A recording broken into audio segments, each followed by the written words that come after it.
flame on max. I'ma keep it going till there ain't nothing left. Gotta keep the flame on max. I'ma keep it going till there ain't nothing left. Gotta keep the flame on max. I'ma keep it going till there ain't nothing left.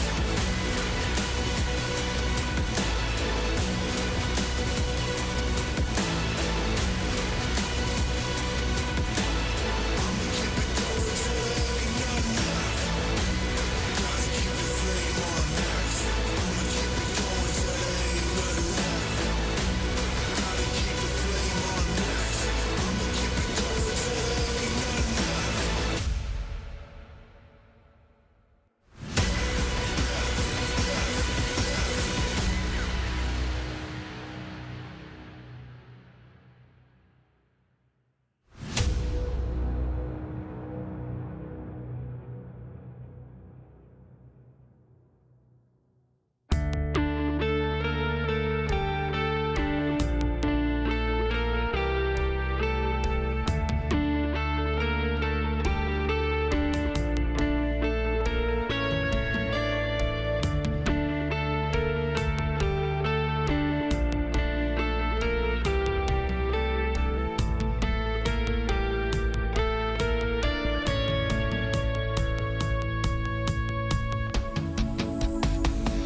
Hello and welcome to Gamers Without Borders. It is day 3 of our Rainbow Six Siege competition. That means we'll reset and we've got 2 more regions for you, LATAM and North America. That also means that 2 more spots are available for Gamers 8 later in the year. And of course, $1.25 million for charity. Wow. Right, let's get this pre-show started. Brought to you by Savvy Games Group. My name is Banks, and I am your host. And joining me in the amazing virtual studio is, of course, Demo and Anne. Anne, we had a marathon series yesterday in EU. Have you recovered? How are you feeling? Yeah, I had a great night's sleep after that, let's say that. But it was a thrilling series, and I hope we get to see more of such exciting Siege today, for sure. Definitely. Demo, we kick things off in LATAM today. Arguably one of, if not the strongest region in Siege at the moment. I mean, they won the major. What more can you say? They are currently the team that are on the region that's on top. Obviously, the team that won it isn't playing here today, but certainly we're still going to have, remnants of teams who have been there, done that against W7M, and they're going to put in a really good show here today, I hope. Ooh, exciting times. Well, we're going to take a look at the teams who are competing here at Gamers Without Borders. Remember, we only have 2 remaining regions over here. And we had a brief chat about this last night, didn't we? Because as a reminder for our viewers, who catches your eye? Let's kick things off. Let's go LATAM. Who catches your eye there? Well, I mean, if you look at the last major, which has only just happened 2 weeks ago, we had 2 of these teams participating there. Liquid, that made it all the way to the finals, and kind of fumbled the bag against W7M, but had a very impressive performance all over. And then NIP, who had a great growth throughout the tournament, they faced potential elimination of the first day of the major, and then still made it all the way towards the quarters. So I feel like these 2 teams are definitely ones that I'll be looking out for today. Ooh, Demo, let's move over to North America. They'll be on the stream a little bit later, but, who's dominant from that region? I mean, nobody really at the moment. That's the issue that we're having, Barney, is NA didn't actually have that good of a showing at the major. M80 bottled out, DZ bottled out, Beast Coast weren't even there. So, yeah, there's a lot for NA right now. Oh, okay. There's a lot in it. It's a bit of a roll of the dice. I like that. Well, you may be wondering who's going to be facing off against each other in their respective opening series. We're going to have a bracket for you to show the respective regions. Over on the A stream, we are going to have NIP taking on los+one, and we'll also have Team Liquid going up against Tropic Chaos at the same time over on the B stream. Then, if we move on over to NA, which is a bit later today, we're going to have Beast Coast taking on DarkZero on the A stream, and then over on the B stream, we've got M80 versus West Garfield Park. And both DarkZero and M80 placing 12th to 14th at the Copenhagen Major. So if they meet in the NA final tomorrow, we could have some fireworks there. What do you think? Oh, they definitely could. I feel like both these teams obviously wanted more from the major that they didn't get. So they must have an insane amount of motivation to get towards that final, tomorrow and perform like the best they could ever do. Okay, let's focus up on the first series of the day, okay? We've got NIP taking on los+one. We'll do a little bit of a deep dive demo, okay? I want the story, I want the gossip. Let's talk about los+one first. The team who are going from strength to strength, all this fresh young talent in the roster. It's a very young team. It's one of those Brazilian teams that they just kind of appear. You kind of have, FaZe, Liquid, they're always going to be there. But then there's these kind of young, up-and-coming teams that make an appearance every year. And for los+one, it's, kind of 2023 is their year for them. They've had, I think, a good showing at Invite. Obviously didn't get the major. But, yeah, I think this team here, they've got a great opportunity at, getting to another big event and really showing who they are. Ooh, okay, only time will tell. But you know what, Anne? Quickly, let's dive into NIP. They're going to be going up against, los+one are going to be going up against NIP. That's kind of the kicker for them, isn't it? This is possibly a little bit of a grudge match in the making. Yeah, I would say so. I mean, the last time these 2 teams faced off against each other was NIP that come out victorious. It was for that potential major spot. So if there's any grudge coming in this match, it's probably on the side of los+one that really want to beat the team that beat them the last time. But for NIP themselves, as I mentioned, they had a really good growth throughout the major that just happened 2 weeks ago where they faced potential elimination on the first day. They also say they've been studying the playstyle of Virtus Pro, our EU team, a little bit, which is a super frustrating playstyle to play against because they can either be all turtled up on side or they can throw all these different things at you and it makes them super unpredictable. Ooh, well, before we dive into our first semi-final of the day, we had the opportunity to catch up with los+one earlier this week, and this is what they had to say.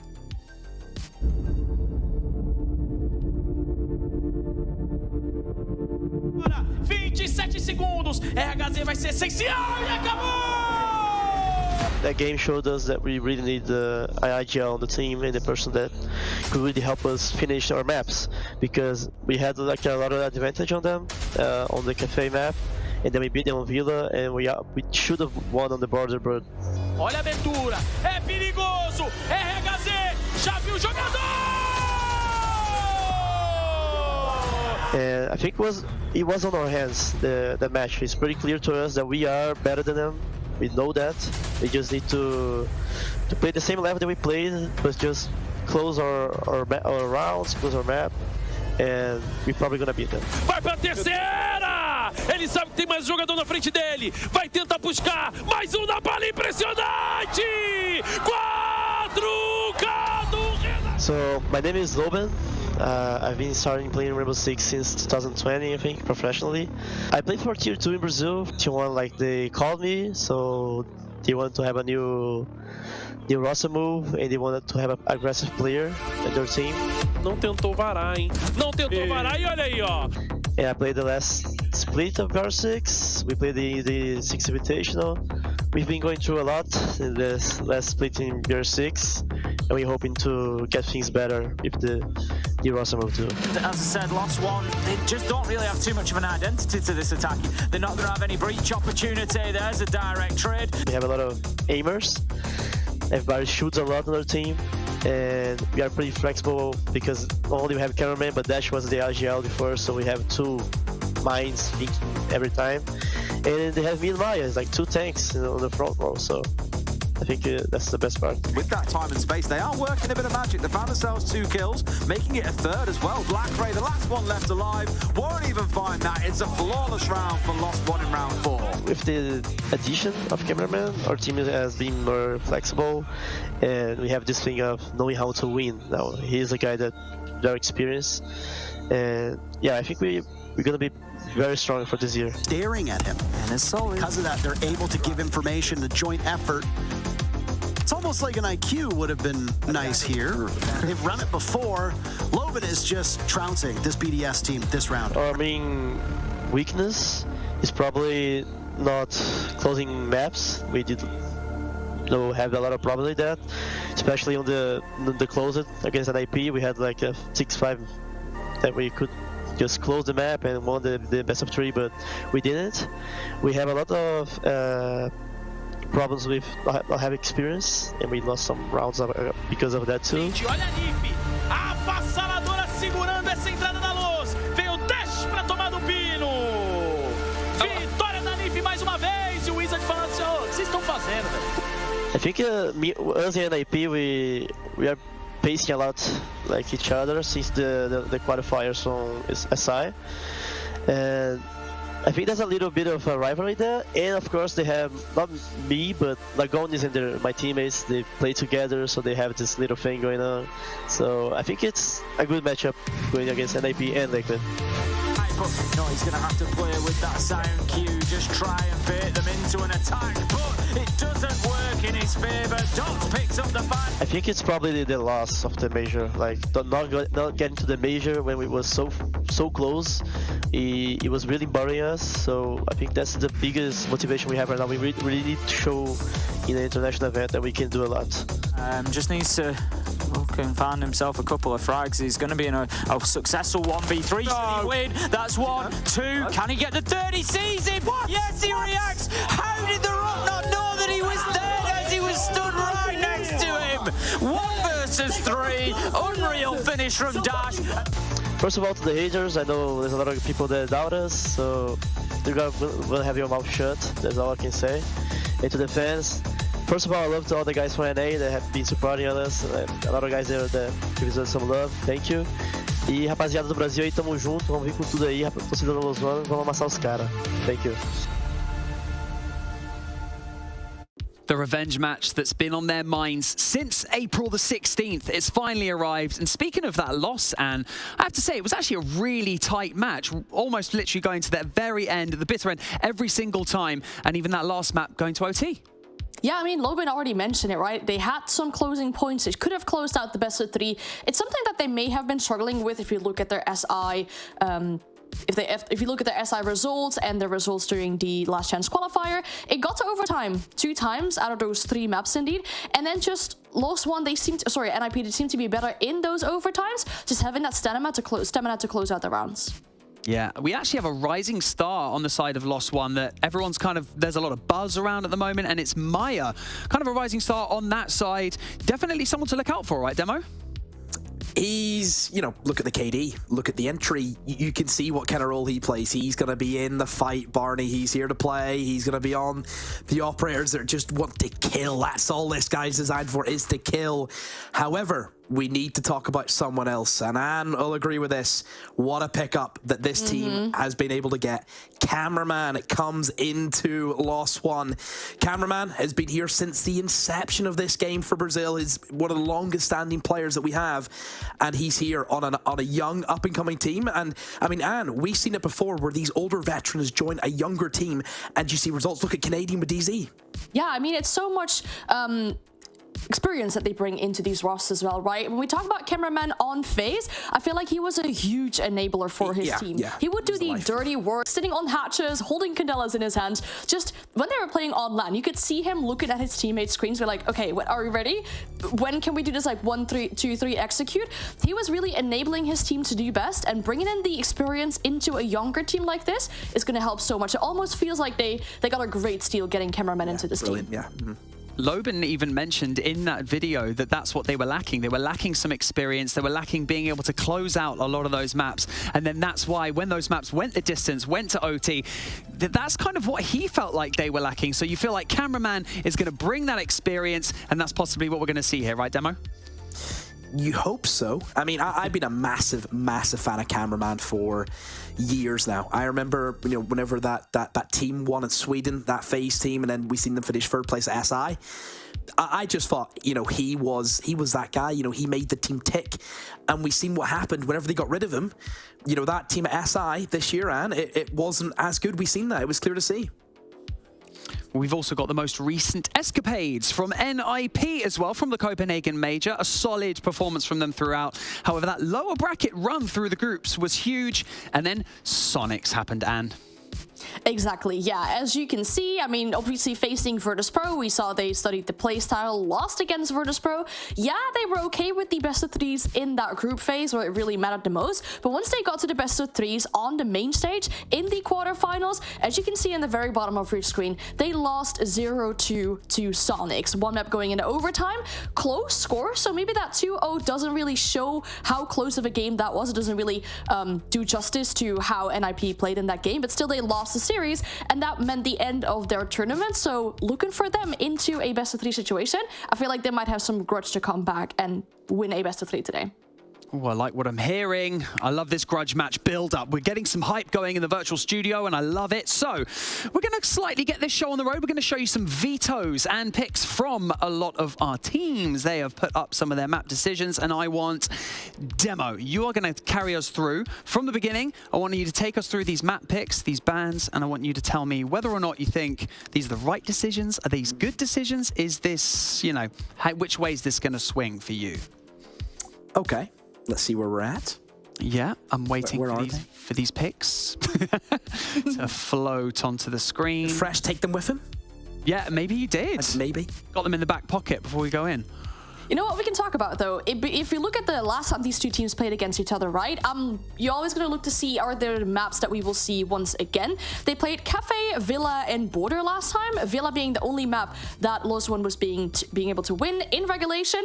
The other 2 all went to overtime, and it was Cafe that NIP was victorious on, and Border as well. So seeing that, you have this information about how the other team played on that map, will you bring that into your strength today? Will you take that map against your opponent?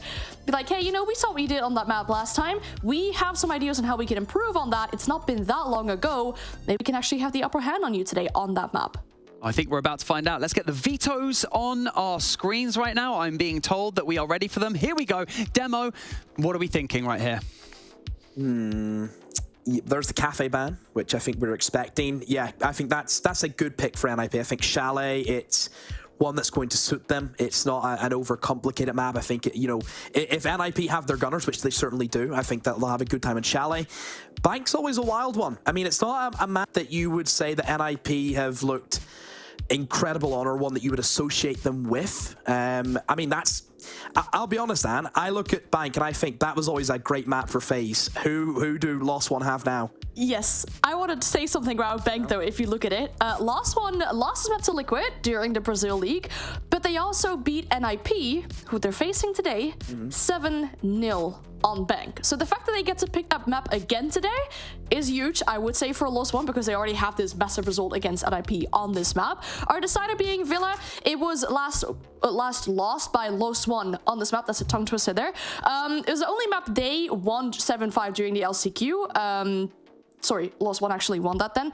In that case, it's not a great map for NIP.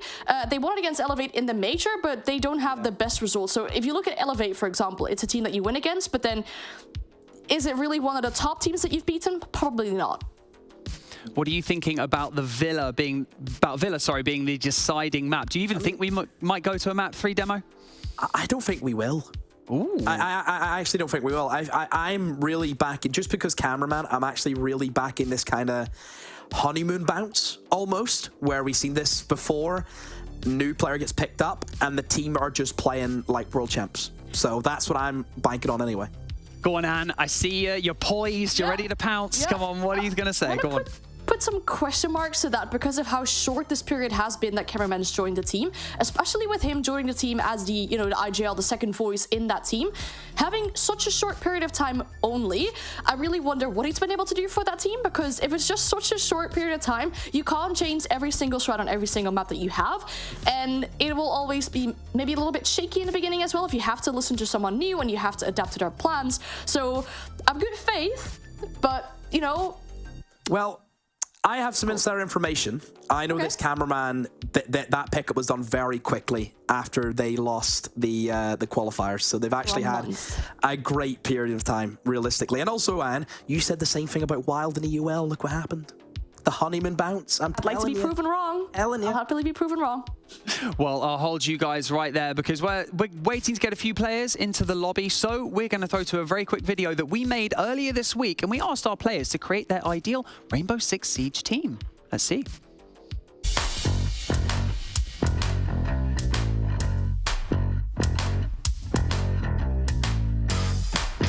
첫 번째 더블세븐의 헐드즈, M&M의 솔로터브, 이제 리퀴드의 라고니스, 이제 소닉스의 그릭스럴, 이렇게 4명으로 생각하고 있고요.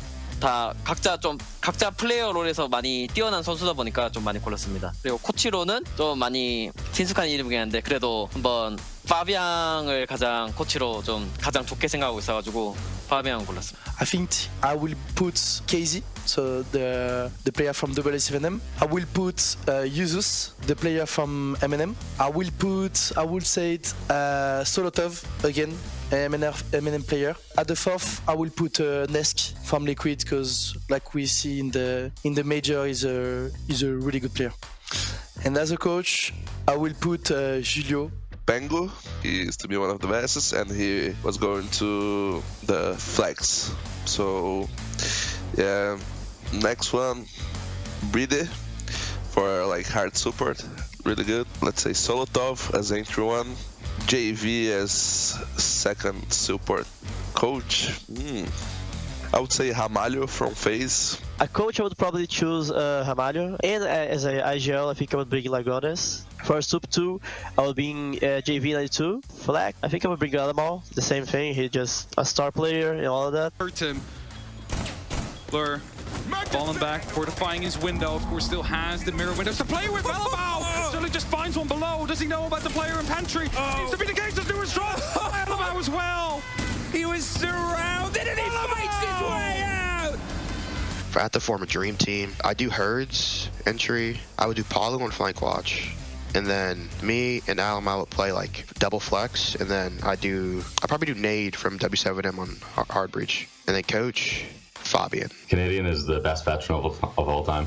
He's proven himself with 2 SI wins and you know, a lot of other trophies. So I think he'd be a great. And then honestly, I think with me and him, we'd have enough, you know, support and flexibility in the team already. Citizen, Shaiko, and Nesk would be the 3 people who, you know, would just bring the most firepower to the team. And I think with 2 supports behind them, like myself and Canadian, I think, you know, it'd be a pretty good team. I like Solotov getting all these shout-outs, but it appears when we're going into this region, especially if we're going to talk about it, Maya could be coming for the crown of the top fragger demo. Yeah, he could. I mean, this is his chance now to get some of those, you know, guys that you're EFAC talking, you're Paulu talking.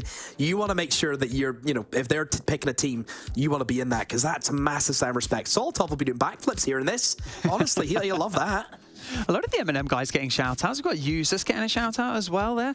And as we wait for some of our players to join the lobby still, I would like to ask you to create your ideal squad around you. You're in the mix as well, so you get to pick a squad of 4 around you. Yeah, exactly. When I get this question, I always find it so difficult to get that, to answer it. And the thing is, I always know who I want to pick for hard support, but that's the role I like to play in my, you know, when I play Ranger, when I play Siege. So you're saying I can't put that role in because it has to be me? Yeah, you can do what you want. The world's your oyster. Okay. Well, I don't think I'm good enough to play, so I'm gonna put someone else in there. I think that would be a very smart thing to do. Yeah, I'll put Brady as my support probably. A lot of people mention Pengu, obviously. I think he'd either be a very good second support or the flex player indeed. A flex player, you could maybe... Demo, would you put cameraman in that role? Would you put him in there? Flex. No, I wouldn't put him in flex. No. Who would you think would be the ideal flex? Because that's always a very, very difficult one to answer. Jesus, easy. I mean, I thought about this, like, I know mine right off the rip. So I'm in it, obviously. Go. Oh, yeah, go for it. Then it's going to be leader.koi. He's in it. And then it's going to be users.M&M. And then it's benja.g2 and sploit.me. That's my team. He's thought about this before, guys. That is for sure. Okay, very quickly, I want to get a prediction from you. And prediction for this match. Give me a scoreline as well. Ooh. Just to build up a little bit of tension, because I know Demo's going to go for los+one. I might say NIP can win it. It'll have to be a 2-1, though, because I feel like los+one have a serious standing ground here. Yeah, 2-1 for NIP. Okay, what about yourself, Demo? 2-0, los+one. 2-0 los+one. I like this. Getting spicy here in the virtual studio, right? The predictions are in and our maps are set and our teams are ready. So let's meet your casters. Please welcome Blue and Stokes. Let's go into our first semi-final from LATAM. And let's get into it indeed, ladies and gentlemen. It's a pleasure to be back for day 3 of the action here for the Gamers Without Borders Rainbow Six event for this year. Stokes is with me on the comm as usual. And Stokes, how do we feel about this matchup as we get ready to jump into map number 1 now? Oh man, so excited, especially for cameraman and you know what he's got going on in his life right now. An exciting series to have here today, especially up against Ninjas in Pyjamas, a team that he has a lot of history up against. So it's about to be a good affair, but things are certainly looking a bit daunting when it comes to NIP's chances to take this matchup, especially now that we've seen the map veto out publicly. It's going to be looking a little bit rough for them given the previous play between these two teams and the fact that obviously los+one is looking for quite a bit of revenge as much like we had in one of our other regions, this team as well was just barely squeaked out of a chance to go to the major by the very same team they are facing now. It was NIP that took that slot instead, and while of course NIP was able to go decently far, I believe to the quarterfinals of the major itself, not able to push it all the way. Of course, another team for the region would ultimately take the event. Now, NIP has another chance to make their mark at a Tier 1 event, of course, and qualify for the main event at Gamers 8 coming up in just a few months' time. Looks like we are going to be getting ready to get into the game, ladies and gentlemen. So let's move towards that now, as I think we are just a few seconds away from getting things started indeed.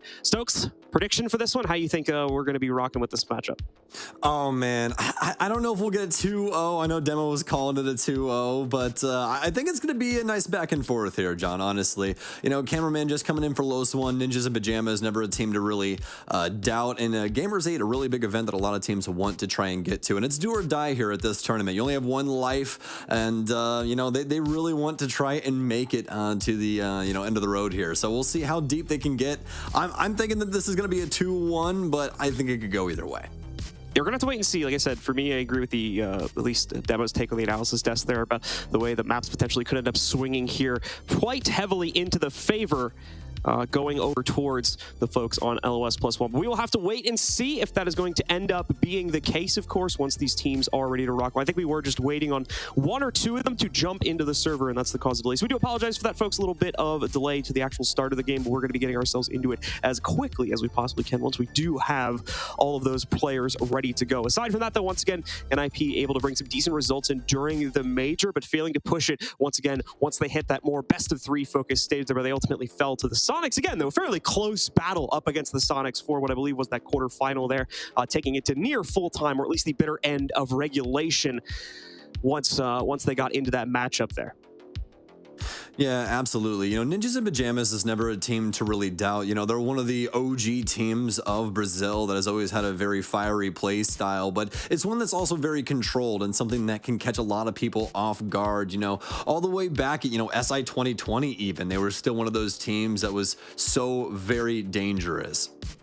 All right, ladies and gentlemen, it does look like we are having a little bit of a more difficult time getting this game started. So, of course, usually do apologize for that delay of start, but we're unfortunately going to go to a quick break. When we come right back in just a moment, we'll have the beginning of this game, folks, and the start of the action here for South America in Gamers Without Borders 2023.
And welcome back once again, ladies and gentlemen, getting you nice and set for one of our first games, of course, in the South American bracket here for the run-up to qualify for the main event at Gamers 8 2023. Focusing on Rainbow Six, of course. I know we've had some of our other game tournaments going on over the past few weeks as well, but the focus for these last few days, and at least for today and tomorrow, is all about that Rainbow Six action. So welcome back once again, ladies and gentlemen. If you are just joining us, we've got NIP getting ready to go up against LOS+one, and we have our other side of the bracket also being played currently on our Bravo channel. If you're watching us on Twitch, it's an easy adjustment. Just go ahead and add, I believe, B or Bravo to the link below, and you can go ahead and be directed over to that channel and go ahead and hop into that game if that's the one you are wanting to check things out. But once more, it's the question of whether the addition of Cameraman here is going to make that significant difference and allow for LOS+one to come out on top of this series where they faltered just a few months prior in trying to qualify for the Copenhagen Major during those last chance qualifiers. With Cameraman stepping in, there's a lot more experience being being added to the roster.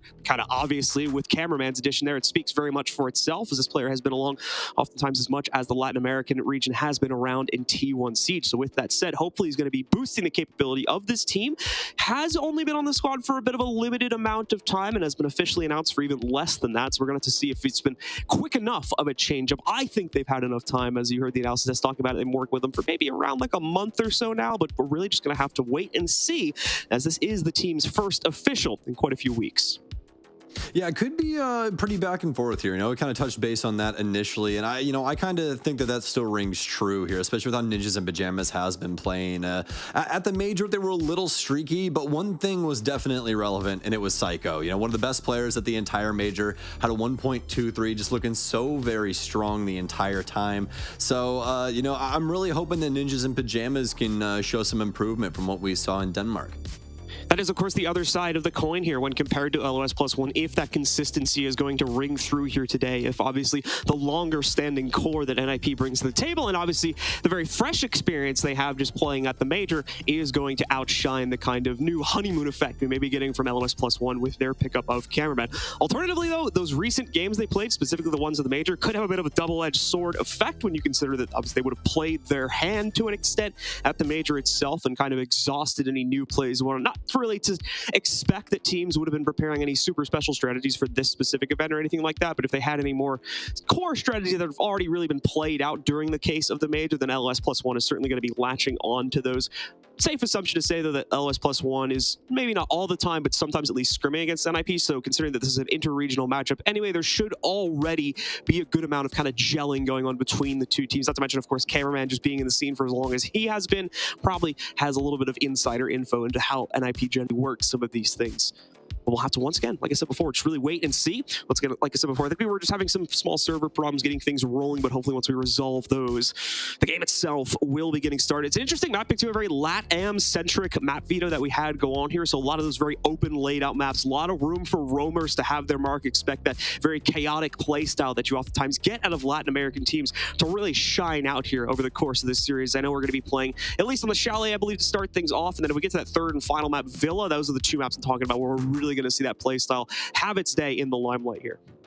Yeah, absolutely. Especially you mentioned it there, Villa, the big map that you're looking for a lot of that aggressive play off-site. And I think that's something that los+one has always offered up. And Cameraman might be able to, be that spider that kind of strings the web together between them. And that's what we're really looking for here, is for him to fill in that, big pant role and try and be that IGL that everybody's looking for here for los+one. He's got plenty of history with that as well, especially with FaZe. I mean, a historic history in Brazil, so hopefully he's here to do it again, but I think today will definitely put a stamp of approval on this team if they're able to get the dub. And just so you guys have the full info spread, Bank is the second map, but the third one we actually haven't mentioned yet. So once again, that map as well is really going to outshine that playstyle quite a bit. A little bit more depending on the site, I think, for that map specifically, but we should still, once again, see those extended players really have their day in the limelight and plenty of opportunities to shine things out all throughout the course of this series. So should just be a few more moments away. Like I was just saying, we just got the information from Productions. We were just waiting on one more player to jump into the server. We are going to be good to start things off. It's not going to be our only matchup today as well, ladies and gentlemen. We are going to have one matchup going on later as we're showcasing one South American match, one North American match here on the main stream. And the same thing is being done over on our Bravo stream as well. So for instance, over on that Bravo stream currently, we're going to be having Team Liquid go up against Tropic Chaos. That's our other semifinal from the other side of the bracket. If you guys are wanting to check that out, that one should be live already, if not in the next few moments, over on the Bravo stream. While we've got NIP versus los+one here, and then once both of those games have finished, of course, we've got the NA side of things later on in the day for our second best of three, as it'll be Beast Coast going up against DarkZero here on this stream. And then over on the Bravo stream, once again, M80 will be taking on West Garfield Park, and we'll see the clash of the winners from all of those matchups going on tomorrow. Is just like we had yesterday, two best of 5 finals on the stream tomorrow to get us a true winner and of course a qualified team going to Gamers 8 out of both South America and North America to wrap things up for this weekend of festivities here in Gamers Without Borders 2023. You can see us flying into the digital arena now, ladies and gentlemen, so I do believe it is time to get things started. Once more, huge apologies for the delay. I know we're a couple minutes late getting things rolling here, but we are live now, so let's get ourselves into it as it's Chalet for our first map of the day between NIP and los+one.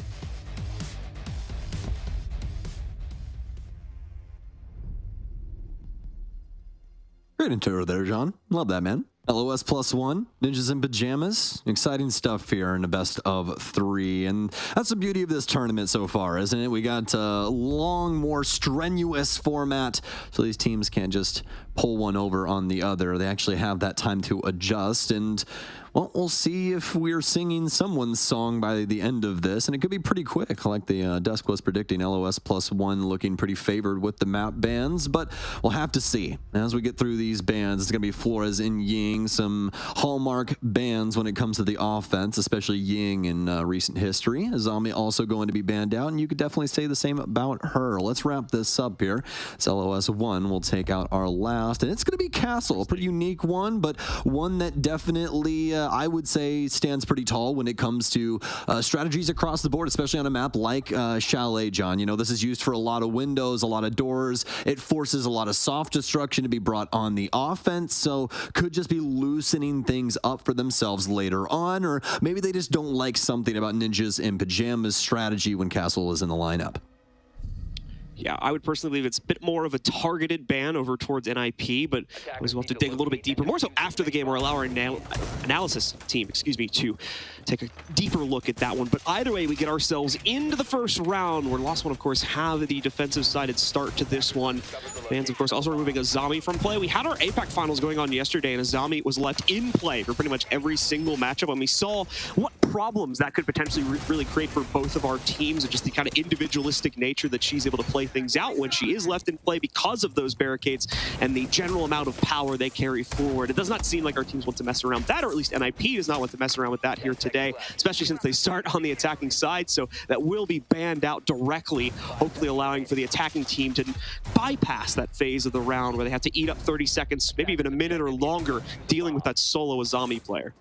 Yeah, clearing appropriately is already difficult enough, so you don't want to add that more random element when you can just apply barricades and really sit wherever you want, right? So a strong ban, and one that we'll more than likely see throughout the day here. Ninjas in Pyjamas, though, out the gates blue, and we're going to jump into it immediately. los+one, they're feeling themselves already early on here. They've extended a couple of panels down low to make sure this rotation can at least be covered for a moment, or they'll at least have to dedicate some hard breach to want to hold it, and that's exactly what's going to happen. You can see Ninjas in Pyjamas already aware that there is a roam game here from LOS+one. These early drones really going to assist with this, and speaking of drones, the info game super strong here, but you can see LOS seriously wanting some smoke. Still have some crosses to try and deal with, but Ninjas in Pyjamas, they're going to try and take the high road here, John. They're going to reinsert themselves on the mid floor. Threat of cameraman jumping out there, obviously dead now with him being spotted out by the drone, but still plenty of presence from los+one down in the bottom floor, as well as, of course, on the second floors. That's limiting NIP's opening strike option. Seems like they may be bypassing both the second and basement holds and potentially be trying to go directly for the site. A little bit of side pressure is going to be contributed, though, over towards library, so that'll more likely be the main focus here. We are only a minute deep, after all, so NIP has plenty of time to figure out how to deal with this. Would have been very bold if we saw them go directly for the site play, but it's going to be Khans catching Loban as he tries to get aggressive or by the library window to score the first kill, and Psycho follows up with an entry into the site itself. He'll also maintain connector control, which will be a big theft. Thankfully, cameraman retains that control and prevents disaster from striking his squad because of his trade. los+one might still be in this, however, Muzi quickly restores the advantage for our attackers with a strike against Maya to bring it down to a 4v2. Dash looking to get some more revenge from the top of blue stairs here, but he has been scoped out, or at the very least, NIP have an expectation of a play to be made from this top extended shield position. We'll be back, trying to creep back downstairs in a moment here, making himself run out towards it, hopefully putting himself in a better position to support cameraman as well, but cameraman will just strike on his lonesome from that bottom of the top angle, finds the strikeout against Muzi to eliminate him, brings us down to a bit more of a palatable 2v3, but he's under pressure now too, as Dash still looks for the right opportunity to strike from the depths of those blue stairs positions. Nice angle adopted here from cameraman. The patience. Play coming in from Nip. Rotation in. Dash has one, though, and he's going to have to find two more. But what a play here from Wizard. You can see the matrix that Ninjas in Pyjamas had set up around the site. Every facet, this entire area shut down, and someone able to respond in kind if anything did end up going down, just as it has. So Now Ninjas and Pyjamas are going to be able to take the lead here from LOS, but I mean, hard fought from LOS at the end of the day, especially from Cameraman, getting a lot done from the site and just across the board. Both of these teams having a very, very strong awareness of where the important portions of the map are and trying to maintain control of those. LOS trying to battle back up on that top floor, and Ninjas and Pyjamas immediately, responding with Muzi hopping in for library control. It was just very well done any way you cut it. NIP, like you mentioned, they were just far too much control over the situation, especially from the library POV for los+one to be able to do much about that, especially as they were reduced to a 2v4 before the fight for the site really truly began there. NIP just exercising some amazing control. And once again, that's the benefit of this long-standing roster they're going to bring to the table over the course of the series, well, where los+one is obviously still trying to piece things together with new leadership having joined up. That leadership, by the way, immediately striking here with a double kill on the outset. Well, I believe at least is his first official game on the roster. And aside from that as well, nearly able to do even more than that if he did not get spotted out by that drone in the basement when he was able to push forward from his initial wide room hold at the beginning of that round. Loban, let's see if he can get cheeky with this drone hold positioning. There might be a chance for him to sneak off a few bullets, but doubtful now, especially as we see the clearance being made. Good attempt at a pre-fire into the big window as it breaks, but once more the timing is just a few milliseconds off for him to actually strike with it.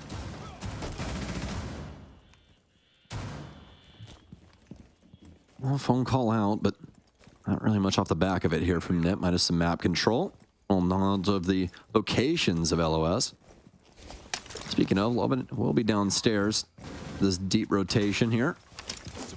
I'd potentially be looking for Psycho, and Psycho with a nice find here as well, so be able to break up one of the side panels that isn't electrified. So there's a will, there's a way, and he'll be able to at least make an angle for his team to hold things on dining. The rest of his set, well, they're going to go upstairs. The Electro Claw not quick enough, so we'll at least have those lines of sight. And in fact, I do believe one of the Selmas ended up breaking up that piece there, so we'll actually make both of those hoppable. Have to worry about that rotation here, and Dash will make one for himself just to try and safely rotate back towards Master. Dash quickly realizing he's been forced into the hot seat here, so opens up that rotation to at least have a possible path of escape when NIP try to clamp those jaws shut. We're still waiting for them to make that ultimate move, though, and los+one's extended position for Dash is getting a little bit more support, as you can see. We have Maya having rotated into the area as well, so it's no longer just a solo hold, even though this is, once again, just the extension that NIP are working on clearing out for themselves here and now. Still have to make the full transition down to the first floor and be able to knock that up, but thankfully, they're able to pull the trigger here. Just takes a little bit of time to synchronize those angles, and when they are ready to strike, there is no fire back from los+one at all. DarkZero hoping for a chance of revenge from the bottom of the top angle on the inside of Kitchen, going to the master bedroom window, but not going to be able to find that. Cameraman instead will capitalize on Wizard advancement going into bar as well as billiards. Now it's going to be Loban making the moves up top here as he dashes back in on a flank maneuver from the top of blue, taking down two of the attackers, now three, as he gets a beautiful pre-fire on the peak from Pino to knock him down. NIP once again was looking to line themselves up for a pretty clean take, but los+one's flank maneuvering has completely killed that potentiality, leaving it all on Psycho in a 1v3 clutch with only 30 seconds to get the case down now. It's a fantastic bait and switch. I don't think it was exactly supposed to go this way where LOS ends up losing too, especially from that crossfire that Nip got outside, but LOS was definitely considering the flank underneath. We had the Wamai as well as the Solus that were just waiting there for the opportunity to spring and strike, and that's exactly what they did. A huge triple kill coming out of Solus, another kill coming out of the Wamai, and leaving the remaining player in a 1 versus 3, a practically impossible situation given the circumstances. So fantastic strategy here from LOS, distracting Ninjas and Pyjamas on the top floor as they really want to try and gather Master and break up that floorboard, try and get that plant down over inside of Kitchen slash dining, but they can't, all because of the pressure that was reapplied from behind by LOS. Another great example of the power of Solus right there too, just having the full confidence to make a roam play like that. Obviously on the approach to those players, more than likely with the scanner being enabled and knowing full well that he did not accidentally accidentally walk past any drones or anything like that. So Nu is going to be able to waltz up on those players, not really have to second guess or kind of fudge out his potential peak timing at all, because he knew he had not been detected at that point. So beautiful play, and once again showcases the power that Solus can have. She is left unbanned, as we have, of course, inside of this game. More likely going to be a little bit more from that on a few additional sites here for los+one, but they have swapped it out of the lineup for now to focus a bit more on their actual site presence now that they make the return where they initially lost at the beginning of this game over here inside of Bar.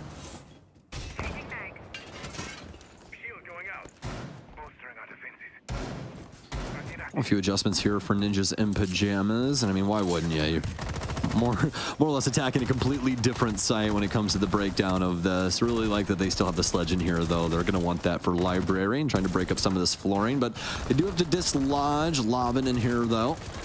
Did see some Doc play in this position yesterday, John, with some of the matchups that we got to end up casting. Lobbin not going to have the same ordeal going on for him, all the discs instead, and that does provide the opportunity for Ninjas in Pyjamas to overwhelm his position. Pino strikes true with the nade, goes in right on top of Lobbin as well, but is able to knock him out. He doesn't even see the nade indicator, I'm pretty sure, so just perfectly timed, and that one may have well been perfectly timed as well from the defense, more perfectly thrown from los+one. Unfortunately, the timing itself was a little bit off, so no real damage done in response to that excellent nade opener against Lobbin. That is going to leave NIP with an assured advantage for the time being at 5v4. NIP being as careful as they are as well, more than likely not going to be tripping up upon that, so expect their focus to shift on dealing with this Warden or another extended player so that they can focus entirely, of course, on the site take. Step 1 is done. Steps 2 and 3 really are all that stand between NIP and another very quick execute onto Bar.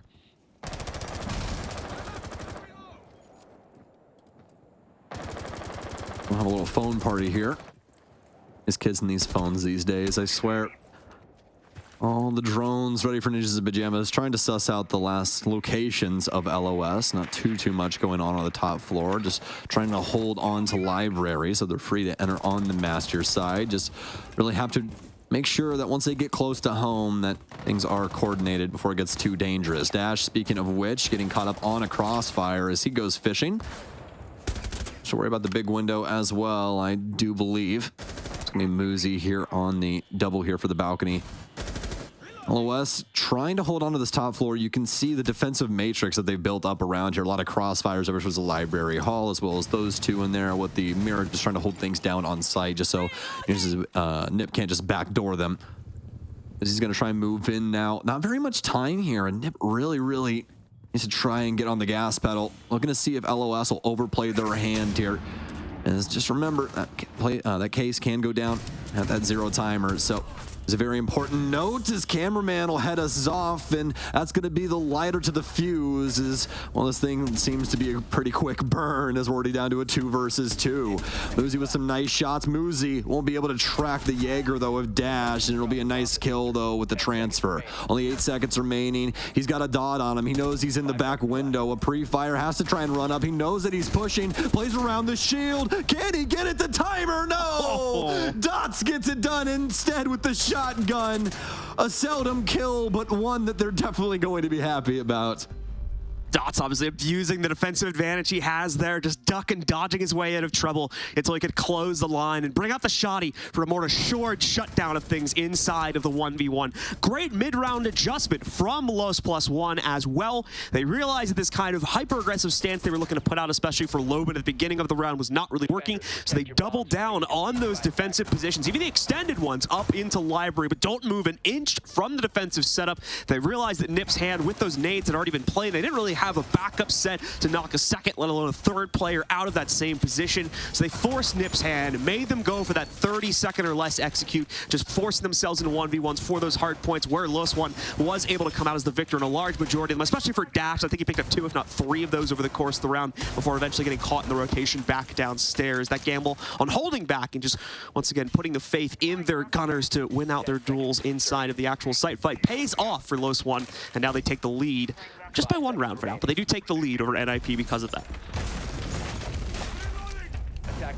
Now, seemingly going to be pretty tight-knit here in between these two. At least if los+one has anything to say about it, Ninjas in Pyjamas has at least been able to keep it close, and That's what we expected here out of these two squads, and I can definitely say I'm happy with the way that Nip is playing so far, especially for Wizards' sake. Didn't exactly have the greatest, major, but looking pretty strong here today, at least looking competitive, and that's what you want for the team across the board. You don't want, a heavyweight right at the top and everybody else lacking behind at the bottom. You want that full scoreboard activity.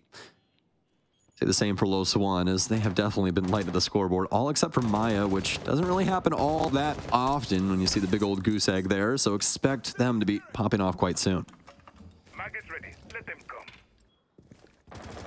Bobbin waiting for his chance to potentially strike on what is now a little bit more of an extension onto the inside of Bar, of course, so he's free to rotate between these a bit more liberally. Of course, he's just looking to delay for time, preventing NIP from going for an outright clear of things upstairs. Lobin will get some of the pressure against him, though, just directly through the big window here. That'll come from Wizard, obviously, so the pressure will force him back down through the rotate onto the main basement stairs, where he's now been gobbled up a little bit here with one of his teammates. They're going to have to potentially figure that one out. Not necessarily going to be a great idea, in my opinion, to play together here on these basement positions. We'll have to wait and see, because NIP do have to respect that to an extent and worry about another potential kind of ascent flank later on in the round if they try to go directly for the site. We already saw that once, specifically for Dash, if my memory serves me correctly. No, it was Loman that was able to do that and flank his way up through the metal stairs and ultimately cut back against the upstairs clear that NIP were going for back on round 2. They do not want to fall victim to the same moves here for a second time. It's going to be Pino to strike first, though. So it's a moment of opportunity duel up against Dash, and is going to be able to win that. A few shots returning against him, but nothing he can't continue on the fight for. Pretty dangerous amount of upstairs control. Actually goes over to NIP because of that one. So it's not going to be surprising at all if we see both Loban as well as that Oryx being played by Cameraman start to work their way back over towards Solarium stairs and get into a position to just support the main site fight itself, which is really not that far away. If NIP want to force the issue here, timing is going to force it on them soon anyway, as they've really only got about 20 seconds left before they got to throw themselves at the site now. Yeah, they might have a serious problem. I mean, they at least got the bare minimum, right? First minute, or rather last minute here, able to get a big pick, and 30 seconds remaining, get another one. But now LOS, due to the, map control that Ninjas and Pyjamas have, they're kind of boxed off and, pretty easy to predict where they're coming from at the moment. So it's going to be some trades once again in between these two, and LOS still able to stand pretty tall on site, although Dot, as well as Cameraman, lit up pretty heavily. Both these weapons could be quite hot up against them, and they will be. Muzi looking for the last kill. The plant going down from Wizard. Cameraman going to go for the rotation, but he heard it.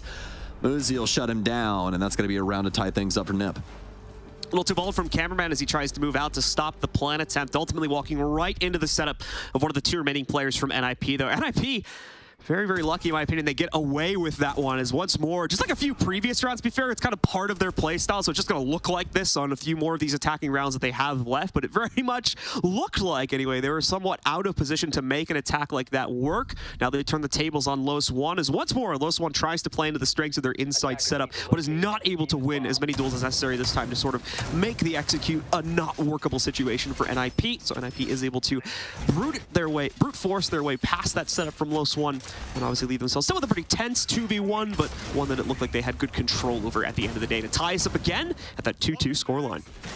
Yeah. And the key thing there was just the big weapon difference for Ninjas and Pyjamas, right? As you said, there really wasn't any business for them to have the ability to just run over los+one there. But the key factor is that they were able to just simply push more damage, and los+one didn't really have the ability to trade things out, especially when it came to the tail end, because if they did go for the trade, they're both one shot, So it just ends up being a really big issue for them, and something that Ninjas and Pyjamas were able to exploit. The entire team was ready to swing onto that site, and that's why it worked for them. They were ready for war, and Los was just ready for the battle. It's kind of surprising it worked out that way too, because we saw it at one point there, the crosses that los+one had established for themselves against that 90 route going towards Piano looked like it was going to be plenty strong enough to cut off any direct take attempts from NIP, and I don't believe NIP had like a secondary breach into office or any angles to work for the back. He just swung him. He straight up just swung him. He cleared his angle there. That's again, that goes further into my point of like, I'm very surprised that worked for NIP at the end of the day. But that's been 2 rounds in a row now. If it's working for them, it's working for us, John, okay? Yeah, that's been 2 rounds in a row now. I've been kind of like, okay, I guess that worked, because I kind of had similar thoughts to los+one playing it back as passively as they did inside of their bar setup, but that also worked into their favor. So just a turn of the tape for both teams here over the past 2 rounds. Now still though, leads us into what could be a very close series because of that, as los+one and NIP just having that slight inkling of additional gun skill that was necessary to win that round, really. They're playing strong crossfires. What do we do? Well, did you try shooting them? Did you try just winning your fights? Yeah. I just didn't want to round. You know, Rainbow Six Siege is either really complicated or really easy. It's just the way that you look at the game. Either you use all the utility or you just shoot your opponent. It either takes a 2-minute explanation to figure out how someone won a round, or it's a, no, I just won his fights. Exactly. I know how to gunfight, and this person lost, and that's exactly how it goes. At least when you're lobbing, you know.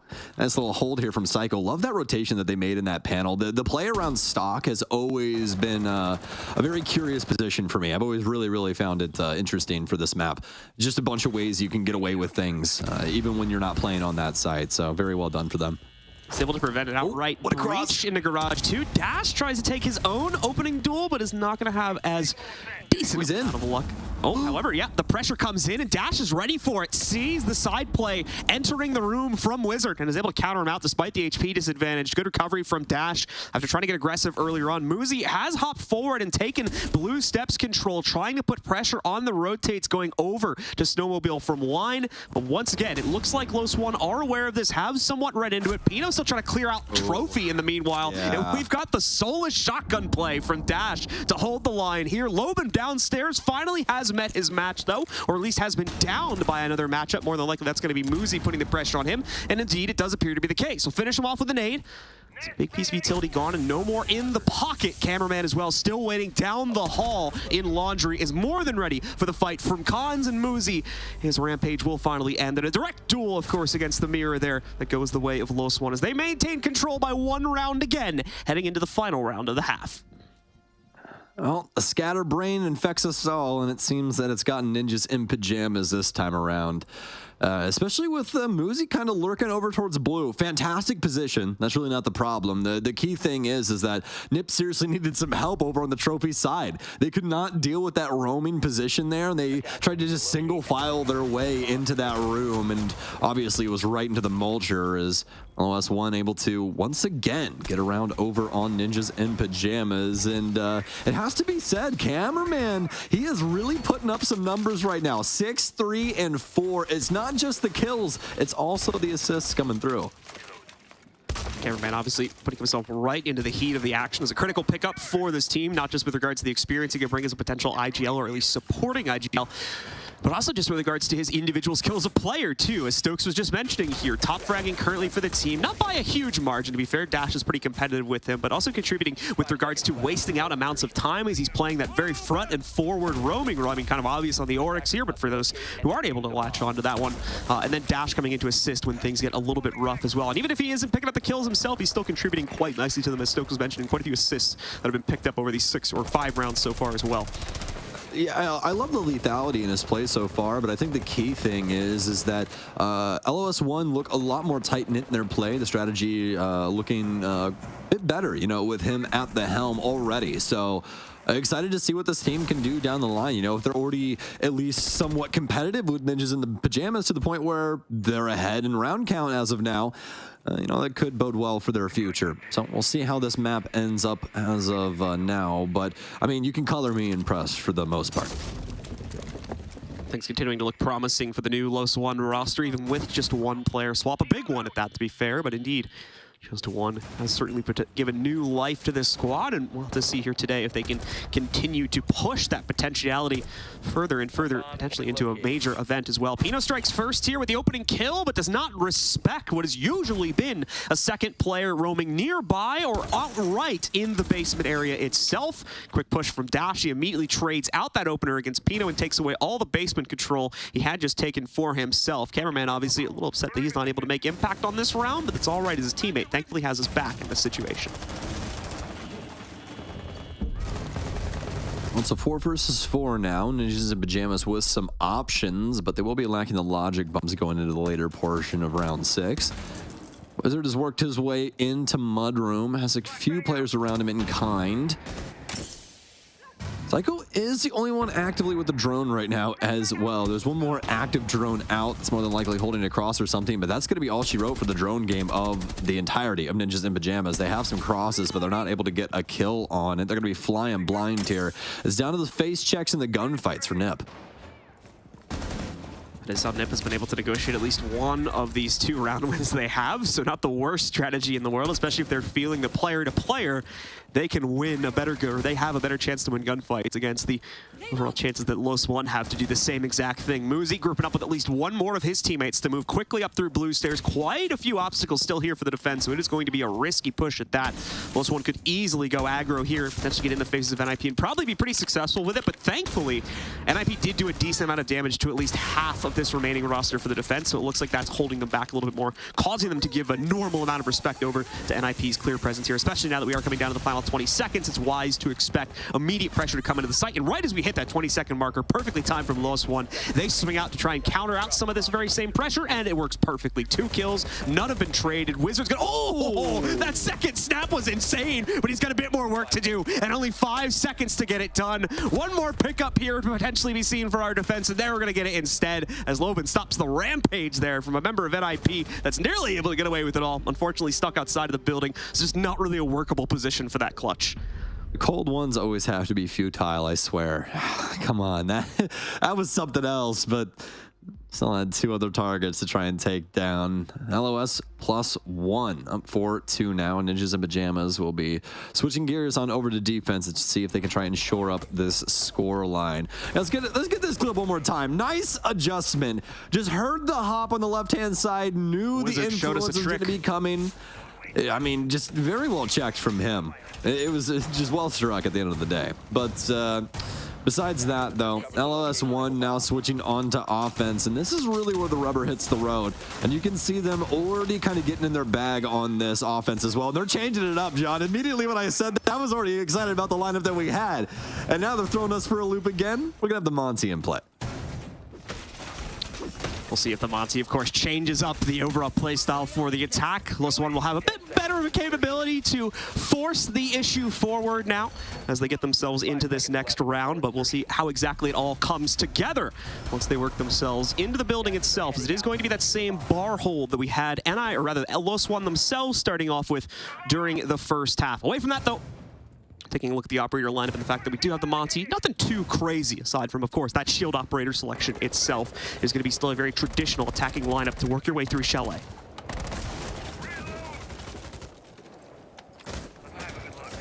Not exactly a position you usually see a Monty in, but not really going to affect Dot. There's nobody really around. He's all over in office. He's got the panel slapped up for Master, so I'm going to have to worry about any influence from that position, at least. Loban will be entering over on the Eagle balcony side. So drop back down the stairwell.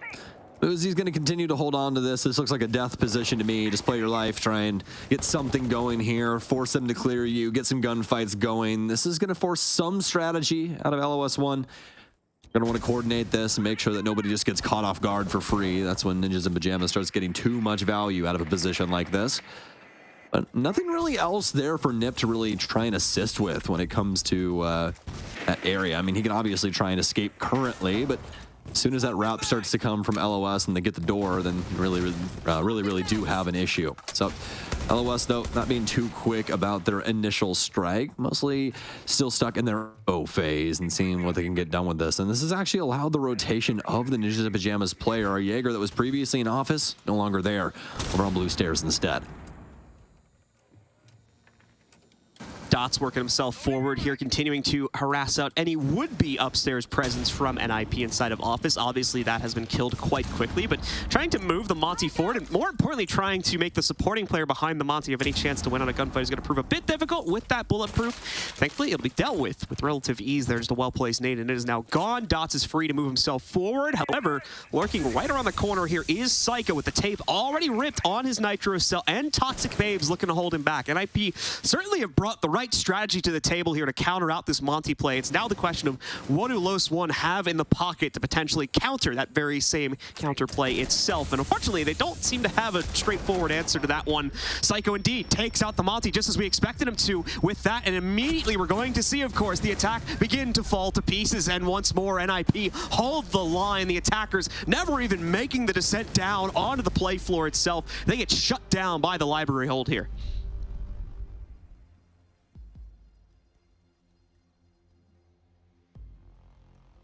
It was a nice attempt there from LOS, but as you said, futile at the end of the day. Ninjas in Pyjamas able to at least get the library hold for now. LOS able to get the initial clear, but ends up hitting a few roadblocks, and we'll see if they can try and make some adjustments in this lineup to assist themselves, especially up against this kitchen defense. Got a lot more drone manipulation coming out from Ninjas in Pyjamas. Conth and Psycho both gonna be blocking some of that. Some trap game here from Muzi as well. Past that, just filling in the gaps with Pino and Wizard. It's just more of a why wouldn't you situation here with the laser gates, as well as the Wamai discs coming in, especially with Wamai's recent change as he got the 1.5 back. Hooray for all of our MP5 gamers out there. Definitely one of my favorite guns throughout the time and history of Siege. So enjoy it while it lasts, just in case it does go away. But we'll have to see what they can potentially get done with that 1.5 for Wizard's sake inside of round 8. In other news for the attack, we've got the rare sense pick coming out from Dash. Oh no! Is this what I think it is? We might have the crazy kitchen offense with the drone hole, because you can roll the little sense light wall through there. So not only that, but they have Glaz built up with this one too, and Glaz is currently not carrying his usual set of smokes. I've actually not seen the interaction between Glaz's smokes, or rather Glaz's scope and Sense's line, but I'm going to assume it works, meaning that yes, it does. Glaz should be able to see directly through them and pop off anyone that tries to maneuver behind what is going to be assumed to be a safe rotate for NIP, but very much could be a mistake if Maya is looking down his sights when that happens. I mean, to be fair, it may or may not have been in the release video for Sense, so I am gonna fry you about that just a little bit, but that's okay. It's all right. They totally didn't show Glaz looking directly through the light wall or anything. That totally didn't happen. Anyways, I'm not with the marketing department. To be fair, I am, not this to be fair, this never happens. like I said, I haven't seen anyone attempt this yet, so, or at least it hasn't been very noticeable when they have tried it. So it's just the first time. Now here's the follow up. You actually have, because we casted it together. It happened one time and it failed terribly. So I guess I get exactly what I said originally. Then it just wasn't that remarkable when it did happen. Your brain just took white out and was like, I don't need this anymore. It's like, not important, not remembering that. We'll bring it up again when we see it again. So that's exactly what we have here. Oh my goodness gracious. Well, we really hope that Dash can figure this situation out. They're going to pop the top end and apply some pressure that'll hold back Nip on that top floor. But, I mean, the main stage is actually what's going to be going on inside of Dining. That's what we're really looking at here. Breach going to be moving itself towards Dining quite quickly, and Loven as well just scouts out a kill from down below, conquesting forward on a solo journey through the basement and succeeding the entire time. And you're exactly correct, Stokes. You can see that sense lineup being made now through the drone hole. In comes the line. NIP will not be able to spot through it. There'll be a slight gap they can try to maneuver through, as you guys can spot out now, but unsure if that's actually going to be utilized. There's a little bit of hesitation from los+one too, as they still have some shenanigans going on upstairs. Be scared, cameraman. Come on. Overwatch he's that. dead. However, NIP, no! Are able to press right back out against this. Maya does not have a line of sight. Dash coming in, though, through the back flip. More like they entered through trophy window, and that opens up a pathway for Maya to sneak up as well, since they only really have the one player on site left over. Dots is also pushed forward into the office setup and is down to at least one player. There's the confirmation against Wizard. What a turnaround here from the remaining 3 on los+one. Seemed like the execute had been killed outright, but they back up, reanalyze their position, and were able to reinsert themselves for what is ultimately a successful round. Beautifully done by los+one to get them back in the game. Ninjas in Pyjamas staying active on the play, John. That's what wins him the round there. He throws that light screen through, and instead of just standing outside and being like, hey guys, do you want me to toss another light screen? He just went over to trophy window, throws another light screen in that you see there, and inserts himself in the back end instead. The trophy position there worked out so very well for them. A huge flank and also just super active play out of the sense the entire time. He was constantly there to try and assist his teammates with any situation that they were trying to face, and that's exactly what won them that round. So very well done from Dash, and in fact he's soft locking the sense yet again here, and you know, why not? The 417, a really strong gun, and Sense's utility quite annoying if there's nobody that can see through it. You can kind of do a similar cut for the... Okay, wow, they're going real crazy with this now. Hold on a second. Cameraman. Not too bad of a lineup change either because Moosey's on Warden, so... Yeah, bringing the Grim in, which is not an operator we see really used at all. So we're going to have to wait and see how los+one will look to try and incorporate this. And his gadget, which has been quite underwhelming the like 1 or 2 times I've seen it get picked up from pro play so far. And that's generally been the consensus for him inside of normal games as well. So we're going to have to see if los+one can find a little bit more use out of this not very much loved operator. Yeah, Grim, not exactly the greatest operator. I can think of about 20 other operators that are more valuable in Grim's slot than Grim. los+one's on a heater right now. They're like, okay, the sense play worked. I got a real cooking recipe for you guys. That's what's going on right now on the los. They're not going for the strategy. They're going for the BM, and which is the strategy because it's mental warfare. Like, let him cook. Let him cook. Exactly. They're going for the mental warfare, and I respect that because that's what actually wins you matches. You know, you might win the game with a cheeky strategy. You win matches with mental warfare. So we'll see if Ninjas in Pyjamas are prepared. Honest to God, I think they really are, John, because if you look at what Grim has and what he's capable of with these B launchers, you know what he gets countered by? Well, my discs and ADSs. And we have both of those on Ninjas in Pyjamas. It's going to hold up at least some rotations here, make it where they can't push forward, but Bs don't stop bullets. True, they do not. They just obscure your vision a little bit. That's all the effect they're having right now. Maya has struck first for the attackers, though, after initially los+one loses Loben on the way in. Cons will be prevented from ascending the stairs because of the current presence from the Bees, and in fact, I think they might have latched on him for just a second there. That's the siren call for Dash to chuck his nade in, finds the outright elimination, and now it's los+one with the player advantage. Keep in mind, they made this play very early on in the round as well, just kind of chuck the utility at Solari's side, but oh no, this dash in from Moosey and Pino. The reignition of the defensive aggression has retaken control of the round here as they trade back 2 more kills, destroy most of the map control that los+one had worked for at that point. Maya now hoping to get another peek out of this inside player, but unfortunately, they've lost their edge, and they're really just going to have to grasp at straws for another pickup or 2 here. They're going to look for any way to get back in the sight. Dot's already trying to force the issue on his lonesome. It does not work as Wizard Hard counters him. Nice find for Maya, at least, still through that very slight peek into the window. Knocks out Moosey, but 2 more players to go. Does have intel on 1, but there is a deployable shield heavily supporting that player's position on top of just a natural map wall and a whole other second player that I don't believe Maya now has info on, but still, it's not a great angle to try and work here from the 1v2. Hoping for timing, but there we go. The first pickup just doesn't read the rotate from Pino. Smart plays from him as he shuts it down, and what ultimately becomes a 1v1 there. Mina is such a scary player in the clutch, decapitating Ninjas in Pyjamas left and right, but finally Pino is able to fell them. Some nice shots there out of the AK-12, but Ninjas in Pyjamas able to at least stave off the penultimate point now from los+one, making this a heck of a lot more feasible, especially as they round off to Bar Gaming yet again. One of their more successful sites that we've seen. It's going to be a slight adjustment here in strategy, as well as Psycho work his way in on the Valkyrie. Cameraman might be cooking with this Grim for a second time. I can see the potentiality for how it could work, specifically to clear out the library hold. But we'll see, as the question now is, was it effective enough in the previous round? I think it certainly limited the movement from NIP enough when it came to aggressive plays they may have been trying to use to work against that Solarium clear, but ultimately, those abilities ended up expiring, and NIP made that play anyway, so I think they have made the ultimate decision to now switch away from this and go into a more traditional kind of clear setup for this battle.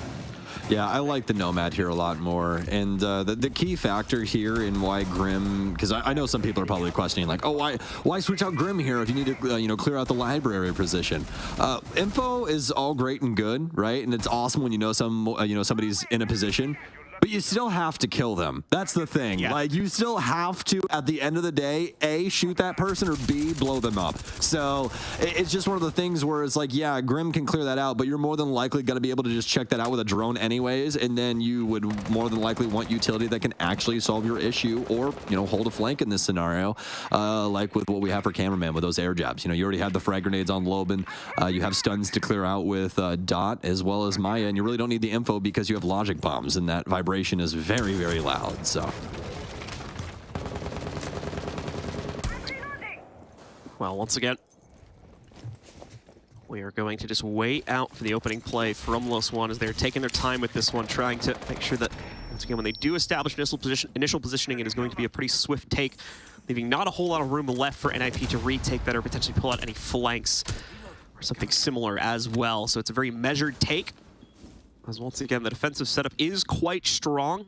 NIP playing into the usual default here for the bar defense. No surprises when it comes to the way they've set up library upstairs. Just as usual, is a bit of a tricky punch for los+one to try and land. So they're making sure they have as much control as possible over here on bedroom side of the map, and as solid of a positioning to try and jump off from to hopefully execute on that without losing too many of their own players. That's the key factor. You can throw everyone at it, but you could very likely lose just as many, if not more, players than your opponents in the process. So it's about kind of cleaning that cut up a bit, is what the attackers ultimately look to do here.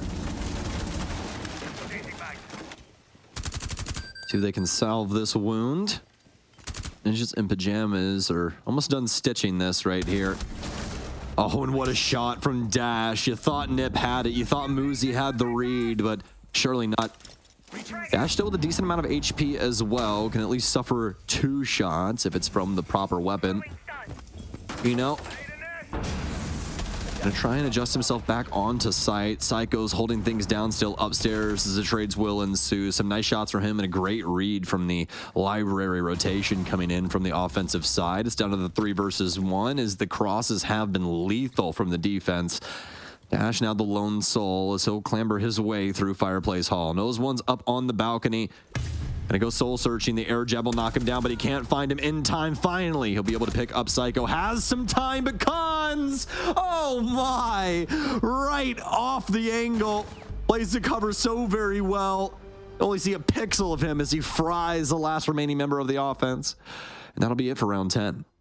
Perfect play from Cons right there, as well as Psycho supporting very nicely from the kind of default out position over by Library, but it was obviously Cons doing most of the heavy lifting in the actual kill department there, and perfect timing to kind of reinsert himself and help out Psycho when the need arose for that as well. Beautifully done. Bit of a mistake when it came to the lineup, in my opinion, for los+one. Just didn't really seem like they had anywhere near the utility to properly clear out either part of that setup, whether it was Cons playing for the top of blue, or of course Psycho playing from the default position outside of that one. The nades from the sledge didn't really appear to do much, if anything was done, and they did not seem to have enough coverage in the form of flashes and whatnot to burn out the rest of the supporting utility mitigation that was sitting directly next to those 2 defenders there. So los+one just potentially a little bit of a mispick when it came to what they brought to the table, and we'll now have to see how they course correct on that one. Obviously NIP is going to be shifting sites, so the priorities will be a little different here for los+one as they are going back to that Grim to make the same cut they did the last time he was brought.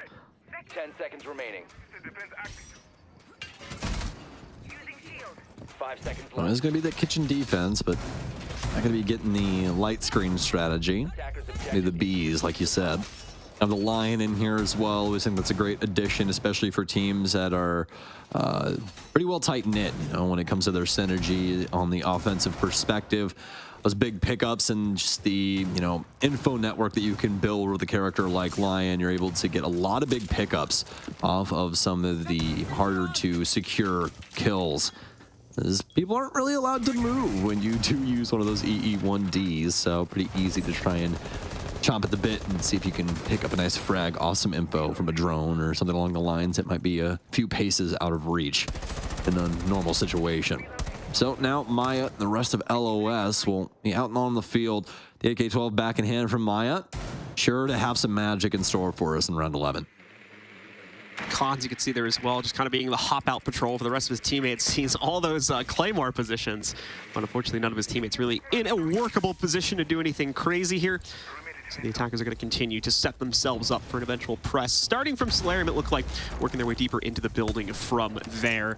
Loban already priming himself for the push forward. One nade has already been chucked out. Second one goes deep. A little too deep, unfortunately, to try and affect Pino. And Pino as well with the dash swing outside takes a risk in maintaining this position because that could happen as Dot now comes in on the upside down repel, directly counters him out, overstays that welcome just a few seconds too long here. Thankfully, it's a 1-to-1 exchange, so they aren't going to lose too much sleep over that one. The nade's coming in fact, excuse me, the impact's coming in from below here. Does a little bit of damage to, it looks like, Cameraman. However, he's still kicking as he's made that push forward into Solarium and now has the cutoff. Those bars getting in the way a little bit, but he's still able to control the spray to take down Cons on top of the kill that his teammate just found a few moments prior. Down to just the Insight players now to try and defend this one. And they're not even in the site. Excuse me, these are the extended players upstairs right now. Wizard and Muzi trying to force their way back in and stop that plant from going off. Still a minute for los+one to make it work. Wizard trying to be unpredictable here, but it doesn't seem the comms were fully out to Dots' position on the upside down repel. He strikes again. Maybe they assumed he had already repelled in. Muzi will at least counter that very same player out, but now he's got to stop the plant. Impossible to do now, but he can at least nearly get the plant here. Unfortunately, doesn't get credit for it there, as I think he downed the player, but Dash trades him out too quickly, so the round ends anyway in the favor of our attackers here. LOS able to rekindle. Looked like they were sputtering out just for a bit there, but finally able to get one over on Ninjas in Pyjamas. And it was mostly due to the verticality here that they were able to steal away from Nip and translate into a fantastic plant attempt. Sent Nip into a frenzy, and they really weren't able to recoup from that point. A real chance for them that was given up from LOS, especially with a lot of the crossfires that we saw when it came down to the site and some of the other angles that they were able to find upstairs.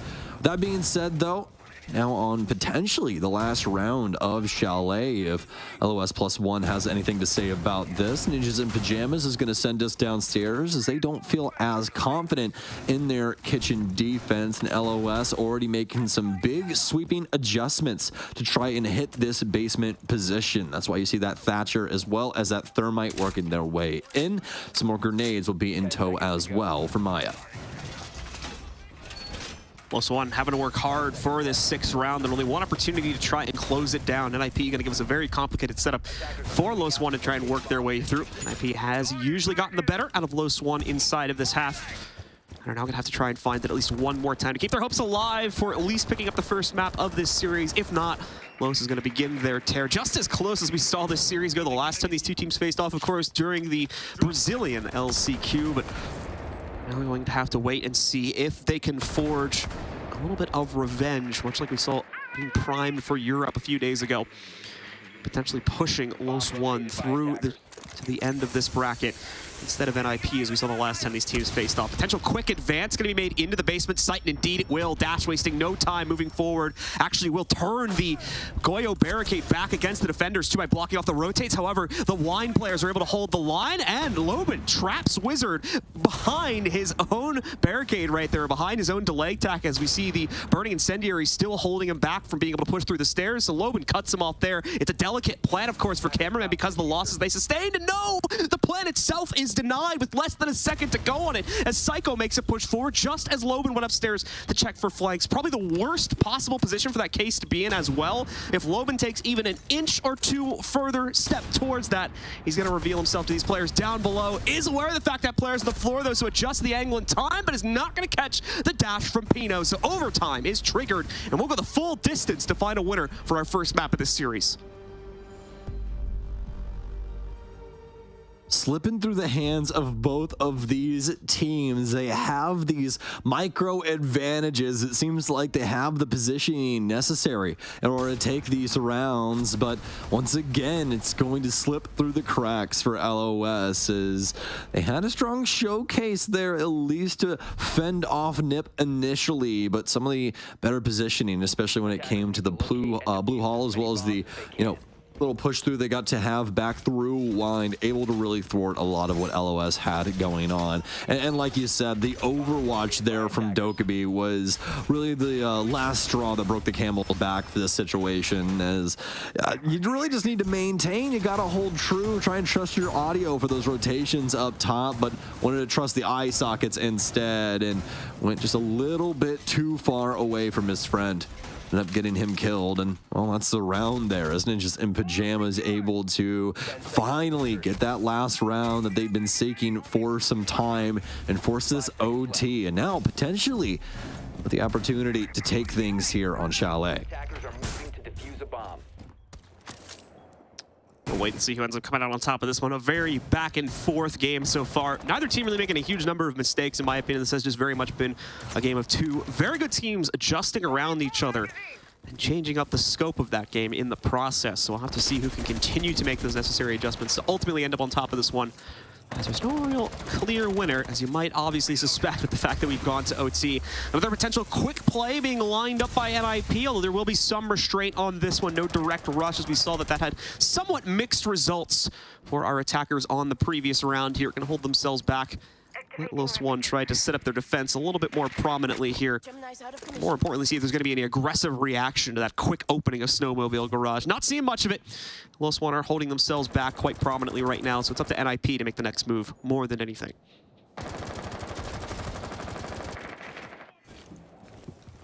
With only a minute off the clock, they definitely have a lot of time in order to get it done. Plenty of info game to work around as well. And these crossfires already proving to be beneficial as Wizard will take down one. There's going to be Dash as well, who's had a heck of a game. In fact, the top frag currently in the entirety of the server, 14-10 now with that fresh death here in OT. LOS will definitely want him back, and they're going to head for the basement as this tornado is swinging its way through the rest of the house.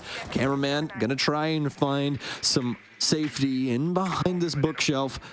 So far, so good for him. Both the drones, I do believe, missing, but he's going to go hunting now. He'll get both the drones, but might lose his life because of this. So many rotations, so many different angles he's got to worry about. A lot of soft destruction available for Ninjas and Pyjamas. You got to be worrisome for him here. Yeah, certainly the case, but Cameraman actually, from the way the silhouettes are currently positioned, in a fairly secure position at the end of the day, which even for me is quite surprising. Like you were saying, there's so many different angles, so many ways to take him out. You'd think they'd be able to crush on one of them, but apparently not. Cameraman still just free to play this out on the inside of Dining Room, and obviously, as our observer just pointed out, there has that very good option to escape, and oh yeah, that's not where he wants that Nitro to go, so our observer pointing out something a bit more relevant here as he's got the Nitro down below. Still fragging out, though, on the inside of this position, as now he finally strikes back in the favor of his team, equalizes us into that 4v4, and will scurry away to the same corner he had been playing in a few seconds prior. No drone presence for members of NIP to scope him out. Cameraman even gets away with even more damage, this time I believe against either Pino or Muzi. The gates are closing in against him, though. He can't escape forever. There's the kill we should have seen about a minute ago, as finally NIP have been able to get a grapple onto Cameraman, but now, do they have enough time left to attack the site? They're only up by one player, two of which are under 50 HP. Dots just is not going to play this patiently at all. Swings out on his own regard to take down Cons. That's the case down on the ground. We got a shotgun lurking in the corner. An easy pickup for Loben. Psycho trades it up for one, but that'll be it as the site hold maintains for los+one, and they take the first round of overtime. Incredible from los+one. Ninjas in Pyjamas. There is no teeth to the clear here, John. They know where everyone is, but it's a one-front assault. There's no one really pushing in from the game side. Yeah, fireplace hall. That's kind of a scary area with the given setup from LOS, right? You have that mirror window to worry about and these other things, but there's no real bodies over in the game section. They still go with that, you know, more one-front angle, and it doesn't really work out for them because of that. The majority of los+one able to push back against that area over in Trophy and end up taking out quite a few NIP bodies because of it. And that's just to begin kind of, you know, the slow descent for NIP inside of that round. And this might be the start of the fall here in overtime. You know, it's a hotly contested OT here in Rainbow Six Siege. You only got 3 rounds, so they could already be sent down the river right here. Well, let's see if that'll be the case, as NIP obviously had the opportunity to do this themselves a few rounds back and was not able to necessarily capture it. It's not going to be los+one with these technically 2 opportunities to try and win things outright on their own regard. Just a bit more of a convincing scoreline here if they can do it in only 2 out of the 3 rounds for overtime. NIP, of course, going for the more default setup up here inside of Library, are going to venture outward from normal expectations on their operator selections, but just by a tiny bit, just boosting the trap capabilities of the setup a little bit by having Psycho go over towards the Thorn instead of something else that we would tend to see here. Either way, though, it won't change up the status quo for NIP all that much, as that's very much a free selection anyway, and they've got everything else to support that position, both the Womidus as well as the Jaeger holds ready for themselves. And now they've got an even better position to play from, as Pino has struck true against Cameraman on the Nomad right at the start of this round, knocking him out. All three of those air jabs are gone. The flash utility more than likely being carried, or potentially the breaching charges also go with that one. A clean kill to be found by Pino here at the beginning of the round, and it is going to cost los+one in terms of utility. It's going to force them into a disadvantage that they're not really looking forward to solving, but definitely have the ability to. EMP's out here, going to allow Maya to get some nades inside now and really hope these hit their mark. Dot's just trying to send it in and see if anybody is holding the window. Really kind of just a check there to see if LOS can try and get things to go off on an odd timing, and it really doesn't work out for them. The E1D out there from Dash, but again, just really no assistance at the end of the day, and really nothing for them to work off of, since Ninjas and Pyjamas dispatched literally every single LOS member that swung them. Dash more than likely soon to be felled as well, so rotate the crossfire back in towards the hallway. It's going to be Pino for the flawless round. That'll be a first one of the game, and it's going to require every single round here on Chalet to dictate a winner. Sport to note once again for los+one there. That's like the second or third time we've seen them try to go for like an all-in take rate like that. It just hasn't really worked out as well as they would have liked. This is more than likely that effect that the new leadership, or at least the process of incorporating some of that new leadership into the team, is going to have, as you'll see them make really straightforward attempts at strats like that one, and it just falls flat on their face. So don't expect that to make a repeat, obviously, later on in the series or in the game here, but just the trials and tribulations, of course, I think, of incorporating some of the new leadership and some of the new strats that may be coming along with that. Will cost them the round, of course, and now put them all the way up to round 15, where NIP has a very good chance, especially coming off the momentum from that previous round, to close this one down for them instead. Yeah. Like I said, it was mostly a timing thing. You know, like they were just trying to see if there was Ninjas and Pyjamas players that were truthfully holding the site. Sometimes you just got to check it, right? And they sent it, and it didn't work out. That's okay. They got another round, and they knew that when they attempted it, right? You could just see from the way, like the body language that they had for that strategy, that was a whole check at the end of the day. They EMP the top thing. Everybody swings all at once. Hopefully the distraction upstairs has kind of, people focused on that, and you slip into bar stock, maybe get 2 kills, and you guys get a free plant. You'd never really know. So nice little attempt from them there at the end of the day, but definitely not going to be one that's beneficial if you look at it from that angle. We'll have to see if they can potentially fix things up now, as they'll be back in their comfortable home, as they'll be on defense, and they've definitely been way more lethal when it comes to this end of the ball game. Yeah, a bit of an advantage given over to los+one because of that. We'll see if they can encapsulate it. They still have to deal with the lock from the previous site play, of course, that have made down to the basement, if memory serves me correctly. So NIP hopefully having a little bit of an easier time making their second attack work because of this. Maybe still giving them that possibility to close out here. Will be some pressure against Dash, of course, as he'll be now waiting on the top end of the site inside of Office. Pino tries to make that play forward, but Dash does appear to be ready for it when the swing comes through. So that Buck is going to have some second thoughts. Pino, in this case, will quickly back away from the situation to reanalyze it and maybe push it again with a teammate in a few moments. Lopen, in the meanwhile, here, trying to prep for something. Not really a whole lot for him to potentially play off of, though, that you guys can see from the silhouettes. NIP are nowhere near that, so that impact runout would have done absolutely nothing had he committed to it.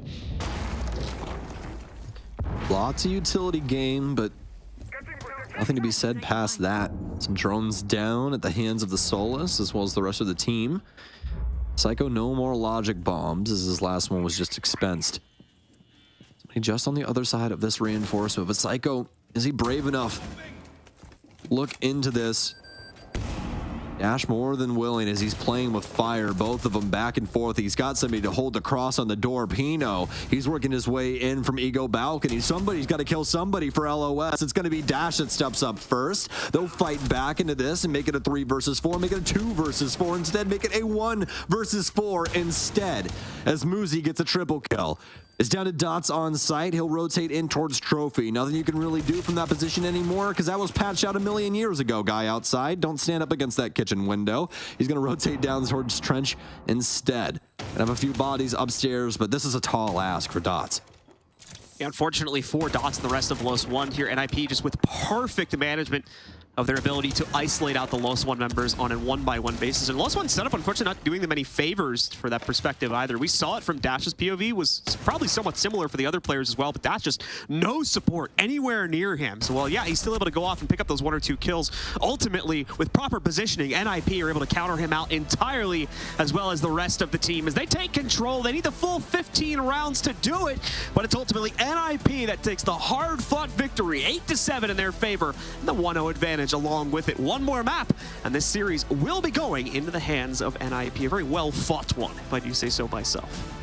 Yeah, well-fought, hard-fought, strenuous, you could say, for both of these teams as highlight plays all around. I think every single player in this entire, lobby was able to express something that really showed why these teams were so successful. And I'm excited to get into the follow-up map, John. We're going to send you guys to a quick break. We'll be right back with map 2. Gamers, UNICEF and I need you by our side for a real-life mission. A mission to protect the rights of every child.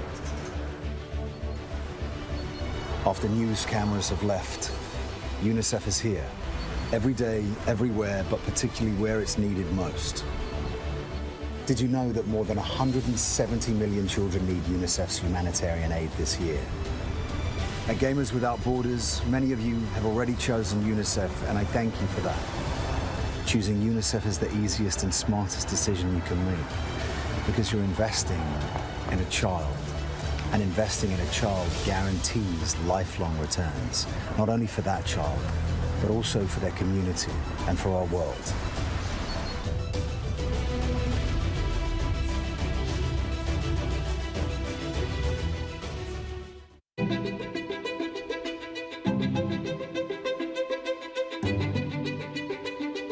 The divisions in the world are stark. Recent years have shown some of the largest natural disasters ever in history. And that really hits hardest the people who had the least to begin with. These people need help. It would be a real tragedy if all these advances in science and health and technology only benefit people in a position to pay for them. There should be no lesser standard if you happen to be poor. These problems can be overcome.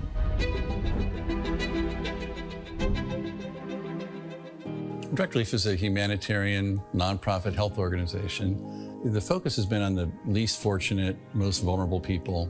On a good day, things are tough for a lot of people in this world and in this country.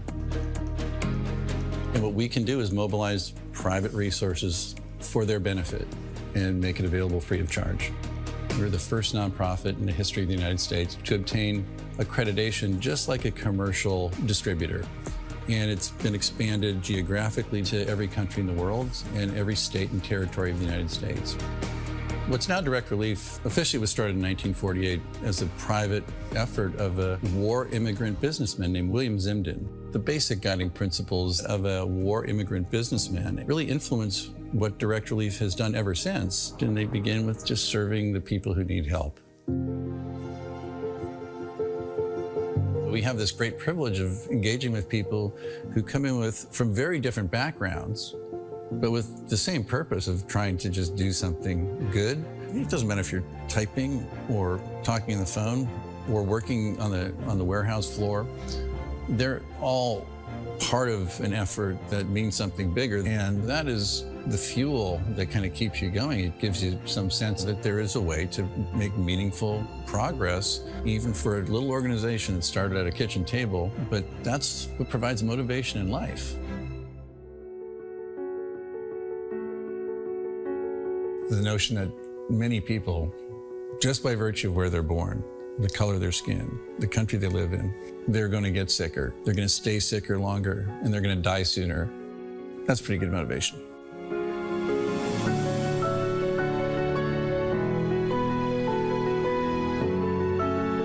These issues are too big for any one organization to address. We really work hard to honor these guiding principles, invite people to participate, and we are sure thankful for the thousands of people across the country and world who have become part of Direct Relief by virtue of their participation.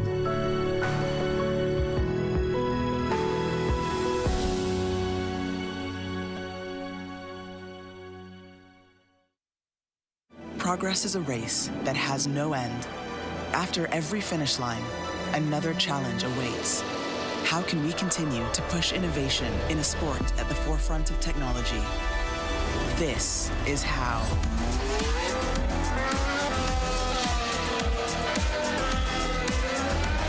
Discover how Aramco and the Aston Martin Formula One team aim to meet Formula One's sustainable fuel targets. Aramco, powered by How.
Welcome back to Gamers Without Borders. One map down, and it is a close series already, but NIP managed to take that first map in overtime. Demo, an all too familiar feeling for los+one. They've got to be angry at that one, don't they? I mean, look at what they said in the little kind of pre-game interview. They said that they had issues with closing out games, and it's happened again. They had so many opportunities. I mean, it felt to me, and anyway, this game, it was NIP, their attacks were way too slow, but then Team 1 and their attacks were way too quick. None of them had like a middle ground. Exactly, yeah, and indeed NIP on their attacks, they maybe had a slower start to this very defensive favorite, Chalet, and coming into this game, NIP previously on this map, Chalet, had their best attacking win rate. That did not show today, but then they do win that final round in overtime, where the attack does really matter the most to win this game out in an 8-7 scoreline. A very good performance, honestly, from Muzi, but if you look at the bottom of the scoreboard, for NIP, Wizard and Psycho, those are usually your players that you expect to be on the top of the scoreboard for NIP. Being Dash obviously had a great game too. Meanwhile, halfway through the game, it felt like it was way more of a team effort from the side of los+one. The numbers were way more even. It kind of, you know, went apart. Very good performances from Dash and DarkZero. But if you look on the side of NIP, two players that I really expect to be stepping up weren't stepping up, but then they were still able to win that game. And it's really important to be able to bounce back from that. NIP had great entries as well. They were really dominating in that part too. The conversion wasn't always the greatest, but it comes down to that final attack where they win that final round. And indeed, as you know, you guys mentioned before, once again in overtime, and I think los+one will be taking this themselves pretty hard. Yeah, painful pill to have to swallow from los+one, but can they bounce back? I don't know. We're going to have to find out. One thing I do have to mention, Demo, please correct me if I'm wrong. Cameraman, right? The power roster change, everyone's really excited. He's bringing that little extra confidence boost to the rest of his team by joining up. He put up really good numbers early on in that map. And like I said, providing that little bit of confidence boost, but you know, he didn't actually get a kill from something like round 6 to round 11. So I feel like there's a possibility that there's like a contributing factor to that dip in those rounds that allowed NIP to climb back. Now, I'm not saying it's all down to just one individual, but Cameraman was obviously providing that additional bit of motivation, because I feel like los+one came out of the gates hot. Yeah, I mean, Cameraman, he's not playing like the fun ops on attack. Yeah, as we say, he's playing Grim, for goodness sake. You know, what does he expect to happen? But I think for this game in general, I think every player actually played pretty well. I mean, every player's hitting above 8 kills. That's pretty good if you look at a game of Siege. So, yeah, I think it's been a great game. Obviously, it could have went either way. NIP being able to pull it out in round 15. And honestly, it just, where do you go from here? Because, like, is it going to be the same intensity? Because it seems like both teams, just the passion, the energy, like, can they keep that up? That's the question. I feel like we're seeing, I think Blue said this during the game, that, you know, this is actually just like seeing two teams who are both incredibly strong. They're not making a huge amount of mistakes. I know that you've already mentioned that pace plays a big part in it, but I feel like this is either team's game to lose. This is more of a mental game now, Anne. Yeah, and if you think or look into the mental department, I feel like los+one might be taking a really big hit here. They had 2 rounds specifically where they could have converted their lead into an actual map win, and they didn't do that. And we heard in the interview Lobin say, oh, this is the thing that we've been struggling with, this is what we need to be working on. To go into such a fresh best of 3 after not having competed at the major, you know, getting scrims in with your new IGL, your new teammate, facing your first best of 3, having 2 of those opportunities to close it out and not doing it, that must have been a huge kick for themselves.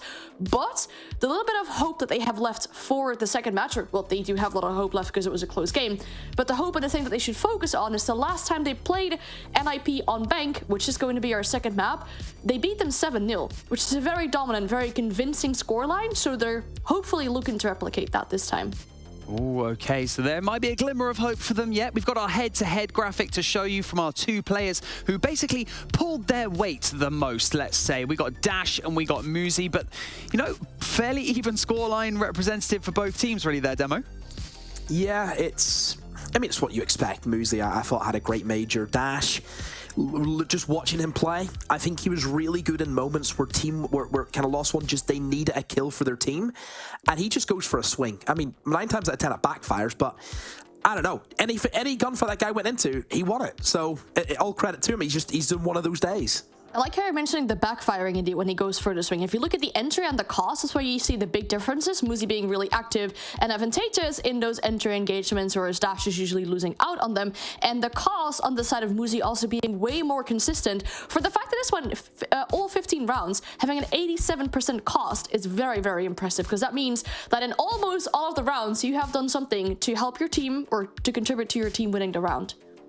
Also, an honorary mention for sure, I have to say. Round 6, Wizard, that snap was absolutely outrageous. Gun skill at its finest. You know, we have to say that individuals, you know, they don't win maps, but they can make huge impacts on rounds. And ultimately, by making that impact on the round, you're going to then give an extra bit of motivation, an extra bit of confidence to the remainder of your team, who then can ultimately feel like they can swing it back round. Was there any point during that map, let's say NIP were in that deficit, let's say we don't know what the end score was, did you feel like NIP were going to swing this back round, or did you feel like this was los+one's when we were at, you know, I think it was 5-3 when there was the largest like deficit between them, Demo? I thought it was los+one. I thought they were going to win. Like, I just think that they had the confidence that you would expect out of this team. You know, they really wanted to beat NIP. You know, that grudge match, that revenge comes into it. So for them not to win, I agree with Anne. I think now you have to question their mental. Where is their head at? Because they'll be kicking themselves. They'll be sitting there thinking, guys, we should have won that. How have we lost that map? Well, let's see if they can do it. It is time to head back into the remainder of our series. Will this be a 2-0, or is this going to go the distance? Blue and Stokes, what do you think? Well, thank you very much, and should be an interesting question to try and answer here as we get ourselves ready to jump into map number 2. We'll be shifting over towards a bank for the second map between these two teams, and with just how close things were in map number 1, I think we're going to be in for a treat here in map number 2. los+one's chance for revenge is certainly alive and well, as you heard Anne mention there, had quite a dominating scoreline the last time they played this out against NIP, so there's going to be that chance for a return to form there, but they'll have to potentially curtail some of the more wild strategies we were seeing them to deploy towards over the course of that previous map. That did lose them a couple of rounds when they kind of boldly went for a few executes that just didn't really work out, but if they're able to get a handle on that, things are looking promising, in my opinion at least, for los+one to swing it back around and take us to a map 3. Stokes, let's get your take on it. I totally agree with you. You know, I think the veteranism of Ninjas and Pyjamas really shining through there, and just some more of their natural tendencies to slow down the game, really punishing los+one at a lot of different turns there. And that's really where we saw the big difference from some more of the crucial plays, because I think, as we all said, you know, these teams are very, very close right now. It's just some more of those micro moments and, you know, some of the little disadvantages that they're both able to exploit in those tiny moments that have really, really turned the script on both of them and made this showing so very close. So I really think that even though, you know, the last time that they played up against each other on Bank, it wasn't exactly, you know, an easy affair for Ninjas in Pyjamas. I think that this is still going to be a heck of a game, especially because you have Cameraman coming in. Cameraman, although, you know, an amazing IGL, he's more than likely bringing some more of his own strategy and some more of his own likeness to this team than what LOS has had before. So Ninjas in Pyjamas might be able to put a bead on that, but we'll see if it's a happy marriage here in between the team and their new IGL as we jump into Bank. Let's get into it, ladies and gentlemen. See if los+one can rebound here, or if it's going to be a fast 2-0 for NIP to repeat the victorious results that came out of the regional LCQ for the major just a few months back as well. los+one still trying to get the revenge for that and push them one step closer to the G8 qualifier, and of course, the lion's share of the charitable prize pool that they'll be able to donate to one of our 6 chosen charities at the end of the tournament, on top of course, if they win, getting that qualification spot into G8 where they themselves will have the opportunity to earn a heck of a lot of cash at the main event in a few months. Bans are rolling in though. First one has already come through for los+one as they remove Ying from play, and the counter ban coming out now from NIP to round out our attacker-sided bans. Monty going to be knocked out as they do not want to contend against that from los+one this time. Yeah, and I mean, why would you, right? He's also just a very annoying pick on maps that are more congested, like the setup for Bank, right? Like there's some decent open areas, like open area and kitchen and things along those lines. But, you know, when you look at the top floor in the basement, Monty thrives in a position like that. So strong ban, most definitely. Valkyrie coming out as well as Ninjas in Pyjamas doesn't want to try and deal with that extra info game that can be thrown to the high arcing areas of Bank. And last but surely not least, it's going to be a zombie that's banned out by los+one. Seconds are bans out of the way and takes us into the first round now, where we will have to sit back, wait and see if los+one is going to be able to control a second map here to tie us up at that 1-1 scoreline and send us to a third map. They are going to be going directly for the basement hold to get things started, so no surprise there when it comes to that initial site selection. That is still very much the go-to for a lot of teams. Plenty to control inside of this site if you are the defenders, and plenty to mitigate out from the attackers as well. So hopefully giving los+one the best chance to start out on the right foot. We'll see if that is going to be the case. NIP in the meanwhile, not bringing anything too surprising to try and work their way past all those defensive issues they'll have to get over in order to attack this site properly, but they are going to go for the OSA variation of this take. So expect strong pressure to come from the default route over on server side to try and make that utility the most useful. Or it could be a side insertion from the garage too if they just want to have Psycho kind of set up over there and establish a side angle. It's up to the team ultimately and how they want to use her. Well, the strategy speaks turtle from both sides, right? They really want to set up and try and duke it out. But as we know, when it comes to Brazil, they're a little bit more aggressive when it comes to their swings in other regions, and they're quite successful when it comes down to that activity when they do end up going for it. So we'll see if some more of these measures out of both teams end up making this a bit more decisive quickly instead of what could be a long, drawn-out process. Cameraman with a pretty creative yokai off rip to get a good read on who will be coming down the garage ramp here. He will keep one person around. I think Dash will stay on that just so he has the audio here, whereas Wizard's going to try and at least get rid of that yokai, but nothing coming of it, at least at the moment. As for everybody else, though, going to begin working their way in towards the building. Going to have Muzi and Psycho in tow. This will be a difficult position for Cameraman to try and work around. Might try and look for some assistance a little on down the line, as this may get worrisome. So the garage path for the OSA is chosen here, at least to start things out. Psycho could just be setting up for another teammate and then rotating around, but we will wait and see. It's very much an all or nothing style of play if you do fully commit it towards the inside here, and we can see now Cameraman stealing away some intel. Muzi being the one to capitalize on it, though, as he knocks out Cameraman outright because of that spot edge. Beautifully played by our attackers to get things rolling here. And now we'll have to see how they carry it forward. This Cameraman caught out in a very exposed position. Costs him greatly. So that is going to remove the Echo utility from usage in the late round as well, assuming he had a second one prepped a bit closer to the site.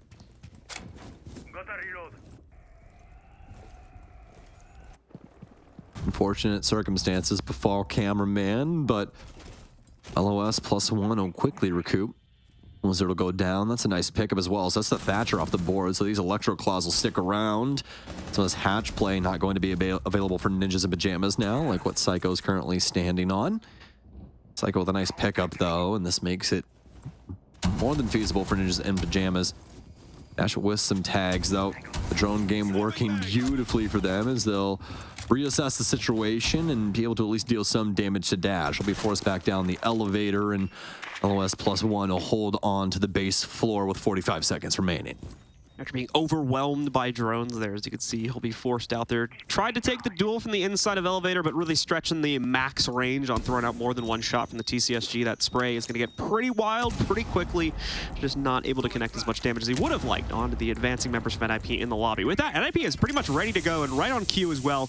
We are finally down to the last 25 seconds, but that's also going to prompt for the original Toxic Babes, the first one, in fact, from Dots, to come out here and stop some of the pressure from bleeding in on NIP's side. NIP have not potentially accounted for this one. This is on top of any potential Goyo delay that's still to come out as well. NIP don't have a choice. They've got to force the issue, and unfortunately, they're forcing it directly into the angles that los+one are more than prepared to fight out. With that said, Khans is finding at least one exchange here. Muzi trying to force himself in, and Khans is mid-plant. He'll succeed in throwing it down onto the ground as well. But now Maya works his way back in and immediately refrags out both the remaining NIP players to win out this round for los+one instead. Plenty of time, of course, for the counter defuse, who's going to pop off a little bit. And it's a very much deserved clutch here for Maya and the rest of los+one. Maya was the player to watch the last time los+one and NIP faced off in the Brazil League LCQ. Once again, going to be the slayer of Ninjas in Pyjamas in this round. NIP with a fantastic push in through the garage, and really it looked like the world was their oyster. They were just going to set pace for Bank here yet again, but definitely not the case as los+one get things done in the basement. But let's be real, it was mostly Maya.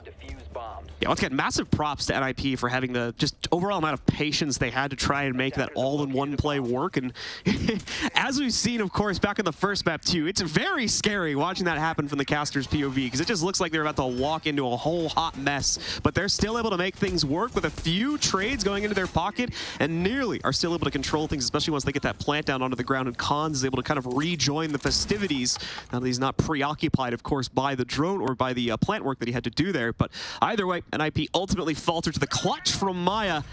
He instead brings it back for los+one and puts them on the right foot forward here to start out the game. They'll lock away their basement side, of course, and they'll shift upstairs to the not so much expected second floor hold here. We'll see how this one works out. Given their play style, I think this will be a pretty fitting choice for the team, especially considering they definitely want to be a bit more out and about when it comes to the early mid-round, and this is the perfect site to try and play out that strategy a bit more.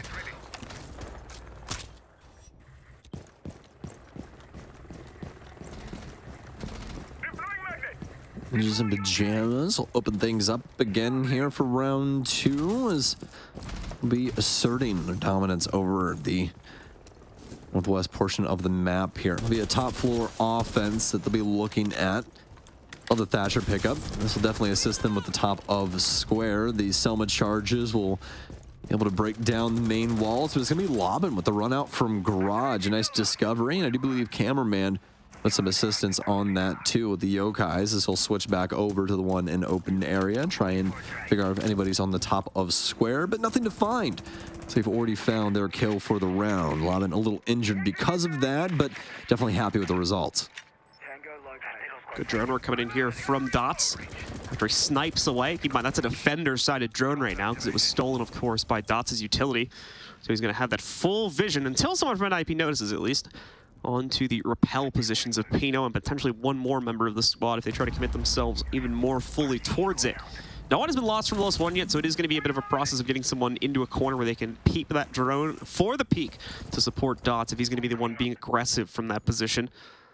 Dots once again even able to see still the drones working their way in from the inside of the building as well, so NIP going to have a hard time sneaking that very much needed intel into the back line of los+one's defense, meaning that they're just kind of grasping at straws for an entry right now. You can see Pino lurking around the J rotate, seeing if anyone from NIP wants to show face, but it's very much, or rather anyone from los+one wants to show face, but it's very much not the case. They're perfectly fine to wait this one out in their current positions. They've learned that lesson from the previous map, not to directly challenge this opening clear from NIP and kind of bake them in a little bit before they try to get crazy, and there we go. It'll work out, actually, firstly, for Dots, but Cons, respectfully enough, gets the trade at the same exact time against him, so 1-for-1 will start things off. But with Nip's earlier loss, they are still unfortunately on the back foot. Now down to a 3v4, and Psycho really struggling for any sort of map control to play off of here. Just tucks into the corner, but that pays off as Psycho Maya takes the bait, and Psycho picks up another kill to equalize things now. Only 30 seconds left to go, though, so NIP do need to start speeding things up, and I believe that's the current plan. Now with the swing and happening for Pino and the ascent on the spiral stairs from Wizard, is it going to be enough pressure that they don't seem to have full confidence to make this swing work? And there's a few positions that could immediately shut down this play, such as Loben here on the inside of the elevator. It has not been scouted in advance, so he gets a two-piece for himself. 2 kills going the way of Loben, 1 for Dash, and it's another successful hold here from los+one as they take a 2-0 lead over NIP. A 2-piece and a nice little round for dessert there from Loben.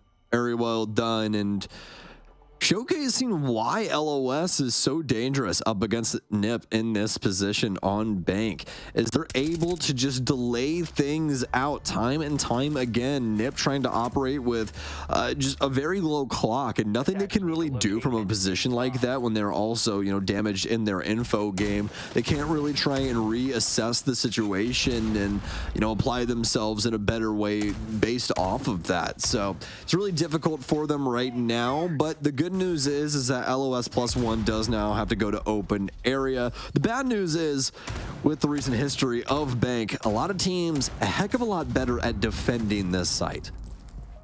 And once again, plays pretty nicely into los+one's strategy as well of wanting to try and bait the fights up from NIP in the early round.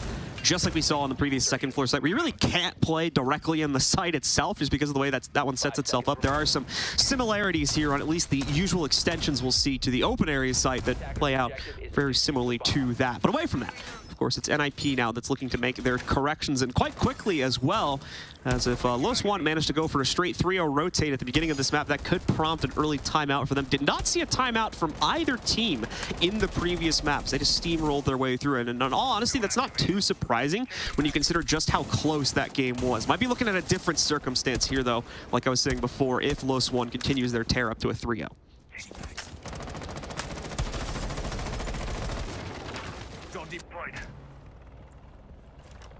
So much info utility here for NIP.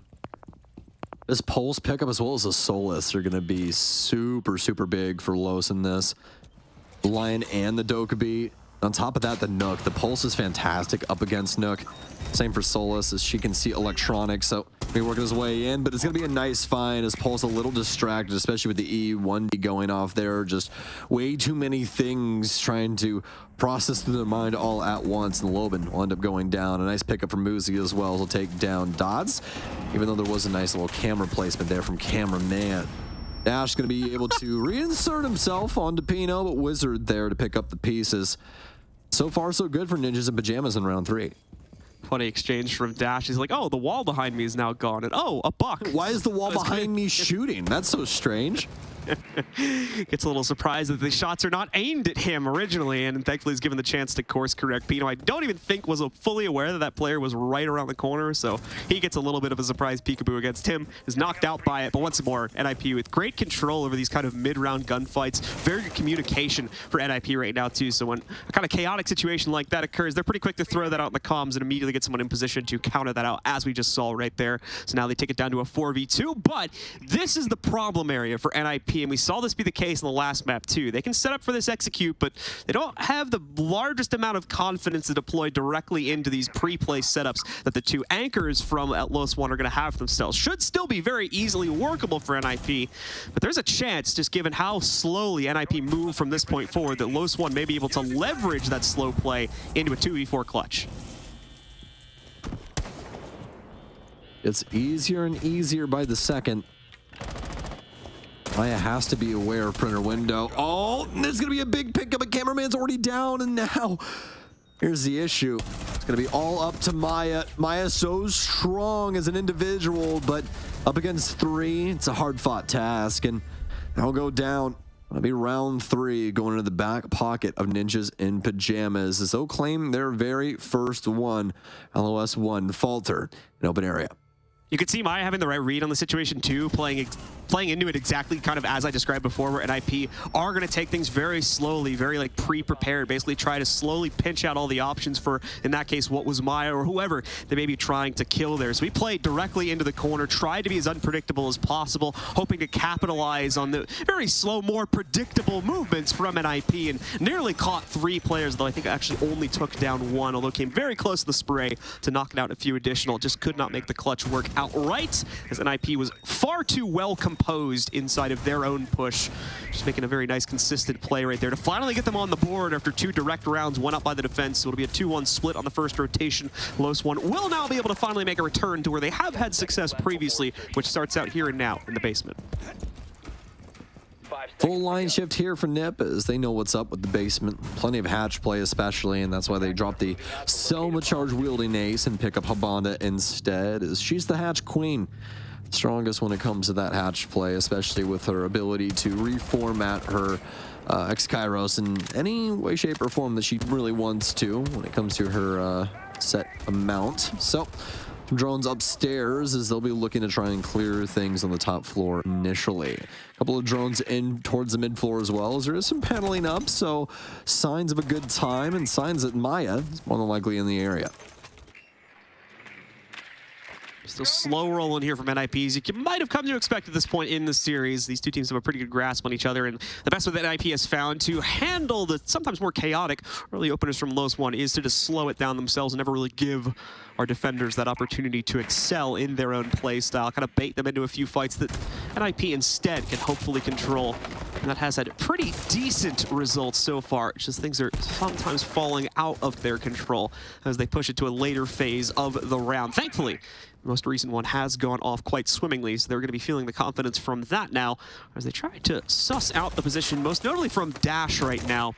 But more than anything, just kind of clearing a path over towards that top square area and eventually the basement.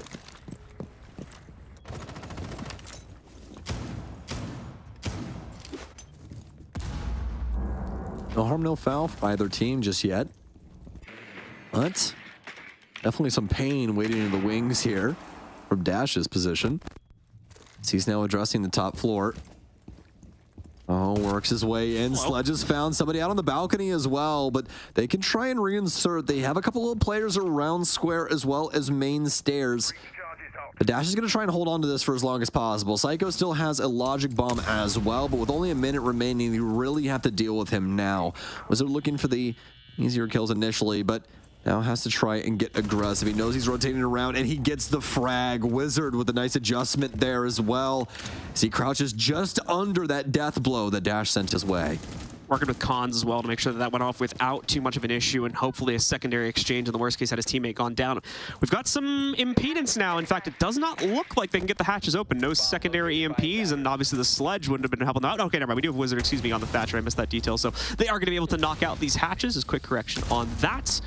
However, time is still getting low, so they're not going to have time to take out a whole lot of them. Just these primary ones in sight. I doubt they're going to sit back and mess around, of course, with the tertiary ones over on top of server, and of course over towards elevators. They do need to speed this up. This is the same problem for NIP, but even with this issue, they've still been able to make these side executes work. Patience from Muzi gets him the opener against Dots, and now opens up a pathway for Cons to go for the direct insight plant. A few more exchanges on the insight positions, and Loban as well brings the numbers down to a controllable point, but Cameraman gets caught by Muzi trying to make his own play. Maya will get some damage onto Muzi, and of course have him finished off because of the insight play. It doesn't even realize that he actually had already down Cons there. So retakes the site with that realization and locks in another round for los+one with a great retake clutch there. 3-1 is the overall scoreline now for our defenders. los+one just having that last layer necessary to retake and take that last kill is not only do they have the opener, but they also have the closer. Ninjas in Pyjamas still very strong when it comes to the execute, able to make their presence known and get the foothold necessary to get that plant down, and especially love the smoke play that we saw involved with that execute. But as I said, LOS just having that extra layer of defense is really what came back to be the necessary evil to fight off Ninjas in Pyjamas. It's kind of the issue there with NIP's playstyles. It very much is with those light executes, all or nothing. I think they were hoping to capture a little bit more in terms of maybe knocking out an extra player or two from los+one in the process of those guys falling back. Unfortunately, wasn't the case. And on top of Dash wasting out a massive amount of time with his roam up on the second floor, NIP just not able to get, I think, as clean of an entry as they wanted to there. So their post-plant positions never really established. los+one, specifically Loben, there immediately bullying back into security to take back everything that had just been stolen by NIP, and pretty much immediately gets it done so fast he doesn't realize he had already downed the last player from NIP that would have been attempting to clutch there after, I believe, they put down the case. That was Cons that did that. So let's move into round 5 and see once again if NIP can control the current loss of momentum they are suffering from here as los+one gets closer and closer to just a straight shot up to 7 here to send us to map 3 on Villa. Bomb located by attackers.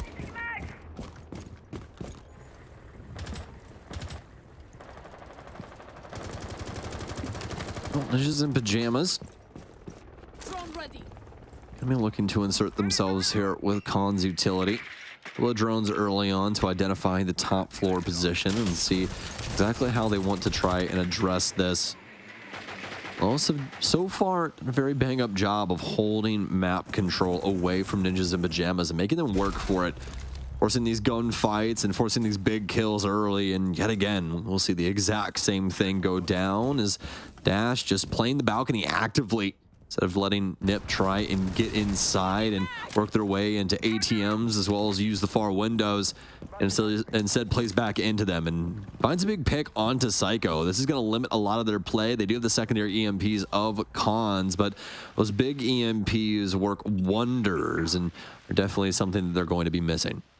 Probably the worst site to potentially lose an opener and have zero room to immediately respond to it as well. los+one can now just kind of rest on their laurels a bit here as the trade setup should be strong enough realistically to win them the round if they don't want to try to take any additional fights here. Pino is going to be even risking the team a little bit with the Overwatch, so he's just going to swing right in to try and take better positioning. They'll see that coming from a mile away. Dash quickly strikes back against that, and Wizard actually gets hit by an Echo drone somehow from all the way up top here. Not sure how Cameraman was able to swing that one, but he did it, and that's prompted a holdback from Wizard as he's not able to counter out any of the kills that los+one have found for themselves. And indeed, oh, there is a trade, so it's not a perfect round, but it pretty much was from los+one there as they do shut it down. Only losing that one player on the final trade. What's that? So I said we'll call it a flawless. We'll be nice. Yeah. It was like 99% of the way there, you know. It's as close as you can get without it being they miss like the second to last note on like Guitar Hero, you know. It's like you pretty much got it. Like, yeah, they got that and then a new guitar as well, because you definitely smashed the other one. Let's be real. Oh man, first time playing through on the hardest difficulty, you missed the second to last note. I don't know. You gotta throw it in the beanbag or something. Dude, that was the trick. That was the trick right there. You know, you don't want to break your remotes because then your parents are gonna be pissed at you, right? You're gonna toss it in like the pillow or something. Easy peasy lemon squeezy. That's probably what LOS is thinking right now as well. As Bank has been a very straightforward affair for them. I mean, they have been on top of their game, especially for Loben and Dash, as they have been a thorn in the side of NIP time and time again thus far. Yep, 4-2 already guaranteed, even if we see NIP be victorious for a second time here. Actually, as I'm looking at this now, I'm realizing that los+one have made the adjustment. They do not go for the second open area hold, and so that's going to be a Teller's play. So 5-1 maybe alive and well here if los+one are able to work this first floor hold a little bit better. Open area just did not pan out for them. NIP was able to separate the kind of more aggressive positions los+one were trying to play from the early round, and then whittle it down from there. The usual process they've been trying to close out here just hasn't been working as well as they would have liked for the other two sites that we've seen los+one play into so far here. So los+one looking, of course, to lock in a detrimental scoreline. We are going to see Psycho now move forward, completes the theft of at least that first camera, tries to go for another one, but there is a hot pursuit going on for that drone. So they are going to be able to catch it this time and knock out the first of those two Bravo drones.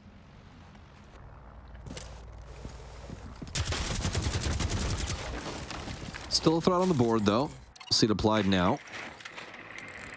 Have a drone rolling in. See what they can potentially steal. Cameraman has been getting away with this for this entire game. I don't know if you've noticed, this yokai has constantly been up and down this same drone hold. Cost him his life on the first round, to be fair, but it did. But I mean, it is also so beneficial for them. I mean, even if they don't see anybody up there, that's cool because you know nobody's up there, right? So they have to be somewhere else.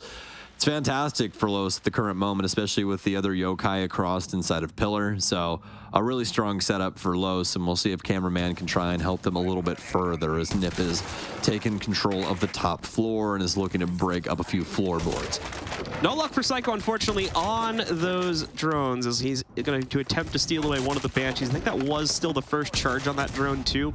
It is going to get countered out completely. So he's really only able to get like 1 or 2 pieces of utility overall from both of his drones. Maybe 1 or 2 more that we just didn't catch on camera, but not the most effective play that he would have liked to see. Still down to over a minute to play out, however, and NIP have already taken full top control, so moving along schedule, but quite a bit of utility setup from los+one still to be dealt with on the first floor as well. Not to mention just these potential aggressive swings that we're going to see Cameraman go for. Cameraman misreads the position from Wizard, though, or at least just doesn't catch him, so he gets away with this first dash for free. Another one now punished too. Cool it off here, los+one. Okay, maybe not so much as yet. Dots still hiding behind the teller's desk itself, goes completely unnoticed. Thankfully, Psycho is there for an instant exchange on the drop down from up top to Maya and Dash are what remain, and they're still not cooling it off. Dash rushing his way up through the main stairs, catches a counter onto Muzi, brings it down to a 2v3 and is still maintaining main stairs pressure. He can swing around here with the silent step that he's now going to trigger, outpacing the flank that's being worked against him by that sledge too. There's a real problem cooking up here for Nip. They're going to have to try and catch Dash, but they haven't done so. But pressure is also building on Maya at the same time. Dash strikes, knocks a player down, more than likely won't be retrievable, but it does leave Maya alone now. And no, Maya immediately cut off by Pino as well. Great control of the situation from NIP as they do indeed capture that second round. A convincing round there from Ninjas in Pyjamas, as they're able to finally get something going up against los+one. But I mean, Maya, what a round, is almost able to get it over on Nip, especially with that position that we saw inside of the office, able to at least out-position them, just not find the kills necessary as the flank finally came through for Ninjas in Pyjamas. But now Nip with a different set of problems is, well, it's now their house and they're set out to defend it. Castle will be on the board unlike our last game, and Nip are immediately going to, on the mantle, bring him in, try and set up a couple of these around the main hallways, especially here for E2. No panels going down on the far end, though, which is a little surprising for me. That's usually what you end up seeing there for the elevator hallway, just to make sure nobody can come in from lone. But I digress. We'll see if Lost try and take things in from the lobby area, even to begin with. Muzi should be able to quickly snipe away a drone right there if he hasn't done it already for that one. Just with the pass being placed up on top, so a good find from him. Now, it's time to see, is los+one's strength in the attacking side of Bank going to be just as prominent as we saw their defensive sides be? Everything except for the first floor holds, of course, going into their favor. And NIP really having to work for that final round as well, but indeed doing the good work to finally put themselves on the right foot forward and at least give themselves a much more workable 2-4 scoreline versus the potential 1-5 that we were looking like we may have gotten there. You may have already noticed it, but we've got the Blitz play. Not only that, the OSA shields are going to be in the mix as well. So this will be interesting, as it's a very weird combination of what could be very fast and potentially very slow play if it doesn't work out. But obviously, since we have the Blitz, the fast option is what will be taken. Pino quickly forced back into a corner. He knows there's going to be pressure from Dirt, but Psycho actually comes in to help out here to get that first kill in against the member of LOS. Loban also falls to Psycho a moment later, so it's a good thing he was positioned on the inside of security as he makes up for the loss of Pino quite nicely. Still going to be reeling a little bit, though, as that's all 3 of the Toxic Babes going away in the first minute of the round. Will not have that additional 30 seconds of delay utility when it comes to that pivotal final push from los+one. Yeah, Nip have a heck of a sixth sense right now for what the situation is exactly building up to be, and they nip it in the bud, man. They get ahead of this train way before it gets rolling, so I mean, well done from them, and especially from Psycho to know that as soon as that blitz starts pushing down blue, his friend's probably going to need some help over inside a server, right? So able to assist with that and make it not nearly as hard of a situation for them to try and deal with on down the line. So Dash and rest of LOS now trying their way in towards the site. Some frag grenades out from Maya. 4 and 4 right now. Dash really the star of the show along with Lobbin. Looks like we have some damage coming off on towards Dash, but nothing really else to speak about. He's going to try and hold on to that and see if he can continue to hold on to the cross, but he's going to overcommit. And speaking of overcommitment, Cameraman, he tries to walk his way in, but just too much utility to hold them at bay as Ninjas and Pyjamas quickly hurtling towards the third round. los+one having to use all their utility to try and open up the pathway from garage there as that castle barricade was blocking vision to their garage push. Ultimately, for nothing to come from that one, though. So Maya reeling a bit from the wastage, not necessarily wastage, but ineffective usage of that utility. And the two remaining members of the attack trying to figure out a way to make this work, but Maya inches just a little bit too close to security yet again. Gets caught out by the preset angle from Cons. Cameraman, of course, now being revealed with the shots he sends out there, just trying to make sure there's no one lurking inside of open area. And with the 1v4 in 15 seconds, it's not really realistic for him to do anything at all here. Maybe a kill or two to pad the stats, but that's basically it. So just kind of playing out the time to the best of his own capabilities. Muzi eventually cuts him off, though. So that's NIP giving us a defiant stance for their own first round. Just one away from the tie point now at 4-all. It is happening. You know what we call this? We call this the demo curse. That's what we call it. He said los+one and 2-0, right? It's all his fault. To be fair, the stats made it look that way. I didn't entirely disagree with that take. It's just maybe it's a little too early for this Cameraman. Yeah, but do stats play the game? That's the real question. No, I mean, no, they don't. Technically, they're in the game, so yes. That would be my interpretation of that question. Damn it, you've got me there, John. They're not playing the game, they are the game. To some extent, so. It's any given Sunday, John. All right, it's any given Sunday, and that's what Nip's mentality is here today. Yeah, I mean, it counts for Nip. It's any given day of the week that they're playing the video game. There you go. That's what I have to say about that. But I can definitely tell you this, Psycho, Wizard, and Muzi, but specifically Wizard, the player that's turning up the most for me currently. Because Ninjas and Pyjamas, and specifically Wizard, that was one of the players that has been the most punished in recent history with his play here for Nip, and definitely saw that at the most recent major. So nice to see him kind of having a more high-flying stat line and definitely getting down and dirty up against los+one right now. It's going to be the Track Stingers flood strategy coming out from los+one now, as they'll try to prevent any aggressive swings into the second floor site whatsoever by positioning those Track Stingers that Dash brings to the table on all of those rotation points, hopefully allowing for them to kind of stabilize their post-plant setup, and then that will allow NIP back in, as they'll, by that point, dealt with that utility and be able to appropriately swing back. So here's hoping that los+one will have their position set up by that point. That's also hoping that los+one can get into a position to properly deploy all of those Track Stingers, which sometimes can be the issue, as we've already seen here in the previous round that's been played out there by NIP. So drones working their way forward at the moment. los+one just trying to see what can be detected. More importantly, trying to see what they can set those Rotero drones up to find out on the inside of stock in some of these initial areas that los+one are going to try and take control of. You can see as well, it's a big buildup of players right by the repelled angle, so that may indicate the fact that they're at least wanting to try and play this quickly. Although Cameraman not having the best of times destabilizing the janitor setup right now. He's 0 for 2 on making those Rotero drones hit properly.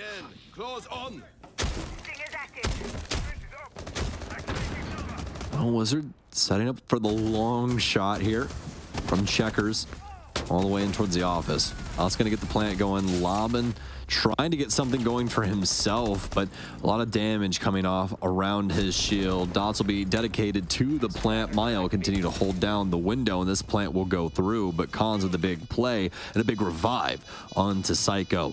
Dots now with an adjustment for himself. Knows there's got to be some inside the closet. He'll get one. Can't follow up on the other, but he can on the conference player. No bullets inside of that AK anymore, and he's now down, but Cons has an opportunity. Inside of this 1 versus 2, it's going to be so very difficult, especially with these Track Stingers. He's already taken a tad bit of damage, and these angles are going to be so difficult to try and fight against. He's going to have to try and hop out. He'll go for it. He gets one, but Maya ready on the other end of things on Repel. Very well done here from los+one, as they'll be able to at least push this further on down the line.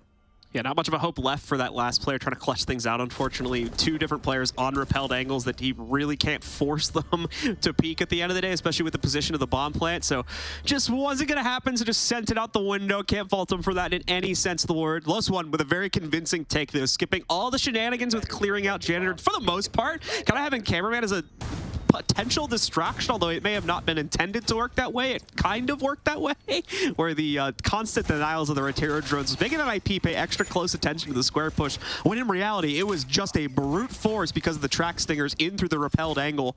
los+one make that work beautifully, steal away not even the entire area surrounding like Janitor as well as Meeting. They really only take the site itself, and that's enough with the bonus of the repelled angles, of course, they have established to overwatch that plant, to get it down onto the ground and then just bully out the remaining presence from NIP.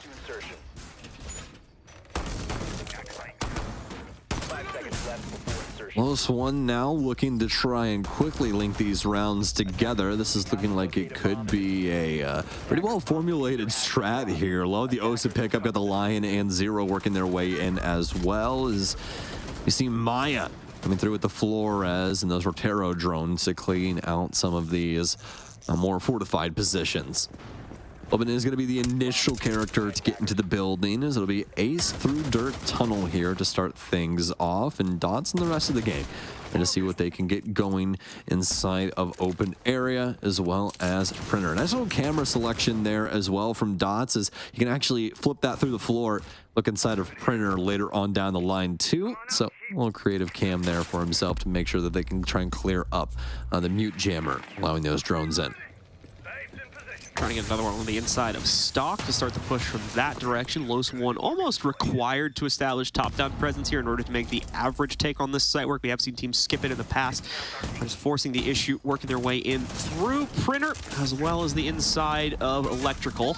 That's at least going to be part of the strat now. As you can see, the Osha shield going down that very same entryway we mentioned, but the counters for that on an NIP side are going to be pretty strong. Muzi playing on the inside of Archives, for instance, does have a direct way to suss out some of the openings going on. Speaking of which, that breach does get popped. Muzi had a chance to shoot it away, but decided not to, and is going to allow them to establish those angles. los+one in the meanwhile here, still pretty tepid about actually pulling the trigger on the execute, but they are very, very close. Don't get it wrong. They do have, like we said before, all those breaches have been made. It's just these kind of sketchy positions surrounding their square hold, like Pino, and of course the player down in Archives as well, that are probably holding back the rest of los+one from really trying to commit themselves to this right now. And it's the right choice. It's just, okay, what's the solution? How do you bully these players out? And it doesn't really seem like they have too good of an answer. So Khans, in fact, now takes command of the situation. He swings out from those breaches, knocks out at least one member of this team. NIP are getting aggressive now that they have the kill advantage. They can afford to lose a player or two here because of that one, but that's not going to go down. Wizard knocks out a second one outright and brings us down to a 5v3. Time is getting low for los+one as well. What do they do here? Like I said before, it's all under their decision making, and they are just not able to come up with a plan quickly enough. So NIP is going to continue to force them back because of that. Ninjas in Pyjamas are playing on the absolute limit at the current moment, and it's working so very well for them. Playing up to all of the doors, making sure that they can't push in any real way that they want to, but Maya might have the opportunity of a lifetime here, but Khans will quickly shut it down, dispatched by the M590. Cameraman with a creative position there as he'll prone things out. A nice shot from Dash and a potential plant building up for los+one, but as soon as I say that, Ninjas in Pyjamas will fell them both, and Nip looking to make an opportunity out of Bank. This could be a 2-0 here to continue on this reign of terror. Yeah, unfortunately for los+one in that round specifically, that round was really lost from the very first kill. Just still trying to force the issue into the same initial strategy, and that just wasn't going to work with the player deficit they had. Unfortunately, I think time was realistically starting to get a little bit too low for them to even go for a major adjustment and try to put pressure on a different part of the map. So just a really tough scenario for los+one to try to work their way out of, as Nip gave them absolutely zero respect in that round and just continued to snap those jaws for the defensive aggression further and further shut the moment they were given the opportunity to do so. Props to Nip, though, once again, for playing the situation so close to the chest and so perfectly off of those very tense positions that they were playing from.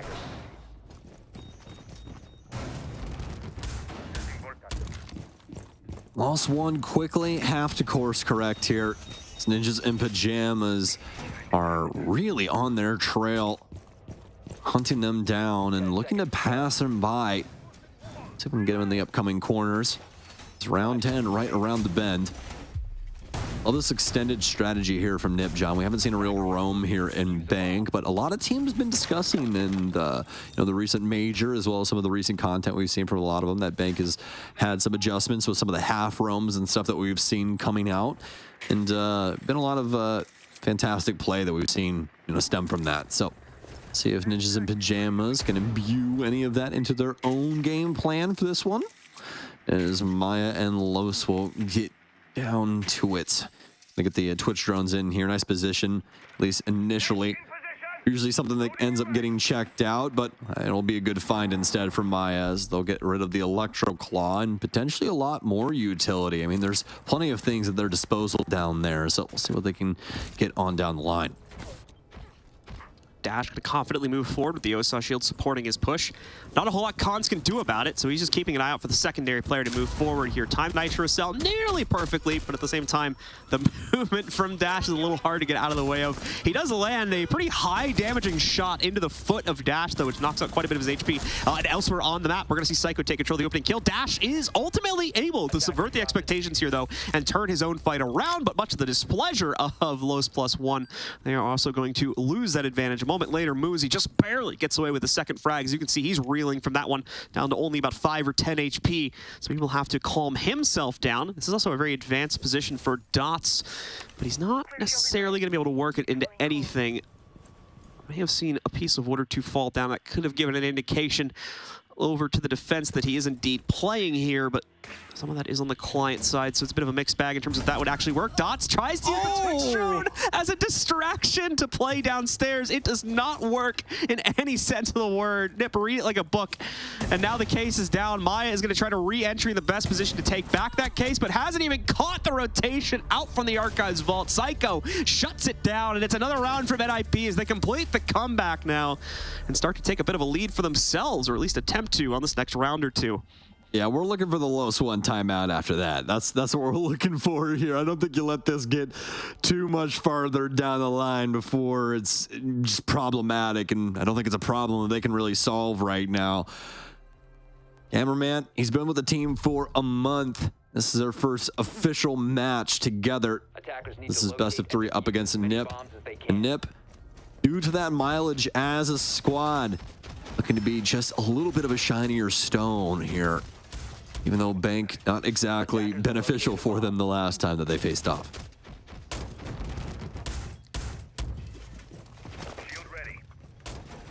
All right, well, dead heat now. los+one quite literally up against the wall to some extent. As they are facing potential elimination. There's no lower bracket here in the Gamers Without Borders tournament this year, ladies and gentlemen. So one and done is all los+one is going to have in terms of their chances to get revenge against NIP. For those, once again, who did not hear us talk about this at the beginning of the series, NIP and los+one recently played each other in the last chance qualifiers for this region going into the most recent major that finished about a week ago. NIP just barely beat out los+one for that slot in a 2-1 series ultimately. And now Nip about to potentially upset los+one's chances to go to yet another big LAN event by shutting them down here. But los+one, with the performance they've been giving us here, should still be able to have some fight in them to maybe push us just that little bit further onto Villa for map number 3. So let's see, as they had still a pretty convincing first half, if they can keep that momentum rolling in their own favor and potentially give us 2 more rounds themselves. Opens worked his way into open area. Drone spun up for Los as well. Too much activity across the board, though. Just trying to assess the situation and see exactly how they want to try and aggress from that. Mostly starting over on the square side, minus what Loban's position is built up to be. Although, really no activity. Ninjas in Pyjamas, mostly strung along the site, trying to hold the odds and ends of the stairwells and some of the windows you can break into on this top floor. Speaking of those windows, Dash will end up holding onto those in kind. He's looking to see if he can get some deeper crosses for the site once the execute starts to work its way in. Loban more than likely avoiding that camera there from Psycho, so he wasn't able to get that off in time. This frag grenade not gonna land out as the Nip player will not move at the top of main. Nothing coming to Los just yet. Looks like Nip want to make this as difficult as humanly possible on Los' offense. They're going to have to fight for every single gritty detail. Los not able to immediately isolate where their best first attempt is going to come from either. Just sneaking cameraman into the corner of top square and setting up an OSA shield so that no one can sneak up on him and knock him down. Since he's not being supported that well, Dash is a bit preoccupied with the insight duties, on top of potentially having to hop on the drone every once in a while there too. Loban, though, gets us started well for los+one as he lands a singing nade against Amuzi to eliminate the castle, I believe playing a little bit closer to Jay or Stock over on that side. As a result, that'll open up a few more pathways. We can see Khan's trying to make a bit of a play on his own, misses the opportunity, but it's all right. Wizard has got control of the situation alongside Psycho, and now Khan striking true here. Pino also trying to take out the repelled player. That attempt will fail, and Khan's is currently down. Wizard, though, knocks out the only other member up and rolling from los+one, and although Dash will get a nice parting kill, he is still quickly smited as well on a trade via NIP, and that puts NIP up onto map point here. Map point as well, but just like we saw on the first map, only one opportunity for the leading team to shut it down here. We could very easily see a trade from los+one and take us into overtime for the second map in a row. I think there's a really strong case for that, especially with Nip having to go to staff room, open area. We haven't seen a team be too successful with that site just yet, so excited to see what Nip can do with this. Their strategy is definitely quite a bit of delay, but what it's mostly punishing is the drone game. You see a lot of that here. The Mute, the Mozzie, the Solus all coming out just to make sure they limit the info that is streamed towards los+one. And los+one having a creative game plan of their own as of right now.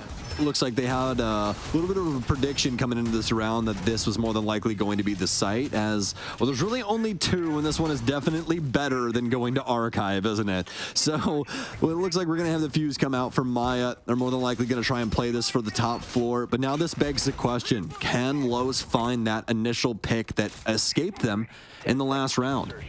That was the initial point that I was going to bring up as well. Is that although the fuse is great for the inside play, los+one never got to that point the last time. Exactly. They got to get there, right? NIP still had very strong hard points, both on the inside of, I believe it was CEO upstairs, as well as Archives on the first floor that never got properly dealt with by los+one. And if that's going to remain an issue, then this fuse utility may never really see the light of day. Thankfully's got a pretty good gun to back it up, and he's also secondary hard reach. So there's other things that Maya can do here potentially, but if the goal is to use that utility on the top down for open area, there's a possibility we may never see that come to light. But let's hold our breath, of course, and wait and see if los+one can get to that. I was gonna say, I don't think Maya fought too much about playing fuse. They were like, "Hey, you want an AK-12?" And he was like, "I mean, if you're gonna twist my arm, no. I mean, I guess why not?" So we'll see if that does work out for them, though. As holding our breath, baited for this round here. Looking to see what will happen. Definitely a slow rolling one, at least initially. This first minute used as reconnaissance for los+one's case. Loban attempting to move forward, and this might be the kill here. He's got the rotation, but I think they know he's here. He plays back in towards the concrete wall, and he's lost the plot, John. It's getting scary. It's up in the ether. It's a trade here between the two, but Maya is going to keep him ahead of things. They're going to springboard off of this down into a 4 versus 2. Pino's stuck upstairs. Pino's dead to Maya on the rotation. It's up to Muzi now to try and hold on to this. That logic bomb ringing in his back pocket. He's completely off the reservation as well. Tries to swing back. He has to take these fights, John. He has to be confident. Gets one. Knows there has to be another one lurking. Cameraman stuck to the plant here, at least for now. He's going to double back and hope they think that he moves over for Kitchen. Looking for that deep player. He finds one. Cameraman doesn't even check. They think he's rotated bottom square. He has an opportunity here. This will be a crazy round from Muzi. One for the ages, and it's in a charity tournament. He's getting in here, the stun out, he doubles back. Maya plays it perfectly around the cubicles, and we're guaranteed overtime again. Yeah, 7-0 the last time, but they're both here to play for this one. Maya versus Muzi, the battle for the ages right there, but Maya just barely squeaks it out at the end. Muzi, unfortunately, is overplaying his position that little bit. Let's talk more about Maya, though. Maya just absolutely bullying out the entire setup from NIP upstairs. What has usually been a completely synchronized level of play from NIP in those extended positions where they're immediately able to calm off each other and trade those early openers very easily, finally falls to pieces here on round 12, just when they needed it to stay together as well. And Maya's allowed to go absolutely absolutely crazy, picking up 2, if not 3 kills on that upstairs clear and making the rest of the round at least a little bit easier, obviously, with that clutch attempt still coming in from NIP. Yeah, I mean, honestly, good looks all around, right? That was just a fantastic round from everybody. So we'll see if that continues on in OT. You really don't want to see the script switch up now, as the show was just getting good. We got 3 rounds here to see if Ninjas in Pyjamas can pull the wool over the eyes of los+one, bring them into the flock in a nice 2-0. Ninjas in Pyjamas have the defensive end again, and they've looked so dang good so far when they are playing on the defense. It's going to be up to los+one. This truly is the pressure test to see what los+one are capable of here, as Cameraman has just worked his way into this lineup. All right, like I said, Cameraman potentially starting a new dawn inside of the Latin American region for los+one. Qualifying for Gamers 8, even just making it to the Gamers Without Borders Grand Final tomorrow is going to be a nice first step forward, as of course they'll be priming, I believe, for a matchup against Team Liquid if that game has gone the way I believed it would have gone. We'll get official updates on that with the analysis desk, of course, after this game has concluded, but more than likely going to end up being either team's opponent going into tomorrow. And los+one will really have an opportunity to make their mark, but it's going to be NIP to strike first, at least in this round. Muzi getting a very close battle going his way to knock out Maya, who obviously we saw what Maya, just on their lonesome, was able to do at the beginning of the last round. So losing him early on here is not going to be the greatest start to things for los+one. Well, John, if there's one thing that we know about the Copenhagen Major is that it made everybody a believer in Blitz. Now, here's the thing. I didn't see a lot of these Blitz games. I'll be real with you. So ever since we started casting again, all these Blitz rounds, they've been absolutely trash. So I really need Loben to make me a believer here. I need some Copenhagen Blitz play out of Loben in the moment right now. And here it is, the aggressive play. He gets one. He takes down Psycho, the mainstay fragger for Ninjas in Pyjamas, the top player from Ninjas in Pyjamas at the Copenhagen Major, now dead and gone. los+one with an opportunity as they'll bust through this castle barricade, a nitro cell out. Very well played. They knew that sound key was more than likely the telltale sign that a nitro was on the express train there. So Loben has answered Stokes' call now, giving us at least a little bit of action on the Blitz play. We'll see what else he's able to deploy towards. You saw it, he's ready to go down the base. He's on it. He's like, just tell me when to go, guys. Hold me back, as Loben is ready to frag out right now. We'll see when they finally unleash him if he can put together another pick or two here, or at least set his teammates up for one, as that is the ultimate goal of the Blitz here, is not for the Blitz itself to find a massive amount of frags, but to just act as a raw chaos for his teammates to then wrap themselves around and try to pick up a few kills themselves. Smoked Up works their way in, so here comes the play into the back of Gold Vault.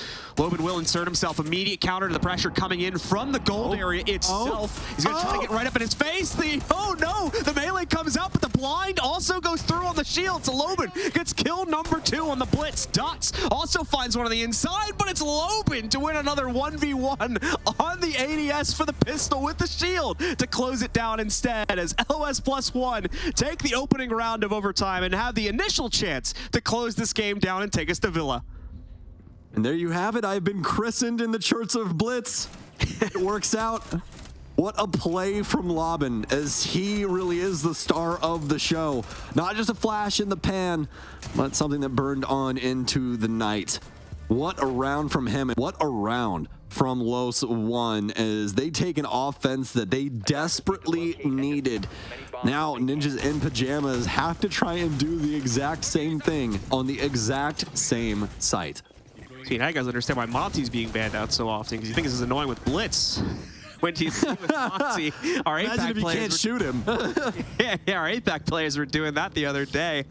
And one of them got like a triple kill, if I remember correctly, in one of the rounds in like Oregon or something like that. So I think that was Cyclops that managed to put that together. But either way, focusing back up on this region, of course, NIP versus los+one. los+one bringing it back under their own control, struggling a bit at the start of the second half. Initially took a 4-2 lead at the start of this game, but then fell back, obviously, to the 6-6 scoreline at halftime, and taking the initial round, and now having the defensive start for round 14, they are looking nice and primed to potentially trigger that third map after it looked for a moment like NIP were ultimately going to dominate in the second half. No longer the case, obviously, as both teams are alive yet again. Ninjas and Pyjamas have been in this situation before, though. You can say the same for Cameraman and a decent amount of the los+one players. It's going to be cool as a cucumber. Nobody's stressing about this. Just another day in the office. We'll see if Ninjas and Pyjamas can try and get the ball rolling here. Psycho going to be coming in decently late, waiting for some camera work. Cameraman actively playing the angle, and that's going to be the big pick here. He knew the rotation had to be coming through. He knew someone had to try and come for the garage play. Psycho answers the call. He'll be met by bullets from the MP5. It's very well-warranted revenge there, too. For those that remember, Cameraman did get caught on the drones back in round number 1 against that very same push. So finally, he's able to give the members of NIP their own just desserts for trying to pull that move on him a second time. This echo drone will be found out, but it'll get the nice little fadeaway stun. Not that that's really going to contribute to a whole lot. Pino, in the meanwhile, though, did find a trade onto Dash, catching him probably trying to rotate out from like Archives or something, back down through the stairs or potentially into that open area hatch. Just a missed time to rotate, the one that NIP will obviously take full advantage of. los+one also rotating the rest of their extended players back to the site because of that loss. They no longer want to really take the risk on it since it is still going to be an even fight in the site itself. So now that focuses all the pressure from NIP onto that site. That's all that's really left to play for across the map here, and quite a bit of pressure still going to be deployed to the inside of security here, or rather CCTV in the archives area or server just sitting directly outside of that one. So that could cause some additional serious delay problems for NIP. However, no, los+one don't want to contend with the open hatch. They're going to fall right back and respect the opening from NIP. The fact that NIP have been able to find this equalizer in the likes of Dash is such a huge thing for them going into this last minute. Still have some frag grenades, another Goyo here. Remember, these last for 20 seconds, so a lot of delays still to be had from NIP, but, or rather, los+one, but manageable for NIP. That was the main point there. Cameraman, I don't know how many more yokais he still has. I believe he just has this one. I don't exactly know what the other one is at the current moment, but the key factor is Ninjas and Pyjamas are getting themselves wrapped around this site. They've got the hatch play in here. They've got the drone set up for Psycho to watch the flank. It all comes down to this. 20 seconds remaining and a drop waiting in the wings. Dots with the cross here with the yokai wielding. Cameraman in the wings as well. Inside of Garage, the drop comes in. Muzi with a big kill. Cameraman with one of his own on Pino. Cons has to try and go for it. He's got the case in hand. They push deep for Office. He's dead from behind. There's one inside of Red, and Los get it done in OT. 8-6, and it's going to require all 3 maps here in our semifinal. It's the smoke player, or the mute player, didn't actually get to see which one it was, hiding in the wings that goes unnoticed on the drop. That's always the big issue with those last moment executes that NIP are so fond of. Even looking back towards map number 1 as well, we saw quite a bit of it there. Miss 1 or 2 little details like that mute, or obviously smoke player playing into the corner there, and that is it. That player is going to be allowed to go off. As we saw, picks up like 3 kills in the final round right there and seals the deal on a response map from los+one, and that indeed locks in our 3rd and final map on Villa, which we're going to be going to in quite a few minutes. Either way, once again though, quite the matchup between these 2 teams, as it is very close to the chest, going all the way to the bitter end. We nearly needed the full 15 rounds yet again. But anyway, folks, like we said before, map 3 is coming up right around the corner. We get a short break before we get to that, and we'll be back with your analysis as well to prep you guys for the 3rd and final map of this series. See you in just a few. Every day, it feels like there is a new crisis. Families displaced by violent earthquakes and wars. Warm hearts sleeping under cold blankets of stars. Lives destroyed and washed away. Families fleeing into the unknown. But look closer. See the hope everywhere. See the ones running towards disasters to help. Compassion exists all around the world. Kindness is healing wounds, bringing hope for a brighter tomorrow. Look closer and see the many families like Layla's, who've lived through unimaginable hardships and yet haven't given up. Please don't give up on those forced to flee. Donate now.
Did you know that 80% of a human's brain is developed by age 3? That's such a narrow period of time which will have lifelong consequences. Not only on one child, but whole societies, the whole world. That's why we chose UNICEF at Gamers Without Borders, because they are there for children every step of the way. From early childhood until they enjoy their rights to health, education, protection, and more to grow up and thrive. Choosing UNICEF is the right thing and the smart thing to do, and you can join us. Progress is a race that has no end. After every finish line, another challenge awaits. How can we continue to push innovation in a sport at the forefront of technology? This is how.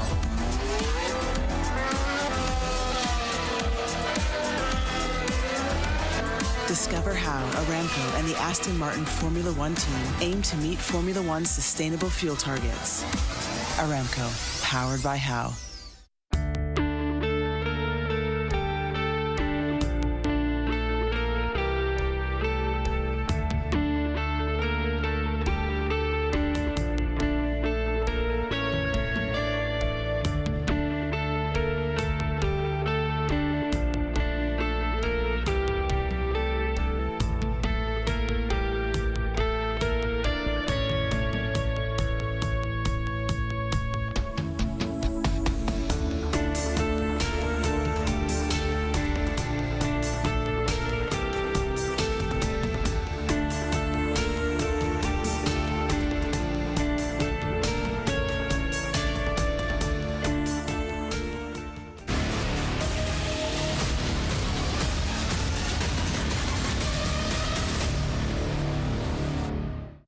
We're going the distance here at Gamers Without Borders. One apiece in this best-of-3 semi-final.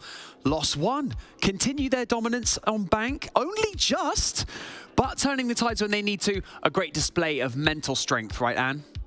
Exactly, yes. This is the mental strength here. We're talking about, you know, grabbing those rounds or those victories when they are so close to you. And when los+one were presented that one opportunity to grab this win and to pull this map towards them, they did it. That's what we wanted from them. And if you think about the very beginning of this map, right, Maya had that huge clutch. If it weren't for that huge clutch, the map would have probably gone in towards the favor of NIP. They had huge momentum on their own defense as well. We started that with los+one on their own defenses. There were rounds where, for example, Dash was buying his team so much time upstairs with a massive roam. We had Cameraman on the Echo consistently, giving his team so much information to play off of with. And NIP on their attack, they were so slow. In their defense, they played into that as well by selling out so much time, and NIP countered that really well by doing these kind of funky attacks where they rappel into the CEO windows, get the plan down, have all this funky utility being brought out. And indeed, as we mentioned, the first time they have this opportunity presented to them, they grab it and they take the map. Yeah, I couldn't agree with you more. The momentum killer Maya on that opening round, it was absolutely crucial. But honestly, you know, similar play style in map 2, right, Demo? I think that los+one seemed to anticipate that slow roll from NIP eventually because it becomes a little bit predictable, like, you know, over a certain amount of time. Yeah, very similar to what we had in the first map. You kind of have NIP who are very, very slow. Sometimes, you know, the clock is against them. That's kind of their worst enemy. Just doesn't matter who they're against, that's always going to be their biggest enemy. And again, you look at a team like los+one, quick, blitz is being played, you know, they're not afraid to really push the boot out. Definitely. Yeah, I agree with like the fast plays there being in the favor of los+one, especially on that map on Bank. They're very comfortable there as well. They were 5-3 up again, and then a 6-5 turnaround happened. And my head was in my hands. I was like, not again, this cannot happen. Exactly, yeah, I understand where you're coming from. But then something I'm happy to see on the side of NIP, though, is Psycho and Wizard, they definitely had a better game than they did have in that first map, but it just wasn't enough. I was happy to see that if you look at the scoreboard here as well, los+one were getting way more active on those entry engagements. They weren't always victorious, but they significantly had more positive entry engagements than they had on the previous map. And also, their entry conversion was a lot better, because 80% of the rounds that they got the entry, they actually managed to win that round, and they got so many more entries, which definitely helped them to get to that entry conversion as well. We talk about the occasion sometimes being a bit overwhelming for less experienced players. But Demo, it seems like los+one, they kind of rose to the occasion for this one. And now they're in a very, very good position going into the final map. Again, it's all about momentum. For me, I think a team like los+one, where they're young, they're hungry, they want to get to more events, they want to build up that portfolio. This is what they need to win. These are the kind of games that really test your mettle. Obviously, it's not done yet because they have to go in a best of 5 tomorrow. And that is up against Team Liquid. We know that whoever wins this is up against the runners-up from a most recent major. So it's not going to be an easy battle, no matter which way you look at it. But los+one, just keep it going. Keep it going and get yourself into that grand final. Keep trucking. We've got our head-to-head of our 2 best players from that round as well, and you can break down some of these stats as well because once again, it went to overtime. These teams are just so equally matched at this point. Exactly, yeah. Muzi showing up a consistent performance with first map going into the second map. But then if you look, for example, at the cost difference, this one is leaning way more in the favor of Dash. And Dash had some huge performances in that last map. He was very active on the entry engagements, being really successful with that. But also, as I mentioned, for example, in round 4, where he is all the way on the top floor when the side is all the way downstairs, and he buys his team so much time because NIP, right, they started the play style of Virtus Pro. They will be a slow team. They were very slow on this attack, and then if with a minute to go, Dash is somehow on the top floor shooting down one of your team members, that is an issue that you need to fix immediately, and you have to shift your focus. And this way he buys his team so much time and eventually the round win too. Well, our final map of this series is going to be Villa. Demo, we're going to be getting our map predictions wrong maybe again. It keeps happening here in the virtual studio. I feel like we're jinxing left and right. Can you say with any kind of confidence what you think is going to happen in this final map? I mean, Villa's not a good map for... I don't think it favors any team. So we are really in, just... It is what it is. Whatever happens, happens. That's the kind of territory we're in. But I always think, Ollie will agree with me, because Ollie's got me saying this now. Whenever team wins the second map, wins the third map. There you go. You know what? I was literally about to say that. And do you agree? Do you feel like now los+one, the advantage is in their hands? You feel like it's their map to lose? Yeah, I feel like for los+one, they've got 2 very positive things going their way. A being during the last matchup when these 2 teams faced against each other, this was the only map that los+one was able to win against NIP. So, they have this mental, I guess, fortitude on that map. And then also, if you look at the attacking stats or attacking win rates of NIP, this is by far their worst attacking win rate. And on Villa, you'd ideally like to get a few attacking rounds in the back, because when you get on your own defenses, you have this nice little buffer. So 2 positive things very much going in the way of los+one. Looking back into the history of these 2 teams as they've gone up against each other in the past, one thing that we can touch on very, very kind of minimally, I will say, is that los+one did in fact beat NIP at the end of last year in the 6th Invitational Qualifier, right? They lost the 7-3 on border. They came out of the lower bracket and they won in the final. It went the distance. los+one have done it before. They can do it again. So I love the idea of this becoming like a grudge match forming, but, Anne, what are you thinking? I mean, yeah, even if you look at about what they said in the interview, right? If we heard Loban say like, oh, we've had some issues closing out maps, we have this new experience coming in, we have Cameraman, our new Agile, our new addition to the team. And they also mentioned like, oh, we probably should have won that map or that game against NIP last time. So there definitely is some grudge. And hopefully for them, it translates into so much motivation to absolutely storm on that final map. Talk about qualifying as well for, Gamers 8 later in the year. Demo, we have all these external factors when we go to LAN tournaments, okay? But right now, all of our players are getting to kind of compete from the comfort of their own home. They don't have any of these external factors. They don't have the crowd, the hot lights, the cameras, all that kind of stuff. Do we tend to see players thrive in this in competitive Siege? Or do you feel like this is just like a really nice and comfortable way to qualify for a huge tournament and make a lot of money for charity along the way? Yeah, of course. I think teams are obviously, you're in a different environment at a LAN event, different PC, different monitor, where you are, climate, time zone, so many things to take in consideration. The good thing is for both these teams is that they both have LAN experience. If they end up winning this game, moving on to Liquid beat them. They've been to LANs before, so as they go into that main event in July, it's not going to be like they've never been here before. Are they going to crumble? You know, we've seen it happen. They can do pretty good on events. We keep talking about NIP's like slow pace coming into this one. This might be their downfall as well. Do you feel like they're the kind of team that can now adapt on the fly? Maybe they're going to increase the pace. Maybe they're going to change a few things up. And what do you think NIP need to change coming into map 3 to ensure that they close this one out? I think if they were a team to pick up the pace, I'm not so sure if I can see that happening, considering it's been quite of a trend over these past 2 maps. But if you compare it to los+one, what we've seen from them, which we I think haven't really seen from NIP so far, is those pocket strats or the funky rounds where, as on the previous map, los+one, they get control of all the windows, they get so much information, they say, okay, right, we're taking CEO, we're getting the plan down, we've got all the utility to keep us covered, and NIP haven't really been making those rush plays or pocket strats, so if they want to switch up the pace, that is something that they can definitely do. Okay, we're going to dive into a very quick break while we get all of our players to join the lobby. But when we get back, we will have your casters and we will have your final map of this semi-final in LATAM.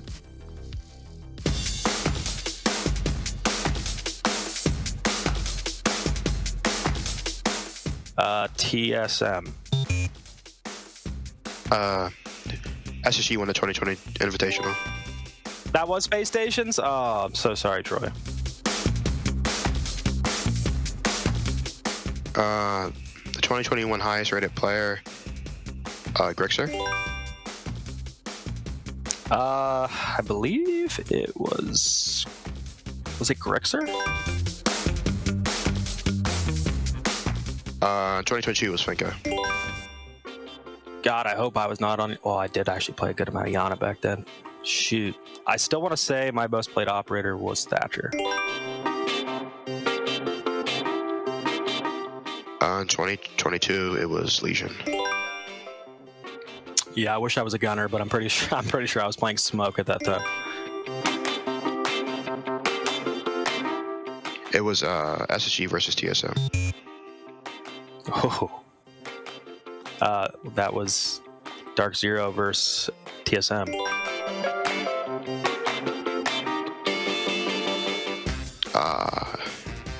B Canadian. It's gotta be Geo.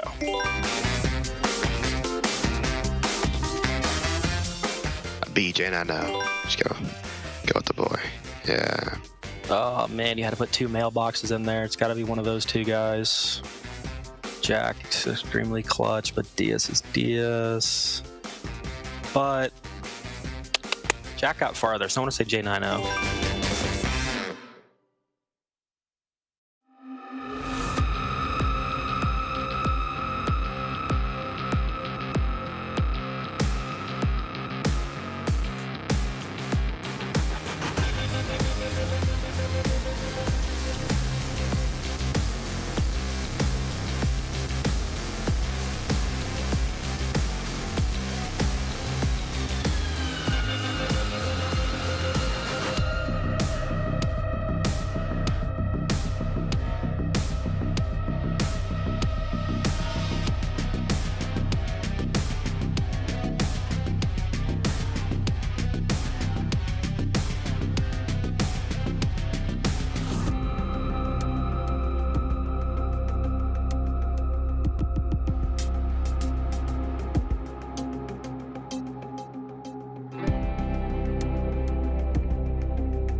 Yeah, my main gun is the MPX.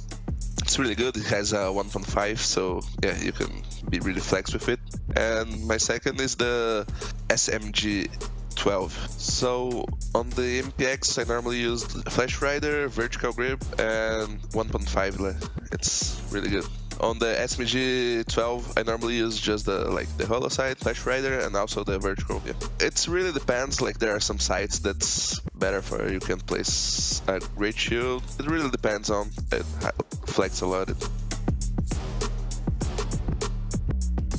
The best maps I can say maybe for Warden, it's Cafe. A lot of people like to play with Ing and some smokes, so yeah, you can counter it a lot. When you're playing Warden, sometimes you want to hide it, so you can maybe just, let's say, find a spot and hide until the end, because you don't want to spot it, because the other team can be like, oh, we won't do something because they have a Warden, and that's it. Most of the time it's really good, especially when the other team is executing their strategy, because they are going to smoke like maybe some pixel, and you can always counter it just by placing yourself in the middle of it and shooting. A trick that I haven't been using for a while, but you can like make a team play, let's say, sometimes when your teammate smokes, I'm saying like I smoke, right? So when he places his gadget and he opens the gas, sometimes like the attack can see a lot, and if you are a Warden, like maybe you can use it as an advantage, you know. When you're playing Warden, you always have to be aware what the other team is doing and where's the best place you can be, like that you will be most effective, you know. Yeah, like his gadget is Warden's gadget is normally used on the late round, so most of the time you don't have to be that aggressive because it's a really important operator. Yes, like there are a couple strategies that when people knows there's a Warden, they can maybe use a Thatcher and disable his glasses, so you have to be really aware of it. Biggest thing is, like as I said, when you're playing Warden, sometimes you won't use his ability on the early round, and you don't have to pick everything because sometimes it will be really useful and it probably will a lot your team on the late round, you know. I can't remember exactly like if it was like a quarterfinals, but it was against FaZe on the SI 2021. I made a 5K. And before the match, Moringa, that was one of my teammates, he said, on the first round, you're gonna make a 5K. And like, it was, after I made it, I like, get on like, and I yelled to him, yeah. Like, it was really amazing. Set of goggles, well, he is waiting patiently to absolutely tear them up. Oh, at the moment the goggles will run out, it's going to be able to at least pick up one kill. Over the side, hoping that baits the play round on the split, but it's Palu in the meantime, and this huge bout of no man's land with the deployable camera offering cover. Palu just gonna swip for a quad. He's gonna go find the fifth, hopefully, as he hops over the side of Lumber. There it is, there's an ace. It was the battle of the aces, wasn't it? I think, was it Astra that had a quad kill as well, or was I completely mistaken in that one?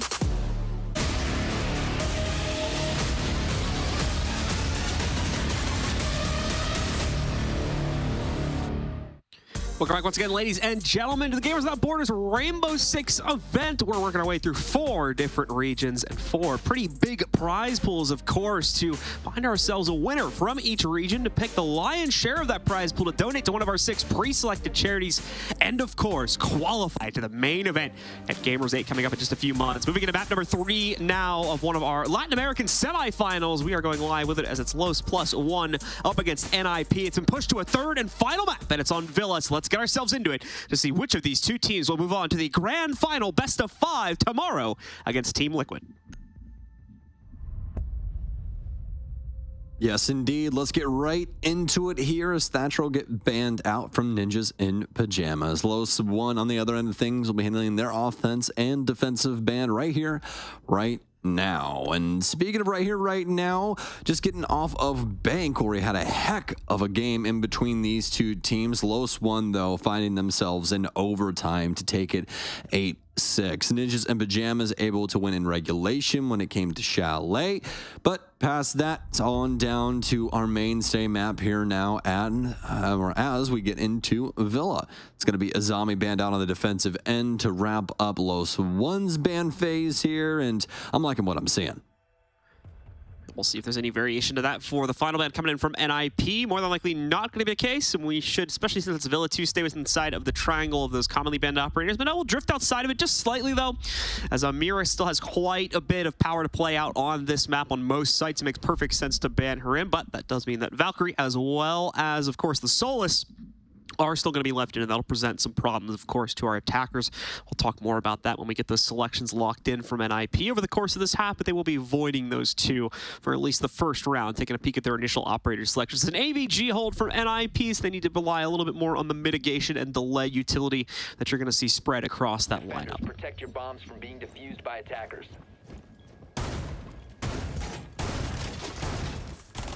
AVG will be our very first defense here from Ninjas and Pyjamas. los+one with some pretty interesting details being built up for themselves. Got the Brava coming in here. Haven't seen that too much in between these two just yet. So hopefully some things in the wings to try and effectively steal away some utility. Not too much for them to really deal with. That could be too counterintuitive at the end of the day. So see if they can just try and get some mute jammers and things along those lines.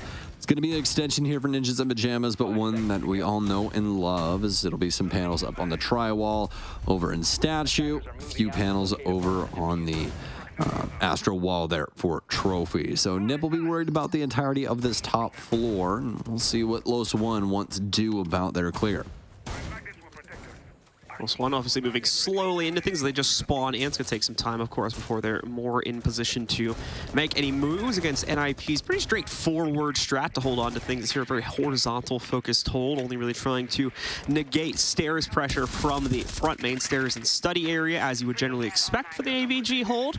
We'll see if Dots can make that entire setup just a little bit weaker, of course, with these Terror drones on being attempted to be shot at here, but he'll sneak it deep and deal with the map side deployable shield here, removing that potential play position from NIP if they get pushed into a corner later in the round. Speaking of which, Pino now going to find himself in a hole while he gets down. Still manages to take at least one player with him, although will be confirmed eventually by Loban. Still another kill also found by this defense, though.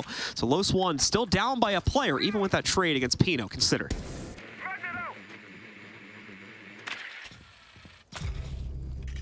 Big time here for Dots now.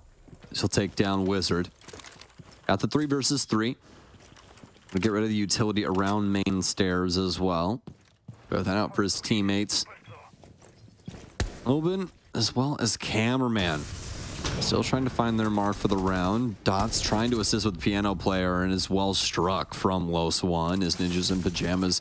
Lone Soul downstairs is stuck between a rock and a hard place, and well, that's going to spell demise for him. It's going to be Psycho now here for Study. He's going to attempt to hold things over towards main stairs. Has a few bodies to worry about. Loban especially, as he'll be trying to clear things out from down low. So much time for los+one to process the site, and this is where Loban can make things so very easy for them, as they'll look to try and get a better info game going on the areas around the site, as well as clear out some of these mainstay pieces of utility. Loban and the rest of los+one here starting to get low on time to make the execute work, given the fact that they are still up by a player in a 3v2. The hesitance is pretty well noted here. Cons, especially with his aggressive position out by Trophy Connector, has already been realized by the members of los+one. However, it doesn't necessarily mean it's actionable. As we can see, Cons now ready for the challenge, takes out one player, has the possibility to get a second, and Psycho will ignite himself from the inside of the site too. With that kill found, Cons just dips. He doesn't want anything to do with this fight anymore, or does he? No, dashes back out one final time, but hold on, Loban skipped the step. He forgot not the case on the outside of the connector. Psycho has been given all the time necessary now to prep himself on the inside of Gunvault. 8 seconds left for Loban to make this play hit. He's going to go right for the plant, but that's a pretty easy rotate for Psycho. It's just all in the mind games now. Has he stuck it? Has he not? No, it's the drop shot from Loban to try and clutch it out, but instead it'll be under the control of NIP when the gunfire fades. Loban almost had it in the clutch, but slipping through the fingers of los+one. Malpractice when it comes to their clear, John. They had so much time to try and work for the site, try and work out where these players from Ninjas and Pyjamas were before they try and actually address the area. But they don't do that. They clear things out with the IQ when they start to work their way in to adopt these angles. But Ninjas and Pyjamas aren't just going to rest inside of sight. They get a big pick, make it really difficult for los+one to try and battle out inside of the 2 versus 2, and then translate that down to the 1 versus 1. So extremely well done from Ninjas and Pyjamas to keep the play active and make sure that they stay in the face of los+one. los+one going to be kicking themselves a little bit for not being able to control that situation into a pretty advantageous player count, but just not enough aggression to force their way into the site, allowed for those 2 remaining players on NIP to have their way with the aggression from los+one and shut down the play to give it to them instead. So that'll lock away AVG, of course, and we'll see them move swiftly along to the expected second site. No surprises there in terms of the selection. And you can very much say the same thing about the operator choices here. Still heavy focus on the mitigation, with 2 out of 5 of their lineup being committed to that role, and a pretty heavy spread as well of info denial when you consider they brought the Mute Mozzie combo, and then just the usual Cade pick here to counter out the wall openings that they'll almost certainly be going for in areas like that Master Triple.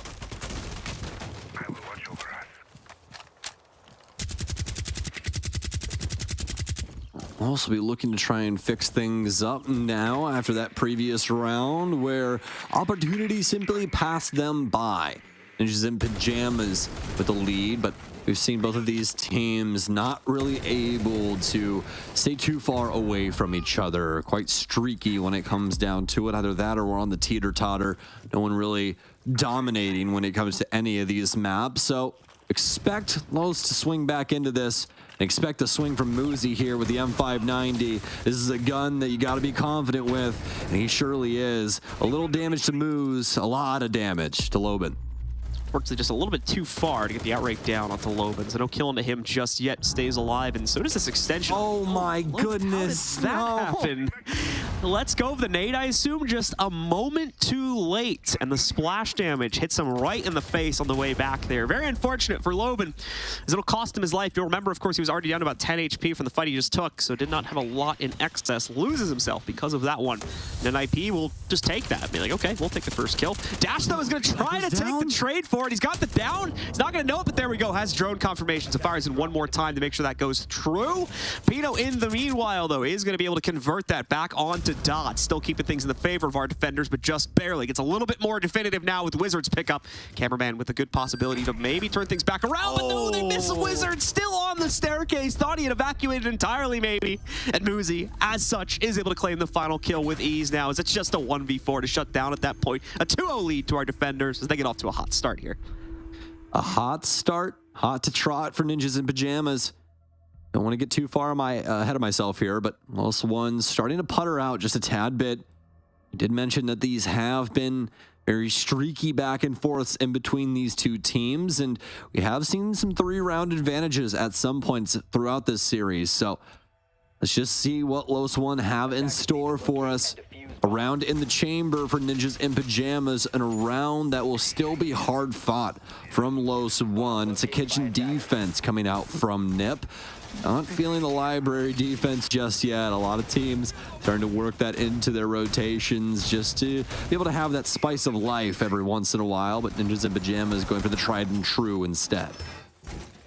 So with Kitchen being the site to play in, that will adjust quite a few operators on the attacking side as well. Not anything earth-shattering once again, just some stylistic changes. No Nook to creep things in, for instance, on Dash. They need the direct insertion capabilities of the Ashe. potential insurance policy on their top-down openings as well, because they are not going to bring a sledge. They do have the Buck, of course, which can do that job just as well, but no nades behind that Buck, and that'll be the story for the entirety of this attacking lineup. No frag grenades to try and bully out any of like the kitchen players once they open up top-down angles, so that may be something that they come to miss if they find themselves struggling for an opening entry, but we can talk more about that when we get to a later point in the round, as there's a lot more clearance that needs to be done before they can even think about getting themselves into the site.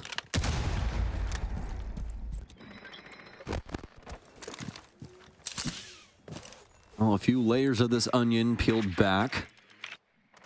There's just Pyjamas. Do have still a lot of time to burn up. los+one to assert themselves across the building. Some angles adopted towards the site, especially for Loban, as he'll be playing the rappel here for the actual pantry. Selma's out, but a mute jammer out as well. And I think they'll finally be able to get that to go off. Yes, indeed. And at least be able to break up one portion of that before it gets destroyed by the Electro Claw that was handled earlier. So they will at least have some vision in that space. They have the cardiac sensor here, though, and this is going to allow them to know when they can and can't be inside of Pantry. Looks like a push coming in from Loban, but is he aware that Wizard is in the area? Potentially has a big frag in the wings, but it's going to be Dots that actually lands first. Psycho first to fall for NIP. More intel given over to the los+one roster, but can't immediately capitalize on it. Wizard pushed into a tough corner to play from now due to the fact that he's lost that breach. Can thankfully back away, as you see here, by rotating on the back end of the fireplace itself and get himself behind a relatively safe position near the bomb chassis. Fight still going on upstairs in the meanwhile. Not even just upstairs, but upstairs like horizontally as well. All the way on the other side of the map, basically. Another kill is going to be found for NIP. Once again, giving them the player advantage as we enter the final minute of time for los+one to make their own execute work. And los+one still kind of grasping at straws in terms of where they're going to find the best potential position to start things out from, as they still have, of course, Pino to deal with lurking around now the piano area of the first floor, trying to delay out any potential clear. And more importantly, he personally is delaying out any red hall control that los+one would try to grapple here to get themselves into the site. And this has been so damning so far for Los. A real opportunity here for them to clear things out the way that they want to. Pino. Oh, did Loban not have the timing? He didn't see him, John. He didn't have the timing. Oh my goodness. They're existing in the same damn zip code. They don't even know it. Cameraman now stuck inside of this round as there's only 15 seconds that remain. And I mean, practically hell on earth for him. So 1 versus 4, no real opportunity here for him to get out of this. Pino more than likely with the repeak, and wow, what a shot from him with the drop shot and the pistol. Ninjas and Pyjamas up 3-0. Looked a bit like some of the nip takes we've been seeing so far over the course of the series, where it's just far too slow, and they have, it's seemingly, at least initially, a good amount of intel to make and execute work, but they just don't have the confidence to play it forward, risk a life or two, and potentially trying to take some map control for themselves. And they're right to worry in that situation. They were already a player down. The problem is they wait so long that Loban is allowed to, or rather, the player from NIP is allowed to make the play. They did, it was Pino, excuse me, that jumped out into the hallway there and kind of changed up his angle a little bit. Even had time to like check behind him, reconfirm there wasn't a pre-placed drone watching for him. So he knew he had that fight against what I believe was Loban on the other side of it, on the outside of the window there. That's a great example of los+one just taking a little bit too much time to figure out the situation, and hopefully that's part of the discussion going on now in the TAC timeout. Yeah, the strategy from Nip has been working time and time again, and it's that early delay that leads into a not necessarily great execute out of los+one, just missing a few key cogs like some big entry kills and just some of the ability to try and trade out some of these frags. It's not really hitting its mark at the current moment, so we'll hope for the adjustment here after the TAC timeout. It's our only one for this remaining game. As we'll get back into things. Round 4 on the docket now for Ninjas and Pyjamas, as they have looked so very strong so far throughout their first full defensive rotation. Time to see if they can do it twice now, as they look to lock in a potential perfect 6-0 half. Would certainly be a change of pace for what's been a relatively close series so far, even inside of just the initial 6 rounds we've had play out for the first half. But being able to try and break that mold. I think the best score that we've had is a 4-2 so far. So time to see if NIP can really push the envelope on that a little bit more. los+one doing the dirty in the meanwhile here. Dash at least was thinking about it for a second. Had the Blackbeard soft locked, but ends up switching that up and goes for the Nook. So still going to have that sneaky insertion, just will be done in a bit less of an obvious way here for Dash, as I'll go to the tried and true instead of just the repelling menace in the form of the Blackbeard.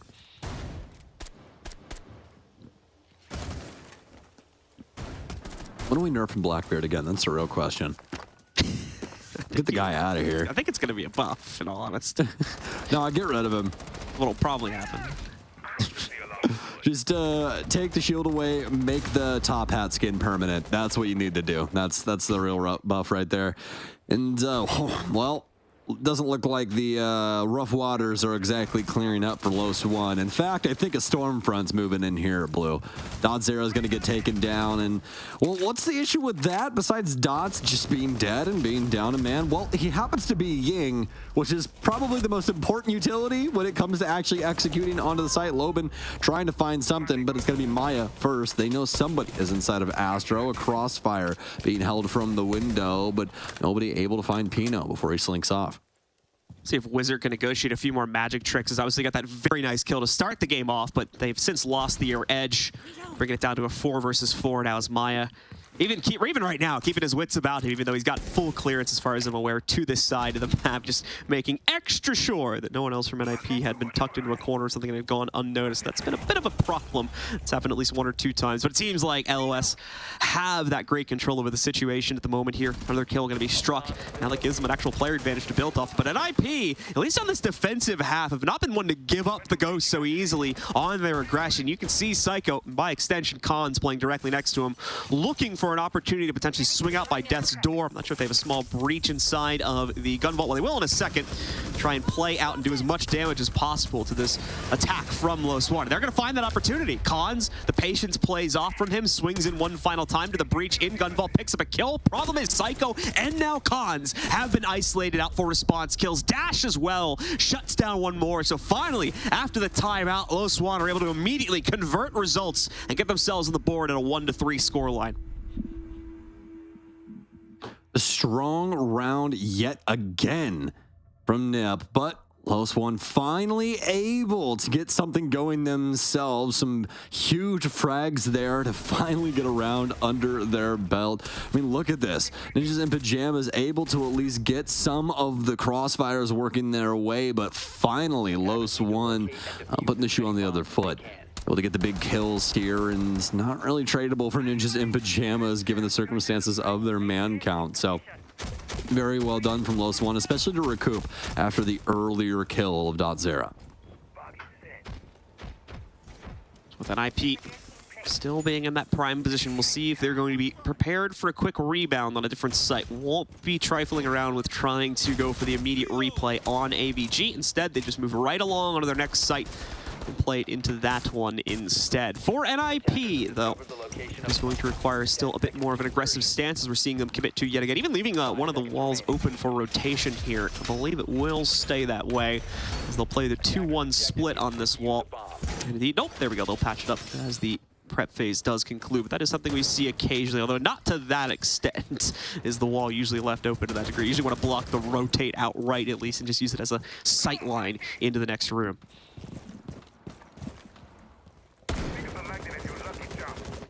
Los feeling a little more active with their lineup here instead of round 5. The Twitch coming in, Fink as well, and Lion with the 417 of what I'm seeing.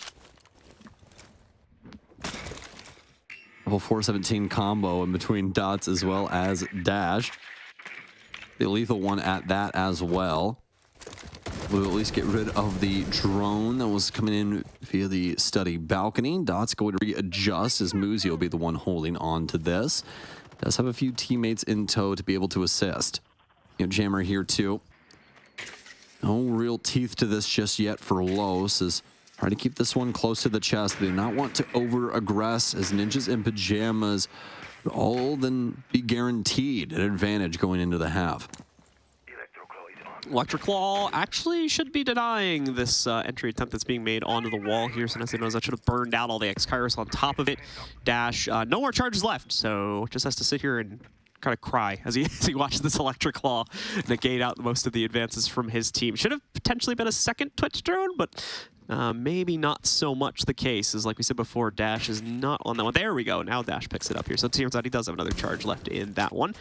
It will get countered out after the fact, but of course the X-Kairos should now be able to go off without too much of a delay. Cons, I don't think, had another claw sitting in his pocket, so that'll be the pathway open forward here for los+one. Took quite a bit to get to this point, but the good news is NIP aren't trying to, oh, this is a little awkward. Loban as well as Psycho get a clean view of each other for quite a few seconds before either one strikes. Meanwhile, Cons does pick up the fight against Maya and takes out the player that had spent so much time trying to open that wall. No more shall be the case, as Maya sits dead on the ground from that perspective. Pino with an opportunity to maybe catch this player. It's, oh, such a tight angle, but Dots is not going to give enough of it away so that Pino can strike. Still good, though, to take out about half the HP from that player, and Loban has just suffered a similar fate. Los really struggling to try and find a clean path forward into the site. Dash sees blood in the water as he connects 1 or 2 shots against Wizard, and will strike true upon that to take him down. Loban as well tries to force the prop, but this is the issue with all that damage having been done before. It only takes 1 or 2 more bullets from the NIP players to knock them down entirely.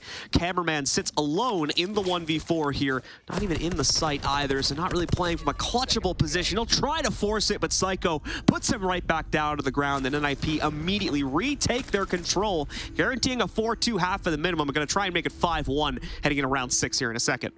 And Nip are on top of it off the bounce, man. los+one, they get set up for their execute, but it really isn't all that great positioning-wise. They're really stuck to the stairwells and stuck inside of Astro. Past that, every single access point, like triple wall, as well as, you know, the master door and the other things we saw them try and exploit, completely slammed shut, as Ninjas in Pyjamas members were on every single receiving end of all of those areas. So, well done to them.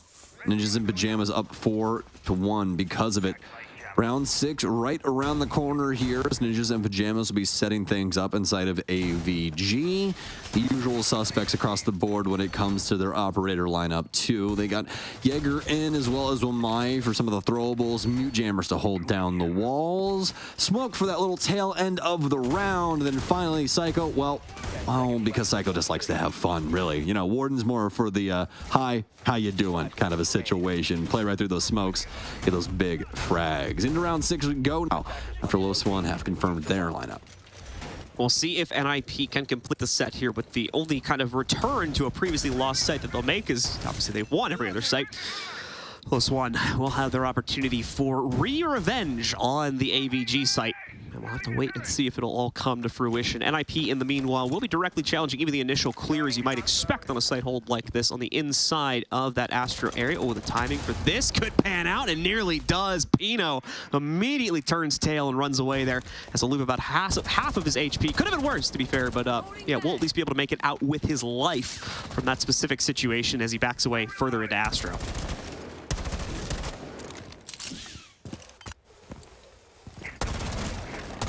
Claymore down here for Dash, supporting himself and making sure that nobody can hop out the lower bathroom. Cons knows he's right around the corner. That was actually the opportunity. I don't think that Cons thought that Dash would even be visible. Obviously not the case. They kind of just stared at each other in passing. Cons is just going to work his way back into sight. Doesn't want to try and flirt with death too much here. Wizards going to continue to hold on to top main as well. As of right now, for Ninjas in Pyjamas, not too much going on, minus this push in from Loban. Just looking for the kill on to Muzi, but he'll be felled instead, as Muzi will continue to hold on to Red. Cameraman and the rest of Los simply waiting for an opportunity to bite at NIP and get revenge for that earlier loss, but have not been able to localize exactly where the best chance to find that opportunity is going to be. Uzi strikes yet again because of that one. Knocks out Maya. Has a very realistic chance to get the third kill here too. Cameraman quickly regrets that position. Opens up a new pathway for himself. Dots picks up the first kill against NIP, and Cameraman with that new opening finds the second. Unfortunately, Cons as well as Wizard able to play it forward now, and Cons with a quick 180 shuts down the last glimmer of hope there for the los+one roster. What I believe was Cameraman getting taken out, and indeed the 5-1 half being locked in for NIP. Just 2 more rounds to go now. This series is theirs, along with a date against the players from Liquid in a best-of-5 tomorrow. Ninjas in pajamas throttling los+one on Villa at the moment, and looking quite feisty doing it. Time and time again, these gunfights going their way. Just one error so far throughout the entirety of this map, and practically a perfect defensive side from them. But now, switching things over to the offensive end. See what they can potentially get done. It's los+one will be starting things off inside of AVG. They'll extend things over towards the master side. A few panels going up here, as well as some extended utility even past that. Little Banshee play coming out from Loben, and honestly, not a lot of Banshees being applied throughout this series here today. So Malusi, a welcomed adjustment to los+one strategy. We've seen it brought in like once or twice in the past, but it's been pretty directly countered by the Brava drones now, so I think that's why some teams are kind of opting away from it, just because it's a very easy path to work your way past it. Even away from that, you have other options too to deal with it, which usually aren't too much of a pain, as that can be utility that is very much expected to be handled by the attackers. Either way though, NIP on the board for their first attacking round. Not going to see anything too crazy for them, especially looking at the lineup. This is one that builds itself up over time, so expect that default level of clear where they are going to give respect over to any los+one setup that we do have over on the trophy side of the map, although I don't believe we've got too heavy of a setup for them in that neighborhood at the moment. They're keeping it pretty close to the chest here so as not to risk any early round loss due to just an overwhelming amount of players going down. Now, there is still presence, don't get me wrong. We still have Loben working himself around here, and there is a possibility to get a rotate from the Goyo downstairs. Loben sees the cross, I believe, going to be the Gemini here, so doesn't immediately fire on it, and he's smart to do so. The Gemini ultimately will round itself back and spot him, though, so his position has now been revealed, and he gives respect to that, backs himself up into the statuary connector. Nice push through here from the Gemini clone of Psycho. Other things that, at least for the stairwell, might be able to clear things down towards China. Right around the area where Dash is, too. Rotate through tarp. That's one that could be holding the cross downwind. That was a perfect position from Pino here. Dash is going to second guess it, though. This is working well for los+one. Delay in time. No real aggression from Nip towards this position either. But remember, the active site is all the way in Narnia, practically, from where Nip is right now. Cons, you got to go for the full drone here. Is he there? He has to check it. Thinks he knows that he's cornered him, and he has. Pino's on top of it. Doesn't have the scanner here. Want to be able to at least drone him out. Now it's up to Pino. Goes for the swing, but it's actually Wizard. Wizard gets him from upstairs. The hatch blows, and he immediately eviscerates Dash. So well done from Ninjas in Pajamas as they lock him down inside of Laundry. Great way to target down that player. But now the problem is, again, time for NIP here, as has often been the case throughout the course of this series here. Do they have enough to still work themselves onto the site? Well, yeah, with that down, it's certainly looking like it. As a combination, I think that nade also managed to get the Goyo canister sitting pretty close to Maya, so that's another bonus right here. Psycho gonna go for the quick finisher, and indeed he will. It's a good thing he does it early for Los's sake as well, as we nearly had Dot trying to rotate over and res him. That could have been a double kill right there off the second nade. Thankfully, disaster is avoided for los+one, but maybe only delayed here. Pino now he starts to use his nade arsenal. Strikes true with another pickup against Cameraman.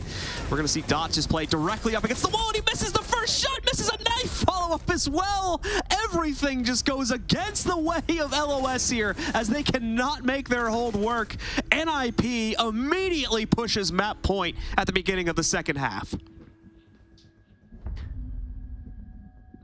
Ninjas in Pajamas all over it when it comes to Villa and all over los+one when it comes to their defensive end. Not able to hold a candle to the flame of Ninjas in Pyjamas when it comes to this map. Time and time again, able to dominate los+one. Gunfight or strategy-wise, it doesn't matter. What does is this huge scoreline that they've built up here in this game, practically unlosable now for Ninjas in Pyjamas. And you know, I guess it's just a curse day here for Demo. You know, just anything that comes out, man. If he tries to benefit one team, it's just going the other way. He was like, los+one are taking this. Ninjas in Pyjamas, a dominant Villa thus far. We'll see if I can reverse cast or curse this. If not, you can blame Demo. It's all his fault. So it's going to be 5 attempts that NIP have to close this down. And that's just inside of regulation. They still obviously have the 3 additional rounds in OT if they need it as well. Where obviously the play contentions would be reset a little bit there, but still. NIP living life on relatively easy street right now as they try to close down this series at some point in the next few rounds over the course of this half as it continues to play out. Only needing to show their very first round to get to that point as well. So things are certainly looking good in the NIP camp. But I think that goes back to once more just the fact the team has been alive a bit longer, the experience different. The bag just goes a little bit deeper for NIP that they can dig into and bring things out of in order to adjust and win out these rounds. los+one have been playing a very similar game all throughout this series. While we've seen some appropriate adjustments from them, it hasn't been anywhere near what we've seen out of NIP, and that's made up the big difference for them and allowed them to potentially come out on top of this one, obviously with that 1 round still pending.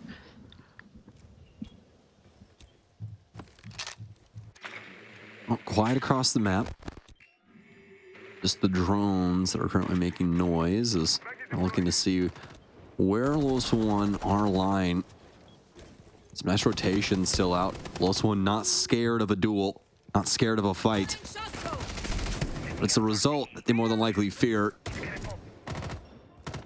Ninjas in Pyjamas, they've dedicated every drone in their arsenal to this clear. Only 2 remain, 1 active, 1 in the pocket. Dash with a big kill here, but he can get it! Oh no! Pano puts him in the mixer! Not a single point of damage! los+one, not like this!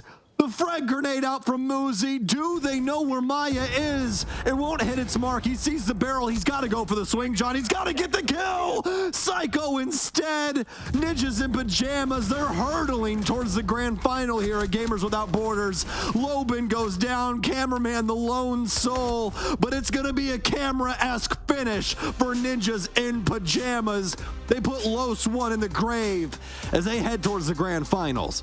Pinos puts him in the spin cycle in the meanwhile with that move right there, just able to completely outmaneuver his opponent, prevent a single point of damage from going on until later in the round, of course. But either way, a successful story from NIP as they take the qualifying best-of-3 matchup against los+one for a second time.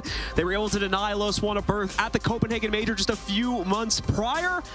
Now they're going to be able to do the same exact thing here for the Gamers 8 qualification at the Gamers Without Borders event. Keep in mind, of course, the job is not done yet when it comes to NIP. They still have that best-of-5 against Team Liquid tomorrow, which should go just as far, if not farther, than this matchup went. Obviously, only 3 maps. We can only give you that much, but that is going to do it for myself and Stokes for right now. We're going to be back in just a little bit for the North American matchup, but for now, let's throw it to a break and send you back to the analysts who are going to be breaking this match down. Gamers, UNICEF and I need you by our side for a real-life mission. A mission to protect the rights of every child. After news cameras have left, UNICEF is here. Every day, everywhere, but particularly where it's needed most. Did you know that more than 170 million children need UNICEF's humanitarian aid this year? At Gamers Without Borders, many of you have already chosen UNICEF, and I thank you for that. Choosing UNICEF is the easiest and smartest decision you can make, because you're investing in a child, and investing in a child guarantees lifelong returns, not only for that child, but also for their community and for our world.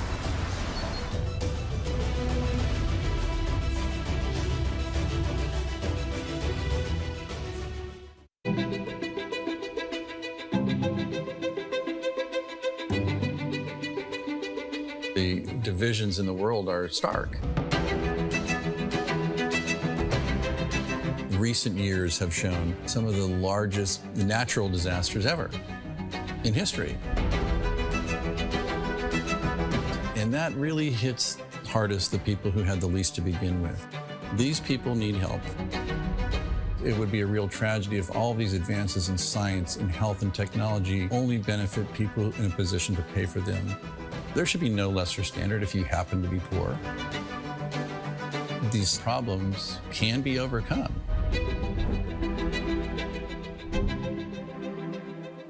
Direct Relief is a humanitarian, nonprofit health organization. The focus has been on the least fortunate, most vulnerable people.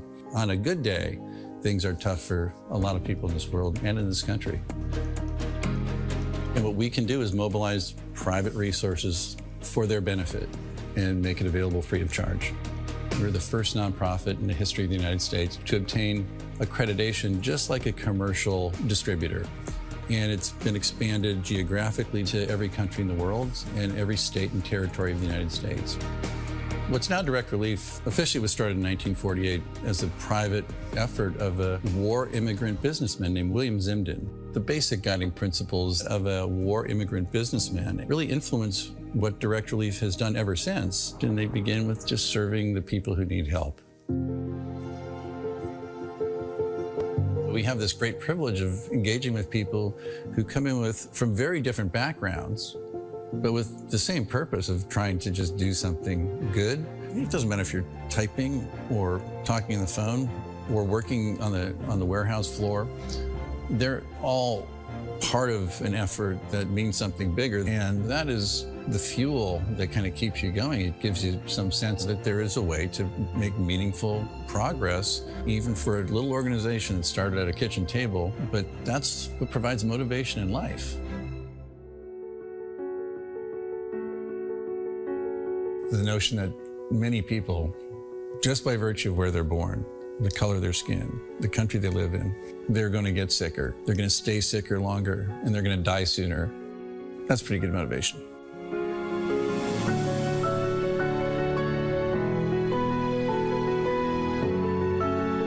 These issues are too big for any one organization to address. We really work hard to honor these guiding principles, invite people to participate, and we are sure thankful for the thousands of people across the country and world who have become part of Direct Relief by virtue of their participation.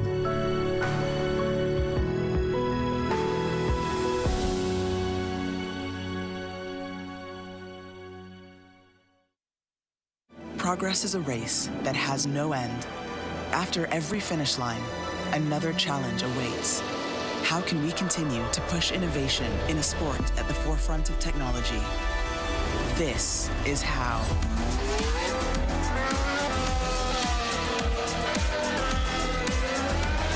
Discover how Aramco and the Aston Martin Formula One team aim to meet Formula One's sustainable fuel targets. Aramco, powered by How.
Welcome back to Gamers Without Borders. We have our first finalist. NIP will continue to tomorrow's Best of 5 final, and they'll take home potentially $300,000 worth of charitable donations. Gaming for a good cause. We love it. Demo.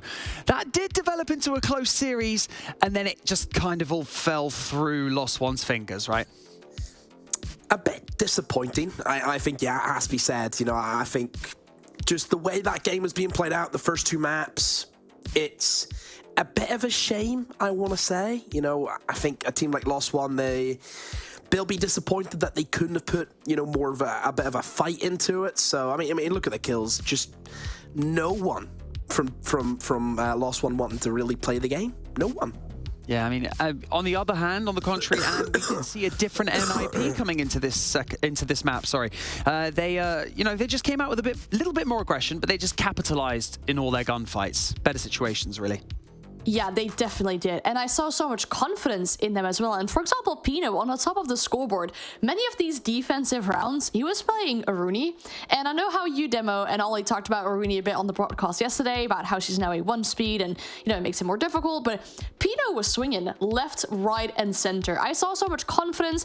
NIP was contesting the map all the way to the other side. Like, there was a kitchen defense and they were contesting the study controller, the study entrance for the los+one players. That must be A, super frustrating, and B, props to NIP for being able to hold up onto that, because you're wasting so much time forcing los+one into these slow kind of attacks. I mean, for the first few maps, kind of from my point of view, first few rounds, in fact, in that final map, the blitz plays that los+one were just like, they were used to doing them throughout this series. They weren't converting, and then it kind of made them seem as though they were a bit unsure and a bit tentative to dive into those kind of gunfights. Demo. Yeah, they got scared, didn't they? I think that they. Is it the fear of losing? Is that really the stage that we're at with los+one, is that they're scared to get beat? You should never, ever feel like that, especially in a game like Siege where anything can happen. You're always going to have a chance. You know, it's a game where you get shot through a wall from the other side of the map. It's that kind of game. Anything can happen. Go out and actually have a go at it. Yeah, we were actually worried about the lack of time that los+one had to, you know, to gel as a team. And it seems like they've, you know, after falling apart in that final map, that they just weren't really playing as a unit. And ultimately, especially when it came down to those last 2 rounds, they were just making really silly mistakes, weren't they, Anne? Yeah, I think there were a few rounds where they're making these silly mistakes. Obviously, that one round where the knock just sprinted by and the shotgun shell did not connect at all, I would have probably been raging at that point. But to put this into like perspective and to the prospect for the future for los+one, having this addition to your team in the shape of Cameraman, I think it's going to be great. They might need some time, obviously, as you mentioned, to gel as a roster, but he brings in so much experience into a younger team. He's such an enabler for his team as well. We saw it on Bank, where he's got so much information that he can give to his team. And if they fine-tune this where they don't go over-aggressive with the information that they have and they utilize this information to the max, I feel like the future can look really bright for los+one. Well, we get to crown an MVP of that series, brought to you by Savvy Games Group, and that MVP is Muzi. I mean, a very impressive first few maps, especially, but Demo, like, some of these stats are pretty crazy given those 3 maps. Didn't really put a foot wrong, did he?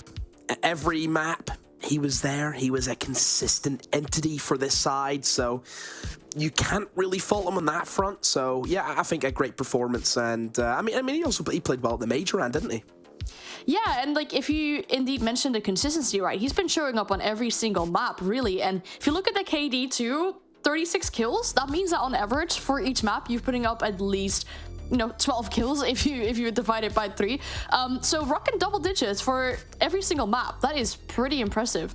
I guess the real question is, can he put up the same performance in a match with a more high-pressure situation and technically on paper against a tougher opponent, Demo? That's it. You have to go into Liquid now, and Liquid, you know, obviously the final for them at Copenhagen didn't go the way that they wanted to. And I think Liquid now, it should be all about getting back on the horse. You know, don't sit around and feel sorry for yourself. There's no point. Go and win the next tournament. Go and, you know, respond. Go and bounce back. Yeah, I like that mentality for sure. And having said all of this, let's lean back into like los+one just for a second. They still took NIP to a map 3 overtime twice. And let's just put it this way. It's another step in the right direction in terms of growth.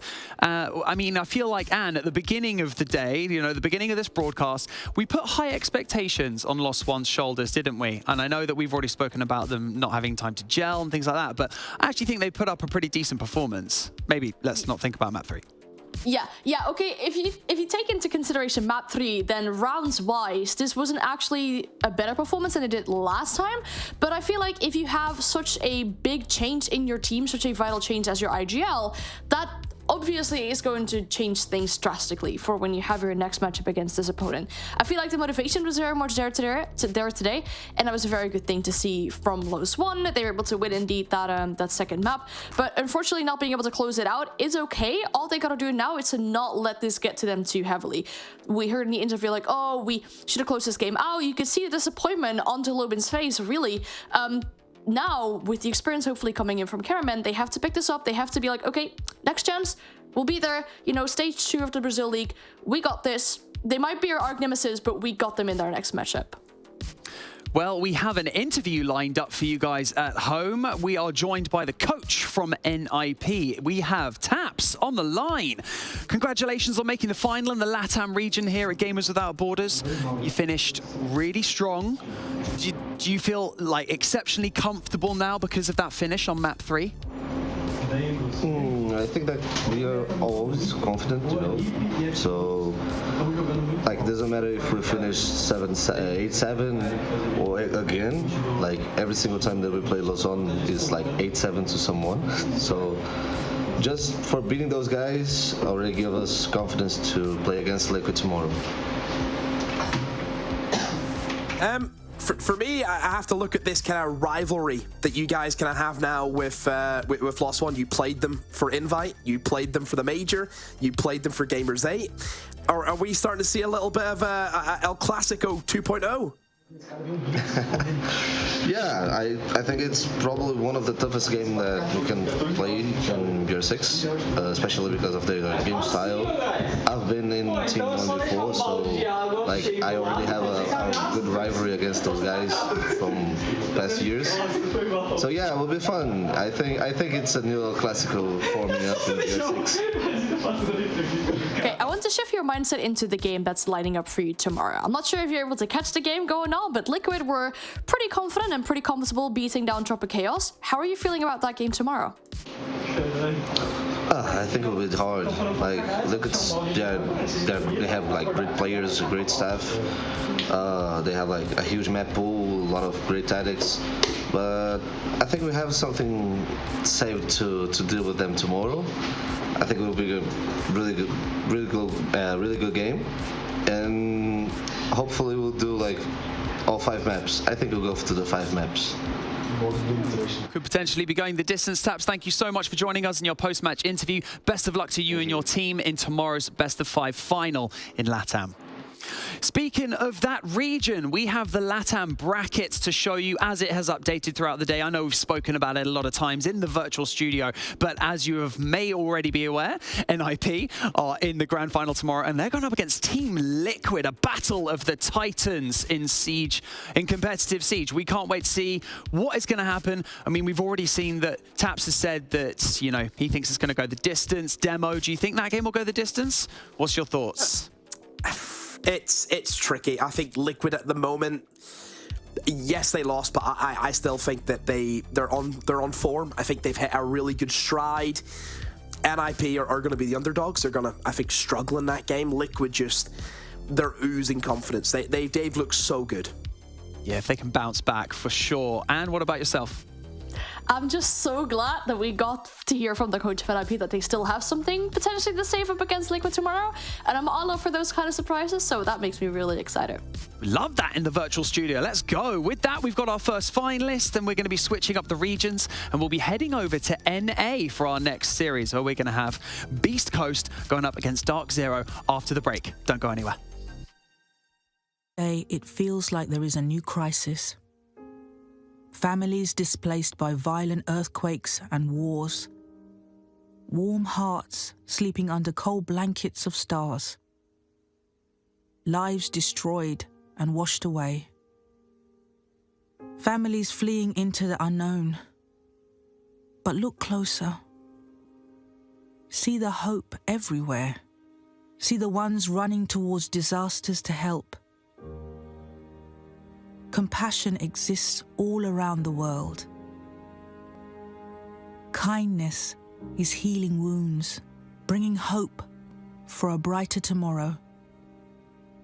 Look closer and see the many families like Layla's who've lived through unimaginable hardships and yet haven't given up.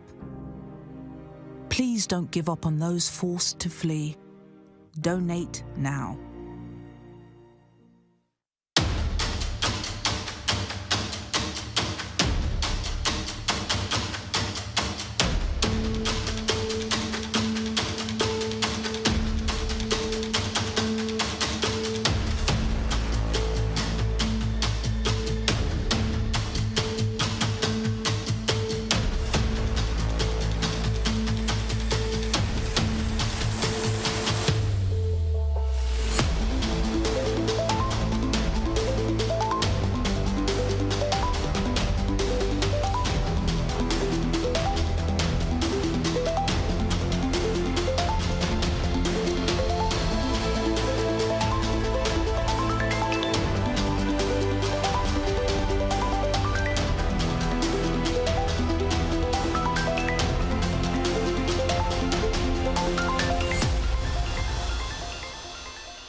Did you know that 80% of a human's brain is developed by age 3? That's such a narrow period of time which will have lifelong consequences. Not only on one child, but whole societies, the whole world. That's why we chose UNICEF at Gamers Without Borders, because they are there for children every step of the way. From early childhood until they enjoy their rights to health, education, protection, and more to grow up and thrive. Choosing UNICEF is the right thing and the smart thing to do, and you can join us. Progress is a race that has no end. After every finish line, another challenge awaits. How can we continue to push innovation in a sport at the forefront of technology? This is how.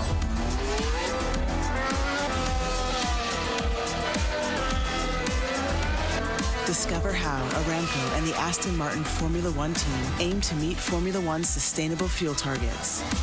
Aramco, powered by How.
Welcome back to Gamers Without Borders. We are now diving into our North America region, where on one hand, you have an org that has plenty of experience and a great win percentage in their region, DarkZero, and you have a young and up-and-coming roster formed in 2023 with loads of rising stars coming through the ranks in Beast Coast.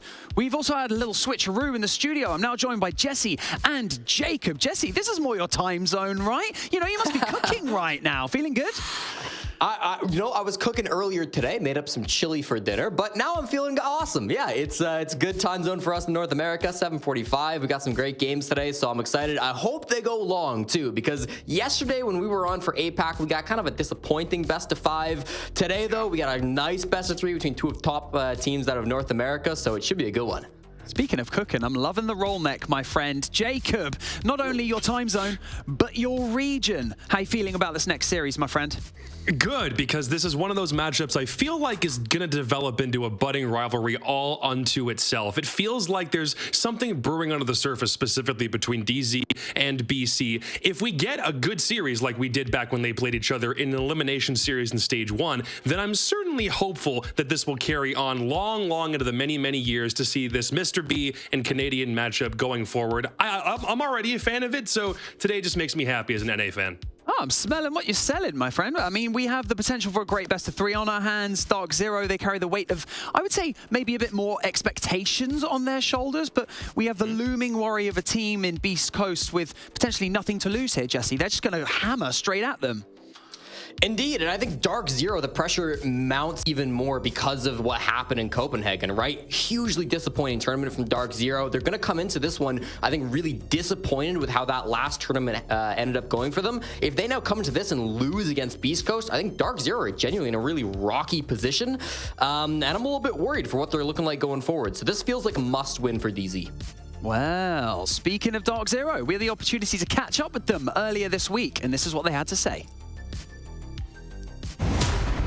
DarkZero are riding into a Villa win on the back of NJR here. This game is Blur obviously up against the world here. Picks up the first one. It's a long drop with unfortunately a Claymore sitting at the other side of it, so he also goes down 1-for-1. DarkZero with the edge, and now a potential shutdown here as well. Finally, they get their feet on the ground.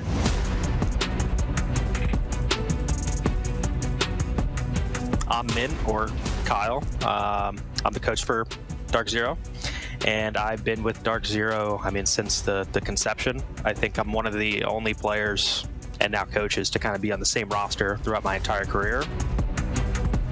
Troy, he's the captain in the IGL. You know, he's kind of the engine of the team. He keeps everyone going. And then you got Pan Mizzou, he's our entry fragger, our roamer, our lurker now. Gaveni, our rookie, he's our energy man on the team.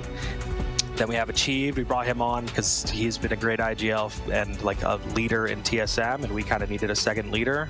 So that's basically what he is for us. The mayor, NJR, he's kind of our mailbox, what we call him. We kind of just find a spot on the map, post him up, and like there's no way anyone's killing him. And like as an anchor, he's got to be one of the most clutch players in the game. So. Getting themselves out to Arsenal. They'll at least start the plant, but now we're at zero time. Oh, Panma though, holding the line for the flight, coming in to shut it down. Gavini with the big shutout. DarkZero. Yeah, I think we're looking pretty good. Obviously, again, when we came off the major, a lot of guys got sick, so we are kind of lacking a little bit of practice days. So it's just kind of getting back to where we think we can be, and we'll see how the weekend goes. Our biggest competitor, I think, our sight on is like M80. You know, they're kind of came into this season loaded and have a lot of excitement with obviously Sploit and Iconic joining the roster, and yeah, we just kind of want to shut those guys up. I mean, they beat us for first place. Feel like that was our game to lose, and I think it's going to be a long year of just kind of competing with those guys. But Uno's going to continue to relay information. June needs to be wary of getting pushed from the back. Out goes a toxic canister. June punched on, and the Monty goes down to give DZ the win.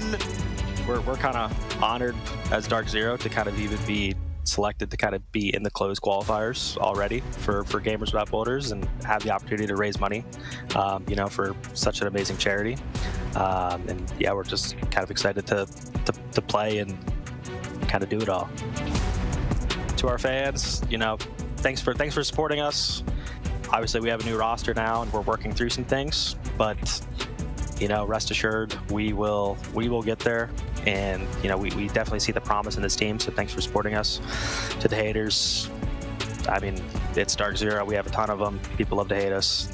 It is what it is. We drown them out. We drown them out with the fans and the wins. So either way, appreciate it. DarkZero have their sights set on M80, but there's only one way you're getting to them, buddy, and that is through Beast Coast. Now, talking of DarkZero, Jacob, we had like a little bit of a chat before the stream, didn't we? We need to, discuss their Copenhagen major because they didn't have the major that they were hoping for. We got a great graphic for you to talk us through as well with all of those lovely stats. Yeah, basically what this graphic's going to showcase is that DarkZero are fantastic in a domestic sense with Achieved on the roster, but still have a lot of things they need to do internationally. That was not the major they wanted to have. In NAL Stage 1, this was the highest rating per team of any of the 8 teams when you combine all of their individual ratings together into one and take out the average. Considerably worse at the Copenhagen major. They had 3 players in the top 50% in the NAL, and funnily enough, all of them were within the top 5 of all of the different players there. And at the Copenhagen Major, they were the second worst average rated team, only above La Vega of all squads. That's a really, really bad place for them to be. They didn't have to play very many games because they went directly into the playoffs. They didn't have to worry about the play-ins. That was not the major that they want. They're great domestically from what they've been able to showcase, but they need to prove that they're able to do that again and in an online setting against Beast Coast for the second time around. Okay, well, yeah, I mean, it felt like DarkZero, they really struggled in the attack in Copenhagen. They won 6 attacking rounds, not 6 per game, not 6, in one match, 6 total. That 21% attack and win rate, really, really rough for them. It felt like they were just overcomplicating things. They were trying with Canadian on the Monty. They were trying to, muck around with flashbangs and utilities. I just want to see DarkZero showing up today and fragging. We're in a meta right now where sometimes you just need to put your pedal to the metal, go in, get some fights, don't overcomplicate things, get your trades. And I really think that DarkZero, maybe they just got to go back to that, right? Because so far, what we saw throughout that Copenhagen Major was they really weren't playing to the meta that the same international teams were playing at. And so we need to see them try to hit that a little bit harder here today. I mean, lucky for DarkZero, this stage of the competition is domestic, so maybe we'll see some fireworks go off. But Beast Coast have had a pretty impressive run throughout their region, haven't they, Jesse? I think we have another graphic that I'd love you to take us through. Listen, Beast Coast have played great so far this stage, but DarkZero has by far been their biggest challenge. They've lost to DarkZero 3 times, more than any other North American League team. You can see their win rates against these squads on the right-hand side. The only team with a worse win rate is actually Mirage. They played 1 best of 1. You can probably discount that as a random error. It's going to happen. But DarkZero, 4 maps that they've played, they only got 1 win through them in total. And historically, if you look at the previous rosters Beast Coast has sported, it gets even worse. DarkZero, a 90% lifetime win record against Beast Coast. That one map that Beast Coast got off them in the best of 3 that they played in the NAL playoffs this stage was the only map Beast Coast has ever taken off of DarkZero. So it's tough for Beast Coast that this is the one team they had to play in the first round of Gamers Without Borders. But if they can finally get over that hill and beat DarkZero, it'll be a very, very big win for them. Well, we can consider Beast Coast for a moment because they have Mr. B, a rising star. But before we dive over to that, we've got the vetoes that have come up on your screen. Jacob, take me through that, and you can talk about Mr. B as well. I'll let you. So DarkZero are not a Villa team, so we'll just take that straight off the that's their brand new permaban. It's not Skyscraper anymore, but that will be taken out at the very, very end by Beast Coast. This is actually kind of interesting. This is DarkZero saying we'll take our permaban off the board first, and then take off the maps that neither of us are necessarily that good at. We're talking like Border and Chalet, both of which are actually really heavily played in NA, but neither of these teams necessarily likes it. And then Beast Coast decide we're just going to ban all of DarkZero's really good maps because that's exactly what's happened here. So the fact that we have the maps that we've got left, Bank, Oregon, and Club, all 3 of them are maps that don't really favor either side. One of them might be a little bit interesting to see because Oregon is coming back here, and that's the only map so far that Beast Coast have defeated DarkZero on. So that's the only repeat that we see from any of the other times they've played previously. But other than that, this feels like a very, very deadlocked ban phase overall. Yeah, man, Bank is the pick for DarkZero. Kind of a weird one. They played it a ton at SI, 4 matches back in the 6th Invitational, did not win it very many times, only won it once. And then they've played it once so far this year. The opening day against M80 was a maximum overtime match. So not a map that we've seen a lot from them recently. It feels like maybe DarkZero had Bank in their back pocket and they were saving it for Copenhagen. They didn't get to play that many games in Copenhagen. They lost too quickly. So now maybe they're bringing it out against Beast Coast, getting some revenge, saying, all right, we've got all of this prepped in the back lines. Let's bring it out. Let's see what Beast Coast have on this map, which they also haven't played a lot recently. I'm sensing a little bit of an even split here, but I'm going to ask anyway. Predictions from you guys. Jacob, before we jump into our next semi-final, sorry. What's your prediction? It's just a matter of there not being a lot of playtime for either of these teams on Bank in the first place. They both played it once over the past 2 months, and they've both won it both times that they've gone. So for me, I'd like to assume that DarkZero have something in their back pocket. Otherwise, they wouldn't allow this one to go all the way through. And it's probably a case where they didn't have the opportunity to flex that many maps during Copenhagen, so they want to see what else they can do on a couple of other battlegrounds. I'll take DarkZero on principle here. Jesse, you butting heads, or are you going the same way? I think I am going to go the same way. I wanted to pick Beast Coast coming into this, but look at the map ban phase. I think Beast Coast's biggest strength was they had so much prep time, so much time to, work on things, not show things, because they haven't been playing games the same way DarkZero was at the major. And they go out and choose Oregon, the most basic map of the pool that they already played against DZ. I don't know. I think I like DZ for the series here. I think they're coming in with more loaded up into the gun, and I think they're going to be shooting harder too. A resounding not sick, because apparently Mint was saying that they might have come back sick from the major, which I didn't know until I saw that video, so we'll see. Well, a resounding DZ here in the virtual studio. We've said all we need to say over here, so we're going to head back over to Blue and Stokes for our NA semi-final. Thank you very much. It is indeed time now, ladies and gentlemen, to get ourselves prepped and ready to go here for the second and final series of the day. We'll be leaping into it in just a moment as we get prepared to go to the first map. The map actually ending up fairly standard maps at the end of the day. I think the desk lightly touched on this one, but that's the point I'm going to throw to you here, Stokes. How do you think things are going to go here? The fact that Beast Coast has played it out to a pretty straightforward map pool as far as NA is concerned as we get ready to load into the first map. Honestly, I'm favoring DarkZero here as well. You know, they're one of the strongest teams that we have available in North America, and that's, you know, no knock towards Beast Coast, but DZ is just time and time again proving themselves as one of the teams that will always bubble up to the surface. So it's definitely going to be a hard-fought contest from the lens of Beast Coast, but I mean, it's all down to the server and what is said inside, John. And we're going to start it off here first on Bank. Beast Coast is going to remove Ying, but we all knew that one was coming. We'll have to see what the rest of the bans are looking like here as DZ is lined up for there too. Response ban from DZ. They'll have the first defender ban as well. It's going to be Nook getting knocked out here. Nook obviously having that great capability to kind of solo insert herself on the alternate approach angle for the attack and just kind of surprise the roaming defense with an opening pick or two. So DarkZero, or Beast Coast rather, I guess DarkZero in this case, since they're the ones that banned it, choosing to not wanting to deal with that, they'll just ban it out entirely. And then, of course, for the start of the defender ban, we're going to be keeping in check with what we had for the South American game as well. Zami first to be banned out here. She's way too powerful on her own right now, and you could say similar things about Valkyrie, although not to the same extent, so that's why we see that ban quickly followed up by Beast Coast there to round out our 4 banned operators as we get ready to head into the first round. It's about that time, and it's going to be a locker CCTV defense. Who would have thought as we roll into Bank? It'll be the basement. And yeah, yes, indeed, my friend. A little sarcasm dripped there, huh? And Cap Can going to be along for the ride, too. Some traps here to try and slow up some plays around the stairwells, as well as some of the access points that DZ will be looking for on the offensive side. Let's see what they want to try and bring for this offensive perspective. So far, the lineup making quite a bit of sense. You know, the Jackal for the clear and everything else, mostly for on-site utility. And we're popping open a couple of these walls. Away from that, though. Nothing going to be too surprising here when it comes to what Beast Coast have brought to the table. Expect a decent amount of aggression out of Hat in the early round, obviously, as he has the pre-vision to detect all of the drones and any other utility that might be heading his way. So he's going to have that best capability to kind of dodge any pointed aggression towards him. And his position does indeed indicate that he might be out for the long game here, especially as he wraps himself up through Spiral. The rest of the team, though, more than likely going to be playing it close to the chest or very close to at least a hash of some kind to get themselves back into the depths of that basement setup should things go a little bit awry here inside of that first minute and a half of clear pressure. But Hat, like I mentioned before, out and about. However, he's gonna really have to be prepared for some pretty quick aggression to come back against him as Panba immediately is bringing out the Gara hook on round 1 here, potentially to directly counter out some of what we're going to see from Hat.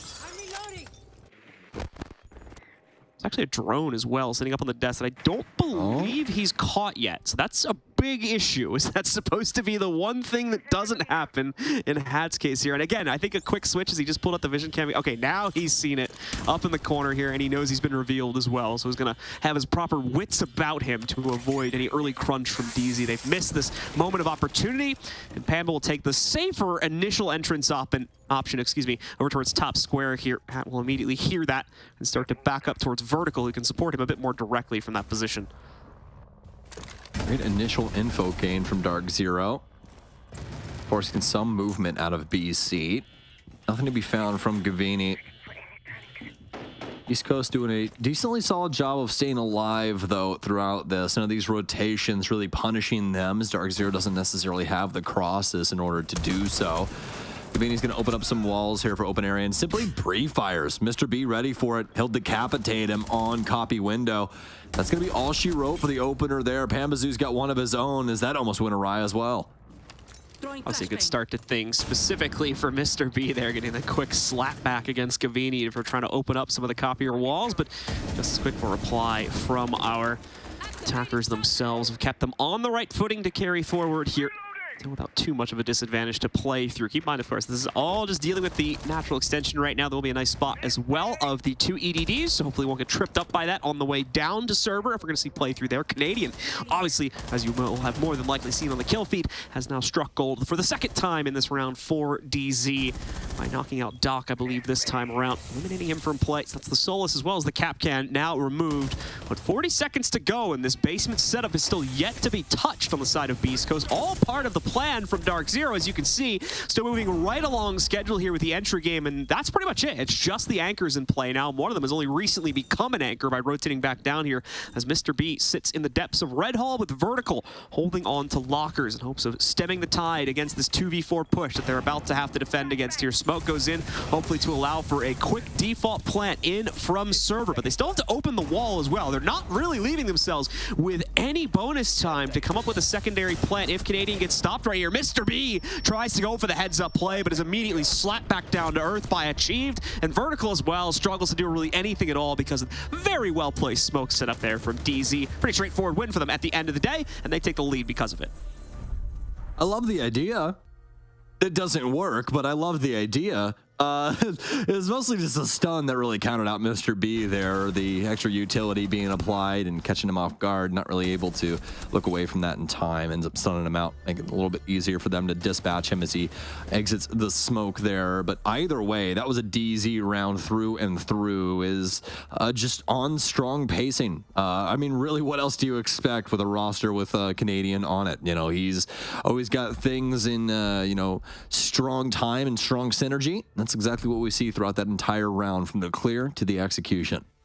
Defenders, protect your bombs. We should more than likely expect more play like that to come out from DZ. I would say certainly so when we look at the fact that we're now going to have the Jackal being potentially brought out by NJR if he doesn't re-pick that away in the next 30 seconds or so here as well. DarkZero do not want to take any chances being tripped up by some of the more pointed aggression you tend to get out of rosters like Beast Coast, where they may seemingly kind of randomly throw themselves at you from the defensive perspective. DarkZero does not want to take chances on that, so they play into a very intel-heavy setup. And aside from that as well, you're going to see them even double down on this now with the repick for Achieve going over to the Dokkaebi alongside the Jackal instead of having to Twitch to deal with Insight utilities. They do not want to risk anything at all when it comes to that really clear. They want as strong of a lineup as possible and as strong of positioning as possible just to try and crunch out any potential aggression from Beast Coast, which is something they somewhat rely on to get ahead here in the early round with the way that they're currently playing things. We can see that very easily change up though, and assuming that that finds success, that puts the ball right back in DarkZero's court to make their own changes. Does indeed. One key thing to note about Beast Coast, though, is they are definitely not a slouch when it comes to the strategic game. Just with Mr. B at the helm, pretty creative mind when it comes to Rainbow Six. So expect things to not exactly be kosher throughout this series. Frag grenade here for Pambazoo. End up blowing up, I do believe, his own frag grenade, or rather his own drone catching the frag grenade there. So, well, unfortunate circumstances befalling them, but it doesn't really matter all that much at the end of the day, especially when they got kills like that. Mr. B overplaying his hand, not a single bullet making contact with Gavini. And speaking of Gavini, he is just decimating Beast Coast. They think they can sit idly by and wait for DarkZero's arrival. I mean, sure, that's all well and good, but what happens when they kill you when they get there? That's the problem right now. DarkZero just playing with too much intel into these executes. Beast Coast are locked into a corner, realizing they can't really make these aggressive plays, because even if they do, as we saw in the case of at least Mr. B, there's going to be one, if not more, rifles aimed directly at you when you try to make that play, because of how kind of carefully DZ is executing, not even just into the site, but into their first or second entry into the map as well here. So it's really tough to play against for Beast Coast. Would not surprise me if we get a really early timeout from these guys to try and recenter themselves and maybe get some input as well from the out-of-game leadership if they can't find a quick solution to get in the way of this slow play successfully. Try to obviously knock out a player or two from DZ in the early round, but it's just proving itself way too hard to accomplish. Their best bet beyond that is going to be to save as much delay utility as possible until we get to those dying 20 seconds or so, where hopefully they can force DZ executing into incendiaries or smoke, toxic babes, things like that. But even in that area, you could see BC are struggling a little bit. Hyper's already used 2 out of 3 of his toxic babes, and we still have 50 seconds to go.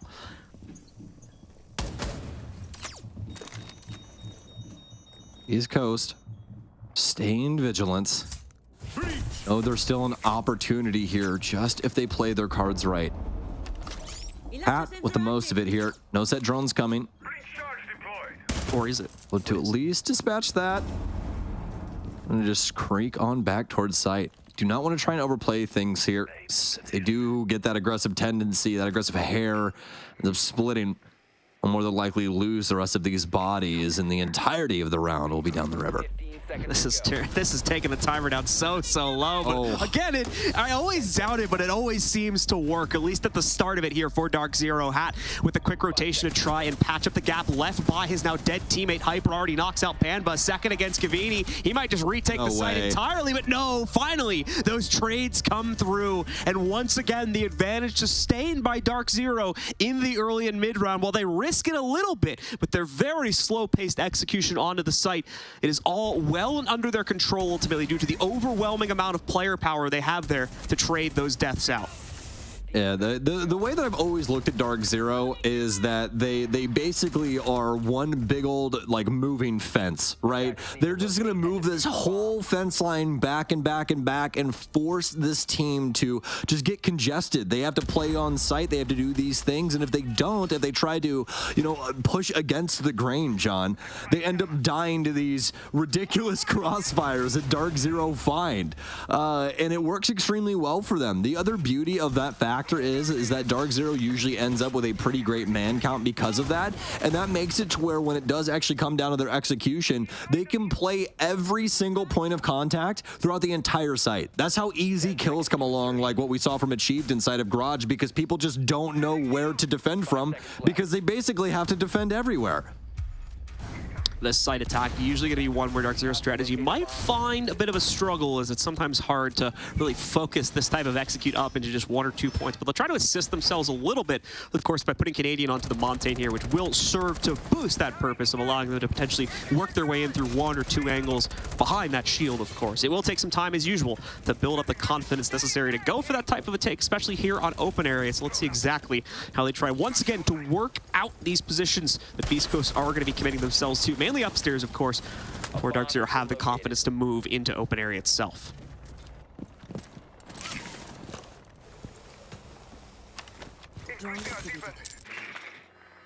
DarkZero, 2 quick rounds back to back here. Although I say quick, but definitely not that in pacing. Yeah, they've gone to like max time.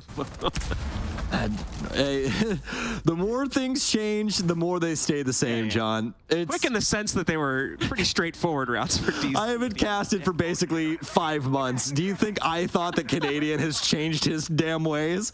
I don't think so. I don't think so at all.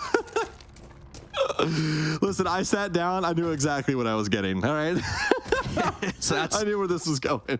That's exactly what we're going to continue to get here as well, unless Beast Coast steals away a few critical rounds that force the hand of DZ to change up their own game plan. DZ is as stubborn as they come when it comes to their specific style of play and how well it generally tends to work. That's made a good point of this. In the NA region itself, there's not really much of a reason for them to force changes on that. So once more, it's that quintessential slow leading play style from DarkZero here, trying to line themselves up for one big swing that hopefully won't miss once they get themselves into this site. Beast Coast responding to that with the appropriate level of aggression, as they're not throwing out really any at all, just saving it for these hard points. As you can see, Hat hiding out behind the mirror window. No one's trying to go for a swing into bottom square or anything like that. They don't need to do it, and when they've tried to do it in the previous few rounds, it's almost usually led to them playing things from a deficit past that point. So they're making the smart choice here to just let DarkZero waste down all that time. Don't give them anything for it. But now the angle work is starting to be set up against them, so here we go. We need to see a bit of aggression. We're going to get that in the form of at least a nitro cell toss. All this top-down angle work, though, makes it very easy for Achieve to spot it from like a mile away.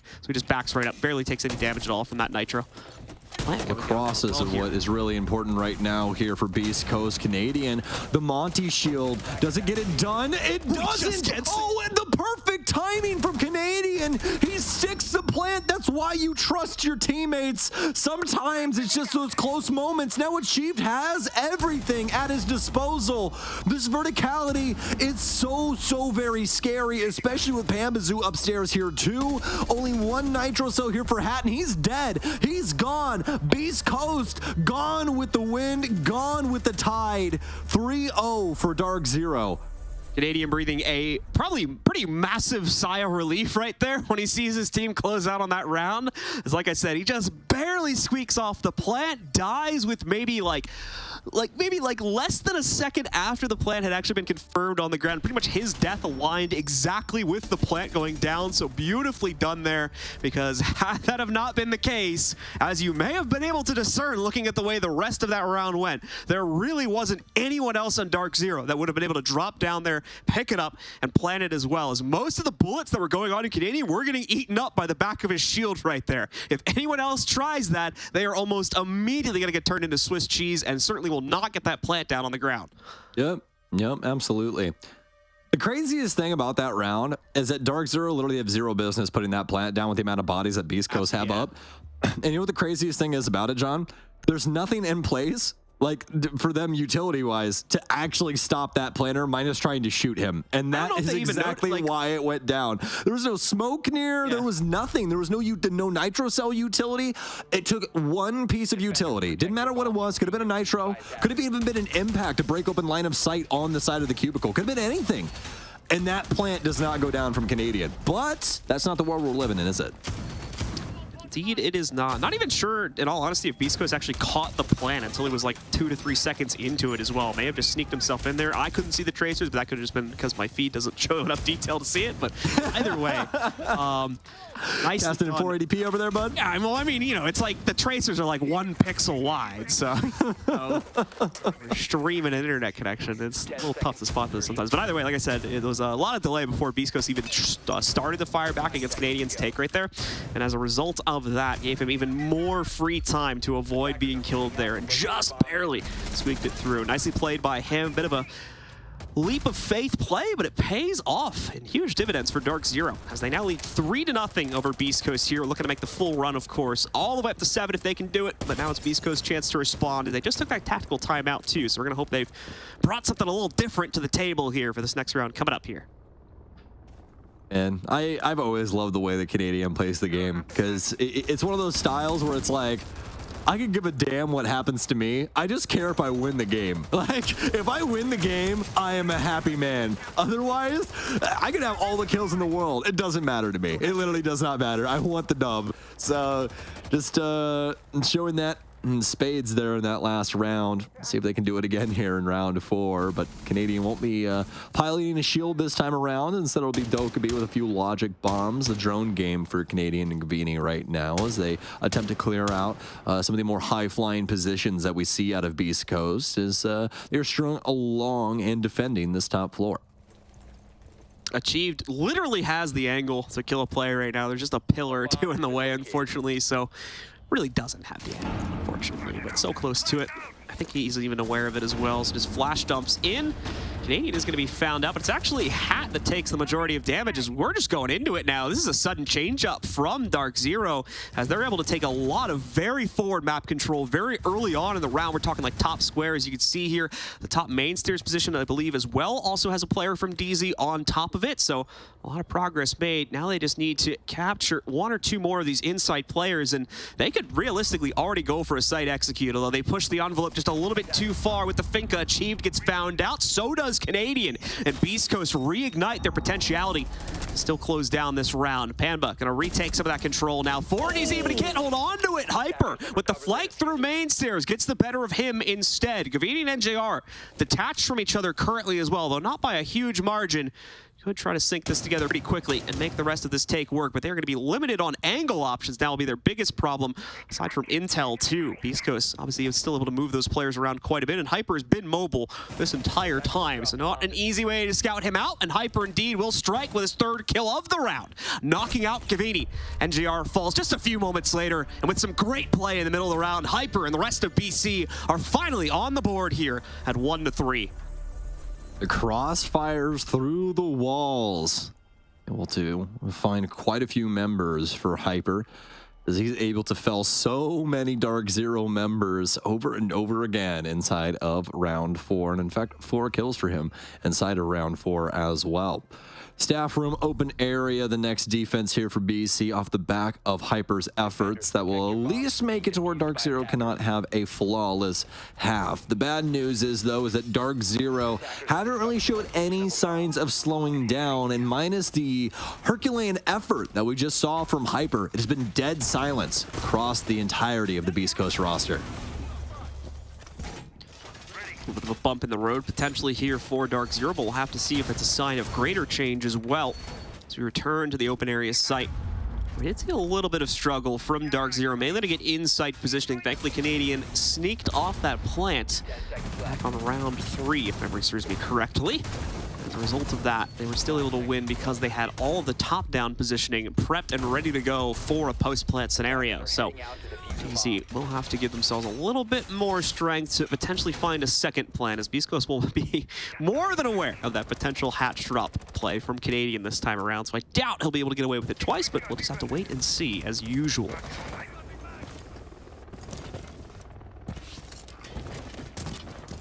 Canadian back onto the tried and true from earlier. Heavy influence coming from his Monty play as he was able to get down a last millisecond plant in open area before Beast Coast was able to end up killing him, and not able to really get the round back after that, as DarkZero had such strong positioning built up around the map, especially upstairs inside of stock. Looks like they will be working towards that area, working towards this angle here once again. NJR, as well as Gavini, working in from the top floor. You have a few counter angles that they could adopt, especially from Yana's perspective, as Pambazoo is over near ATM. Just be looking for that little facet to work its way in soon.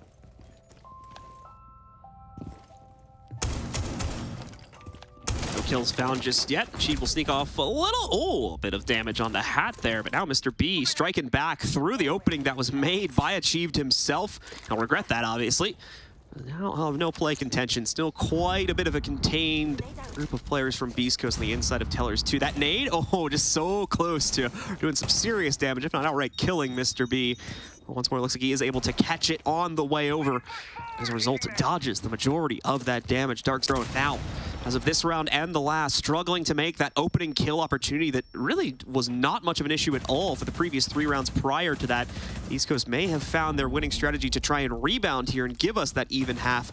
Canadian as well, unfortunate size of this rotation will prevent him from moving through with the shield deployed, so he'll back away until his team is a little bit more ready to push their play forward. Speaking of which, NJR now also caught downstairs trying to get the better of Doc on the other side of security, but not able to find an easy path forward beyond that just yet. Easy showing those signs of struggling, but they will more than likely be building up a huge intel bank while all of these just posturing shots are going off. It's now the question of, can they make it ring forward when we hit that pivotal 20 or so second mark where they finally feel the confidence to move on to the site? That's the big question now for DarkZero, as we know that they like to play this time around. Oh, NJR, what is this? What is this? Doc gets so curious. He's immediately murdered because of it. Hyper will be able to equalize. It's just been a one-man show for BC, minus the pick that we saw. Canadian will be able to find one inside. He's got to take the fight to him. Mamai has to die here. Canadian needs help. He's done. He's dead. He's gone. It's the 1 versus 1. Pambazoo can't sprint either. It's going to be the hide and hold from BC in the round because of it. So very well done from them as the Legion Mine comes back to bite DarkZero. And so BC seem to have found their way now to delay the fights against DarkZero at a minimum, and at best, obviously, actually get ahead of them in a few other departments as well to curtail what was becoming a pretty dangerous lead from DZ and bring it back to a much more realistic 3-2 scoreline here. We expect them to get the 3rd round as well, just with the way the map usually tends to play out now that they're on the rebound a little bit, but it will also be a return to the basement where we've seen relative success so far show up for DZ the 2 times it has been played out. Basement defense now for Beast Coast as they try and stall DarkZero out again and potentially snuff out their hopes for a leading half on their offense. Quick 3 rounds back to back to back for DZ, but BC bounced back with their own 2. They're looking to send the final volley here on the basement. Love the utility game we've got going on, especially with the Electro Claws coming in. That's responded in kind by DarkZero, and their lineup adjustment as Thatcher will work his way in for that end. Guaranteeing these hatches have a couple new holes in them later on into the round. Attackers are moving out to locate a bomb and defuse it. So committing a ourselves. little cheeky laser gate there too. You see these? Stop some of the early clear pressure that beastcoast is certainly going to try and go for. beastcoast really just trying to stop DarkZero at the head of their execute as well with the setup on the inside of server, but that could very quickly become a double-edged sword, especially if they want to play inside of server, as Mr. B is kind of alluding with his current position that he will do. There are ways around that, such as just going directly for the vault take, which has its own series of dangers, but we've seen plenty of teams make it work in the past, so if it's absolutely necessary, it could also be done here by DarkZero. They will more than likely hard commit to their current strategy, though, just considering they've brought the Montaigne for it, and working the Montaigne for the other side of this take can be pretty bothersome, as it takes quite a bit of effort to establish that secondary angle that can work behind the Montaigne because it's based so much on hatch play. Well, still a lot of play in general to be had in round 6. 2 minutes remaining. DarkZero adjust themselves accordingly around server. The player inside of Mud and some other flares added to it. Looks like we'll have some drone games in and see if we can potentially discover where a few of these BC members are. Do have vertical over on the main stairs as well as hat inside of garage.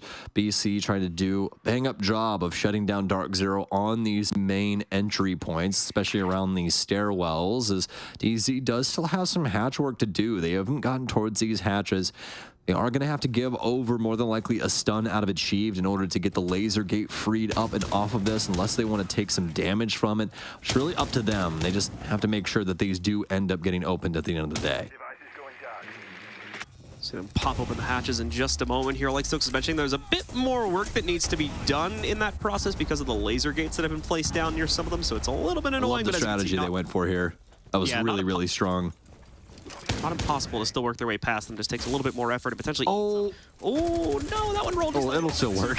I mean, yeah, it does the job it was meant to do ultimately, so it's not really a huge deal one way or the other. But yeah, I would have liked to have seen that one probably impact in the way that it was planned to. Either way, though, the hatches are now open, then assuming that there isn't any huge delay with getting the server wall open as well. The play to put laser gates on the wall, unfortunately, has not led to a whole... No, Panba! Spinning that fight against Panba. Panba reaches the edge of his aim. He literally cannot adjust it any further down there, and as a result, pays the price. BC battle it back against him. You're going to see DZ trade out that opening kill that was played against them. Of course, the Nitro, shot by a teammate just in time, but it does interrupt the plant procedure. Doc now tries to play directly against that, but here's where the angle work from DZ comes back to haunt them. But Mr. B stops the plant yet again. No time remains for an aggressive play forward. Givetti picks up one. NJR has restarted the plant, so it falls to Hyper now, but he downs one. The planter sits around the corner, and he's going to shut it down instead for Beast Coast. Beast Coast cannot die. DarkZero, ever since this timeout from BC, not able to push them into the grave. Only 1 foot in, but it doesn't matter. There's still a pulse in these veins. There's still a Hyper on the field. He'll take out DarkZero, his previous roster. Absolutely cutthroat when it comes down to it too, as he's practically been a one-man army up against DZ, as they've completely turncoated from an 0-3 to a 3-3, as Beast Coast are now on the offense. A complete rebound from Beast Coast brings us back to the starting ground here for the second half. First team to hit 4 rounds in this half will be our victor, or if it goes 3-3 again, overtime. Very much in the cards for map number 1 of this series. It's best of 3, folks, so still plenty more action to come even outside of this map. So buckle up, because it seems like this one may be going the distance. Great adjustments from Beast Coast from the midpoint on of that previous half, and immediately takes back the control that had been lost on the initial rotation. Now they get pushed to the attacking side, though, so they very much may have to make some of those very same rotations if DarkZero has just as strong of a start here as they did back in the first half. We'll see if that's the case, as they've got some interesting picks for their basement hold here. Most notably going to be shown, of course, actually, excuse me, open area hold, sorry. Thought we were going to the expected initial site, but that's not the case. Either way, though, the Ella has come out to play for Gavini. Not the shotgun Ella, you'll sometimes see position in the staircase, and will still be in the staircase, obviously, but Gavini managed to do a little bit more work outside of this immediate area, so he has gone for the SMG instead.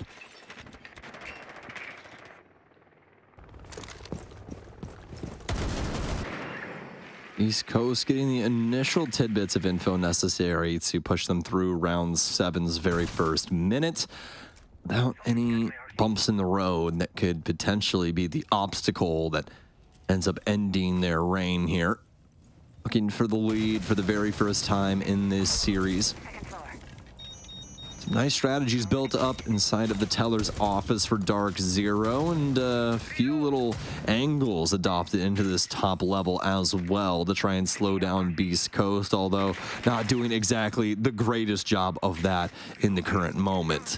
Hat will use the Twitch drone and start rotating that in, but it seems not long for this world as Pambazoo is right around the corner. They'll be able to get rid of that, and that'll at least make it to where they won't be able to get rid of NJR's Black Mirrors that are set up inside of tellers right now. A lot of posturing at the moment here from Beast Coast, and some slight bits of map control being taken away from DZ, but nothing concrete just as of yet. DarkZero is giving over an appropriate amount of respect.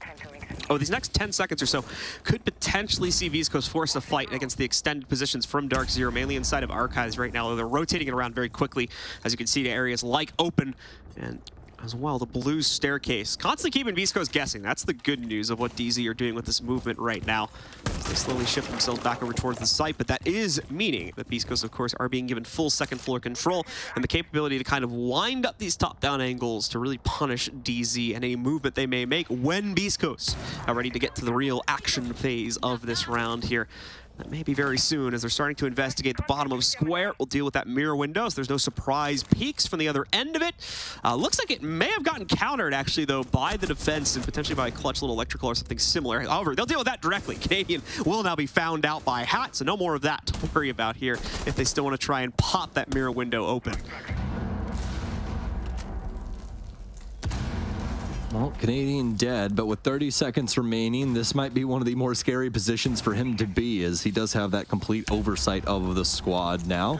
Staring things down onto Pambazoo, keeping the team patient as Beast Coast must deliver on their promise. They know someone has to be holding the flank. The patience game's working for DarkZero, though. They find a big kill. This is where things need to switch up for BC. They have to get aggressive off the back of these pushes, but all the frags going the way of DarkZero. It's achieved in Pambazoo. They'll knock him down.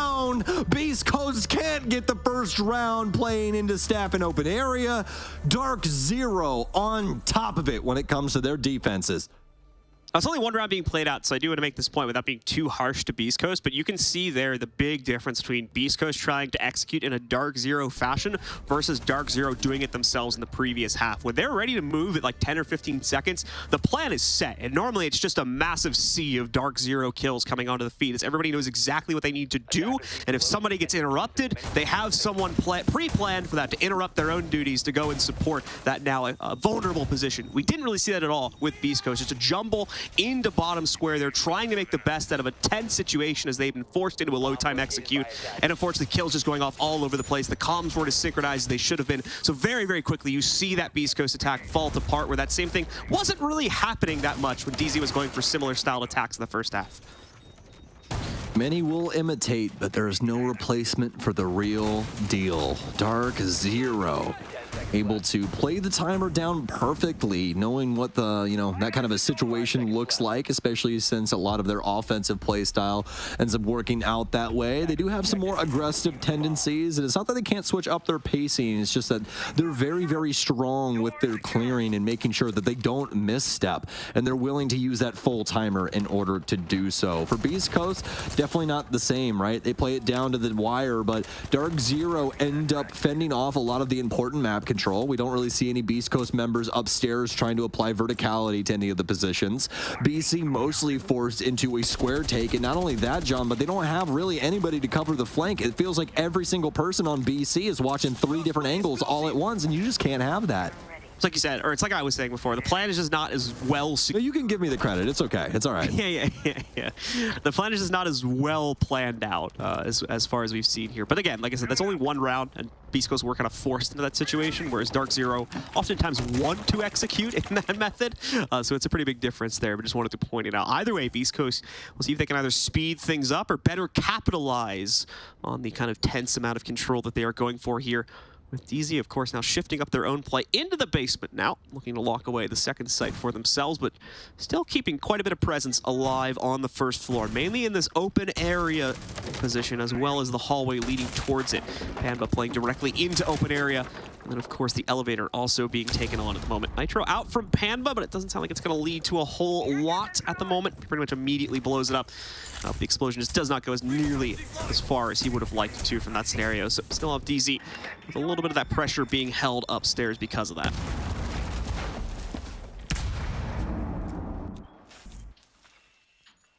Well, looks like we're going to be working into very similar circumstances to what we had inside of round 7, as round 8 has already gotten itself down to the last minute. Everybody's up on each end of things, so that means things are bound to get hectic. And look at the utility that DarkZero have provided us here for round 8. So much delay, so much info imbued into this lineup. Very scary for Beast Coast. Doesn't mean that it can't be done, but they're definitely going to have to make sure that they're accurate when they go for this, because this is a you better hit them in the head kind of scenario. Yeah, and once again, they're not really going to leave themselves with a huge amount of time to make this work either, so all bets placed on being able to bleed out the delay utility properly. You still have Engineer's Toxic. Oh, the old classic achieved, I see. Yep, that is yet to even deploy out towards yet achieved. Getting the full intel feed as well, so he's going to know the exact moment that they try to start this plan. Like right now, Mr. B just a half-second short of cutting off that Toxic Babe, by the way. Good reaction, just a little bit too slow, unfortunately, on the follow-through. And now the trades begin to work their way forward. DZ holding the line for the time being, and especially upstairs, the collapse will begin because of that one. Plant still waiting to go down as Mr. B had to interrupt it. He's had to do so yet again. This time he can't escape. Achieve takes him out with the Nitro, and Gavini shuts down the final rotate from Hyper, trying to retake basement positioning from the hatch. It's a solid hold from DZ as they are quickly retaking their own lead, which was lost in the second quarter of this game. Now back in charge at 5-3, just 2 more rounds to go to control the first map. I mean, that's a flawless round in my mind from DarkZero. It was flawless strategically, especially given the circumstances of their utility. Beast Coast playing that down to the wire, never really trying to flirt with getting utility drained out of DarkZero's lineup is really what came back to harm them there. They really weren't concerned with it at all, and DarkZero were able to use it time and time again to lead into some very, very big kills for themselves. So we'll see if BC can potentially circumnavigate this in the next round, but DarkZero have time and time again proven that they are on top of it when it comes to their setups, whether it be from the offensive perspective or from the defensive side. So it's gone all the way to Tellers now as DZ tries to continue to navigate around successfully on their defensive holds. Not really feeling the risk of the second floor hold just as of yet here, as that does have some issues to them, especially considering that DarkZero like to play very much in their setup. And unfortunately, playing upstairs dictates a lot of on-the-fly adjustments. So if they're not necessarily feeling confident having to play in that way, then will, of course, be better suited to play downstairs in Tellers, where they do have that kind of static extension and the follow-through downstairs if that gets breached.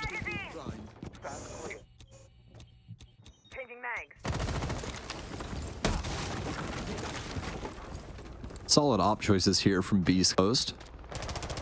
Be a couple of other things they could have potentially have looked into if they had so chosen, but nothing you can really argue against, especially when they are addressing this top floor. Love the frag grenades coming in here, especially. Super useful when it comes to clearing out a position like this. Hat with a nice find onto Achieved. And the beauty of those frag grenades really just because you can't dedicate all of that utility upstairs. You know, Gavini's got to try and play closer to site and make sure that things work out for him and work out for the squad. But in fact, he's over in stock, has a big pickup for himself. Doc will take one down. Long angle. Gavini! Third time's the charm. Oh my God, Gavini! Woo! Might as well put him, well, I mean, put him in a body bag, really. Just all the way from downtown. Extremely well done. Now as he falls off that rappel. right? And definitely made a little splat when he hit the ground. That was a pretty high fall there. It's down into the 3 versus 3. We're only halfway through round 9 here. beastcoast, to be fair, has been holding on. Okay, Hyper just no respect against his position as he gets a random impact set his way. Doesn't really do much damage, but it is going to force him to relocate because he does not want to tempt the second one or potentially the bullets that would follow it through. That was Canadian, it looks like, that threw, either Canadian or Gavini that threw that one out there, as they are both missing their impacts, or at least one of them. Canadian will be caught dashing downstairs there just now, so they'll be aware of a potential retake from either of the staircases later on there. More than likely from that same main stairs, just because it's the Maestro after all. His speed is somewhat limited, so may not necessarily have the time to fully rotate.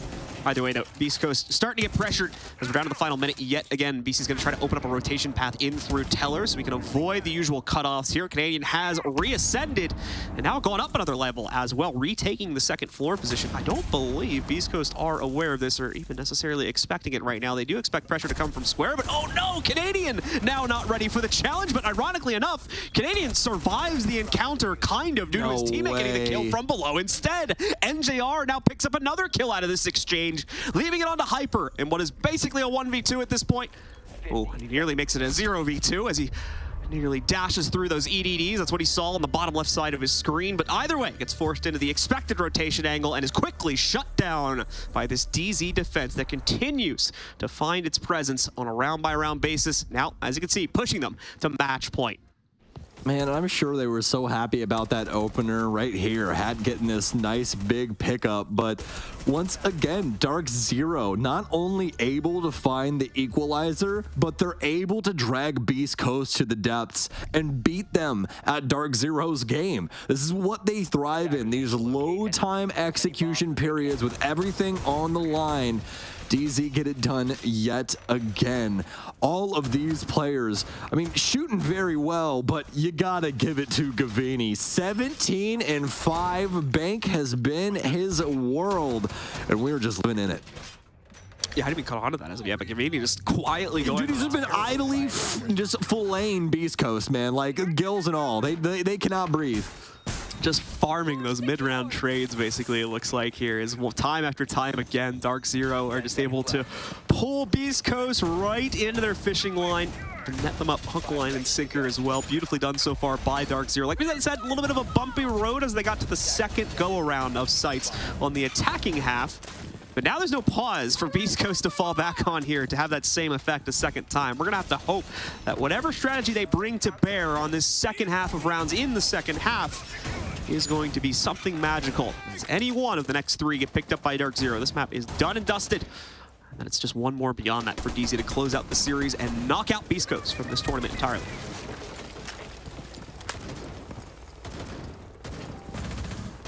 Well, DarkZero, what say you? 1 round away, being able to take bank and propel us onto our second map here. And it would be a heck of a scoreline to start it off already as well. Achieved.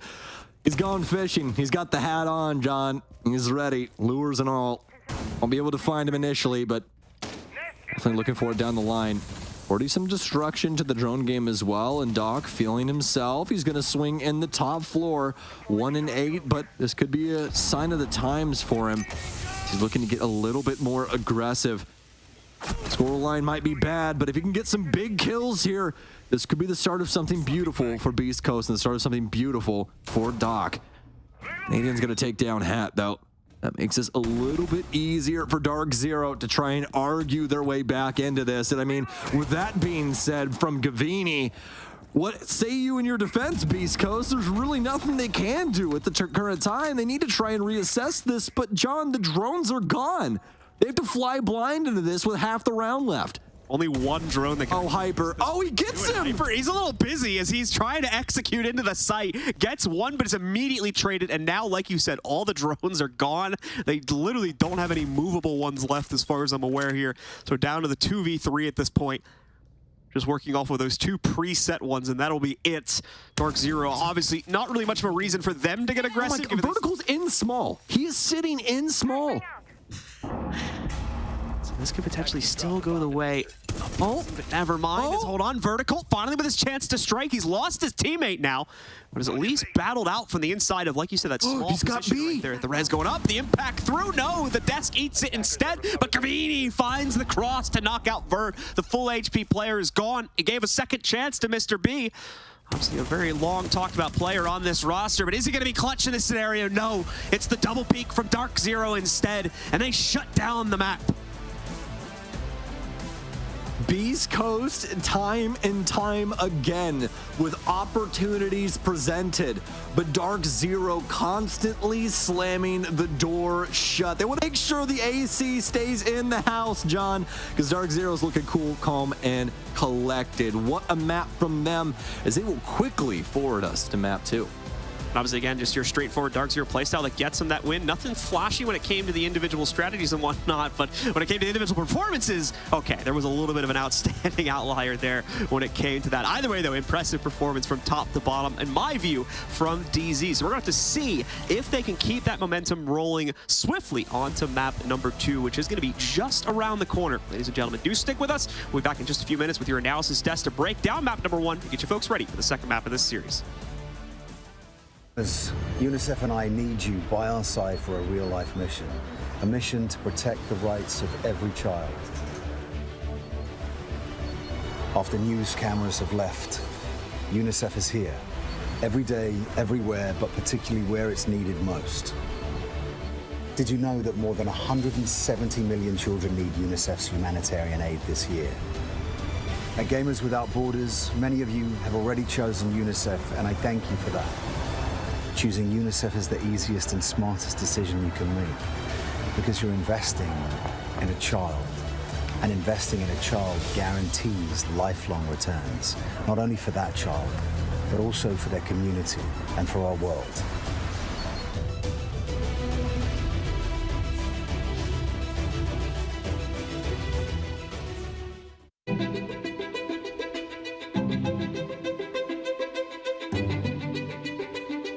The divisions in the world are stark. Recent years have shown some of the largest natural disasters ever in history. And that really hits hardest the people who had the least to begin with. These people need help. It would be a real tragedy if all of these advances in science and health and technology only benefit people in a position to pay for them. There should be no lesser standard if you happen to be poor. These problems can be overcome.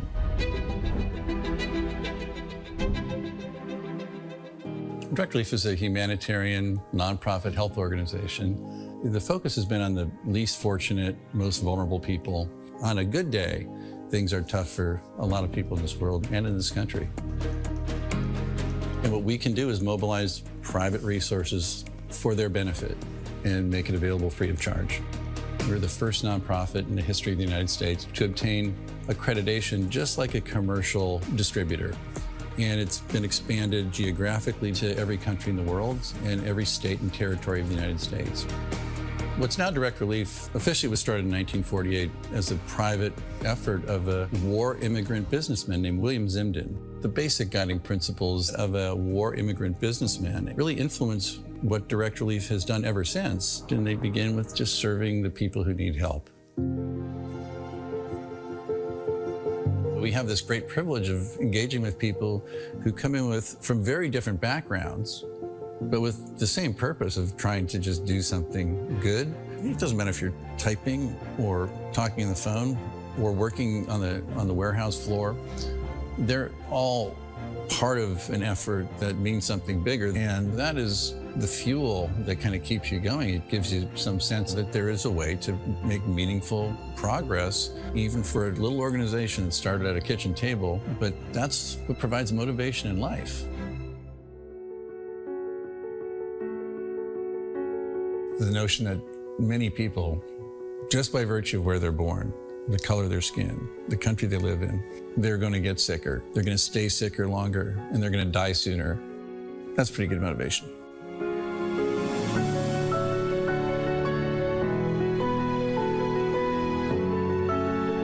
These issues are too big for any one organization to address. We really work hard to honor these guiding principles, invite people to participate, and we are sure thankful for the thousands of people across the country and world who have become part of Direct Relief by virtue of their participation.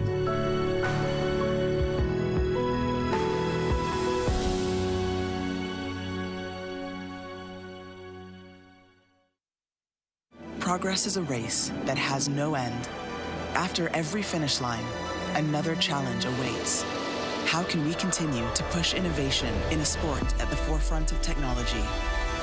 This is how.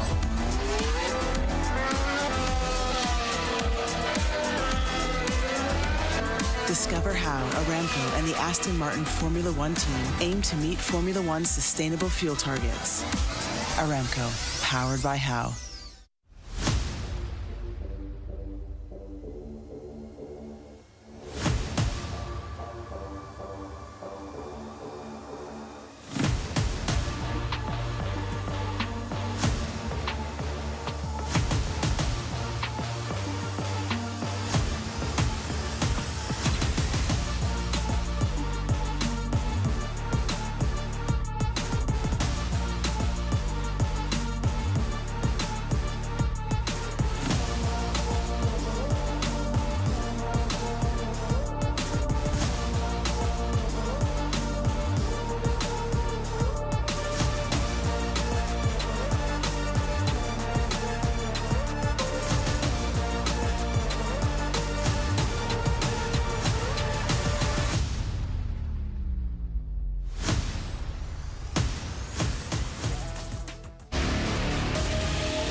Welcome back to Gamers Without Borders. We are one map down in our NA semi-final. DarkZero have an early lead. Jesse, I'm going to come to you first because you said this was DarkZero's map to lose, and I got one word for that map. That was clinical. It sure was. DarkZero really putting in the work. I loved how quickly they were moving on their attacks. They were getting into fights, exactly what I wanted to see. And no small part thanks to Gavini. Oh my God, the map that he just put on. Talk about a great young player, one of the newest pickups for DarkZero, of course, coming in just recently for SI, right before they picked up Achieved. Great to see him popping off. I think he's really developing into a strong kind of entry fragger, guy pushing in, getting in the work. Him and Pambazu have been really good for DarkZero so far, and it's great to see Gavin having a good game today. I think we can guess who's going to be in that head-to-head graphic a little bit later on, but we're not going to get to it yet. Jacob, who needs to step it up a gear from Beast Coast? Let's look at it from like an outsider's perspective. Is it team synergy that they're lacking? Are there individuals that just aren't pulling their weight? What's your opinion?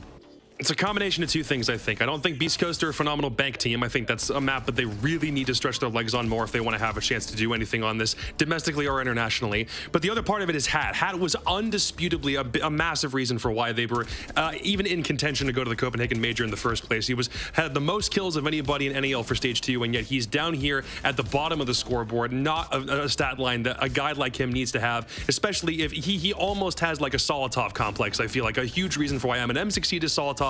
It's the same thing with Hat on Beast Coast, and he simply wasn't there. So I feel like it's a combination of the two, because more often than not, the things that we saw Beast Coast doing on defense felt like it was a little off kilter. It's like, why is Hat of all people playing Mira? Like, it's just not the thing that I think we're used to seeing from a guy like him. So right now, the tendencies that we typically see Beast Coast succeed with just don't seem like they're there at the minute. Yeah, if we're going to talk stats, I mean, I got one for you. After 8 rounds, Gavini had 16 kills. And after 8 rounds, Doc had 0, Jesse. That's 0 kills. The entire first half, 0 kills. He did pick up a couple towards the end there on their attacks. Obviously, they didn't win a single attack, so kind of impactless frags, the way you want to measure it there. Definitely a tough game coming through from Doc. You know, he's certainly a player that I think we have talked about a lot on the NAL desk, a player who has kind of had his struggles throughout the stage. And I think it kind of really, I mean, it started off with some really rough roams, him not really finding that synergy. And then I think when they got onto the attacking side, it really did feel like a team issue coming in from Beast Coast. So slow time after time, the square round where they're just not watching for Gavin in coming up server. They knew he was there. They didn't have the time to clear him out. And then right after that, the basement round, you're trying to plant the defuse kit down inside a server with 15 seconds to go. There's still 3 Toxic Babes and Nitrocell Yokais. That's just not going to work for you. And, you know, you can see the stats here. Doc eventually did get a couple, great, but really not the performance that you wanted. I agree with Jacob as well. Hat really been a major player for Beast Coast in the past, and for him to not really be showing up statistically is a major problem. Yeah, I feel like from an outsider looking in, if you also look at DarkZero's performance, you could like cause an argument to say they actually play fairly slow, but actually it's a formula. It's the way that they play. It's the way they've always done it. It's kind of what they're known for. They have this ability to force their opponent into awkward situations, force their opponent to play the way that they want to play, but ultimately we see them fall off if their opponent manages to snag an early kill or something like that. So DarkZero seem to be just in that comfort wave right now, Jacob.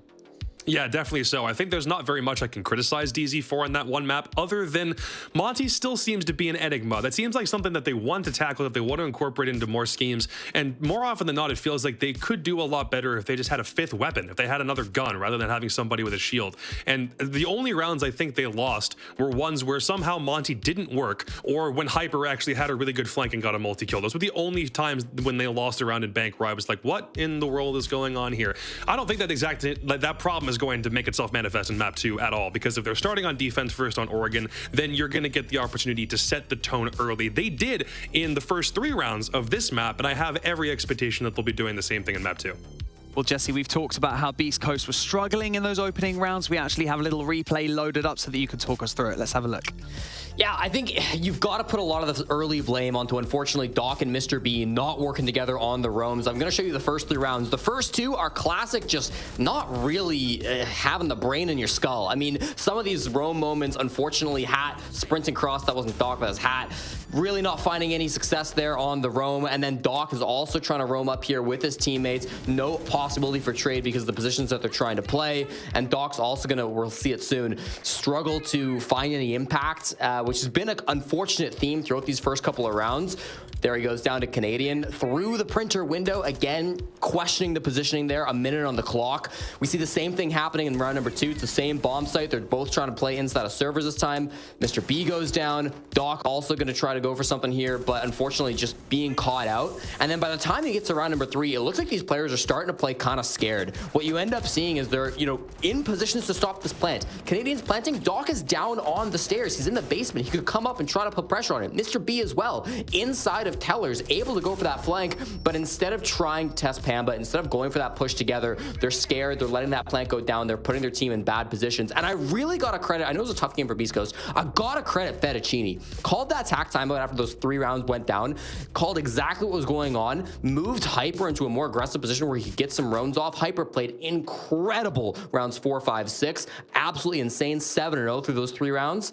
But a great attack timeout to actually come through and counter that from Fettuccini. It's unfortunate they couldn't really keep that momentum going on the defense, but yeah, if you have a bit of a stronger start there on attack, maybe things go a little bit better. But yeah, really not ideal there for the Roams. I just really hope that he's able to do better in map 2. Otherwise, he's about to be Fraudicini, like his Twitter name suggests. Oh, he had to say it, didn't he? Now, let's look ahead into our next map, Oregon, or as Jesse likes to call it, Boregon. Because everyone calls it that. Everyone calls it. Okay. I'll give him the benefit of the doubt. But let's just say for our viewers who are watching who may not be as familiar with competitive Siege, you know, Jacob, what can our viewers expect of this map? How's it going to play out? Does it favor DarkZero's kind of play style? What are you thinking?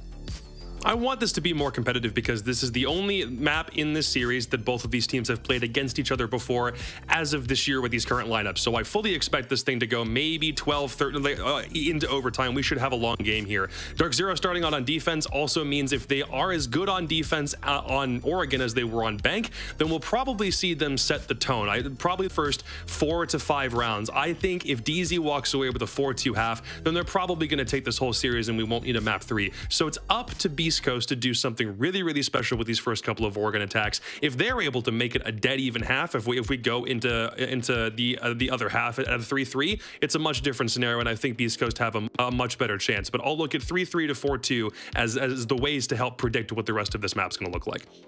Jesse, do you agree? Do you feel like that's how Oregon's going to play out?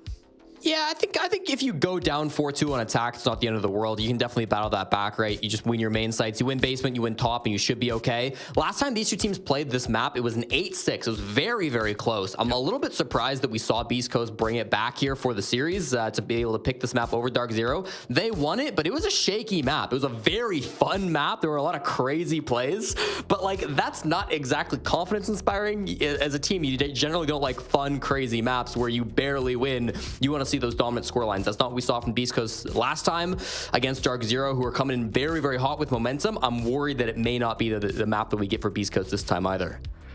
Oh, is it going to be a 2-0 or are we going to go the distance? Blue and Stokes are waiting in the wings to take us into our second map. Thank you very much, and it is indeed time, ladies and gentlemen, in just a moment or so here, as you can see us loading into the digital arena now between Beast Coast and DarkZero, as DarkZero looks to try and quickly shut down this series in 2-0 fashion. We're going to have to wait and see, of course, as Beast Coast had at least a little bit of fireback capability inside of map number 1 there, but the attacks left a lot to be desired. The 3 of them we didn't see anyway. Hopefully going to be able to expand on that a little bit more as we get into the map. And immediately we have a very interesting ban from DarkZero, the Lion being locked out. Again, when you think about it, though, makes pretty good sense because of the massive amount of Lion play we've seen on this map specifically and how that can limit the mid-round movement from some of the more active defenders. So pretty good choice from DarkZero. It's not one we've tended to see all that often. And meanwhile, Beast Coast, just with the usual suspect here, we were getting quite a bit of Monty play out of DarkZero previously on that first map, so they do not want to tempt fate to deal with that, especially here on Oregon, as it's even more claustrophobic, which gives even more power over to the Monty, in my opinion. So that'll get banned directly out. Now it's DarkZero, rather. Beast Coast banning out their one and only defender choice here, and they will choose to remove Valkyrie. That's just one of our 3 kind of triangle operators we tend to talk about on the defensive side, where it's Valkyrie, Solus, as well as a zombie, of course, that have that strong solo capability. So any one of those 3 tends to be a pretty smart ban, and they tend to be at the top of the ban pool because of that. I believe Mira was taken out on the last map, but instead we're going to stick inside of that triangle. A zombie just a little bit too powerful to trifle with, so she will be removed as well. That'll end the ban phase and take us into round number 1.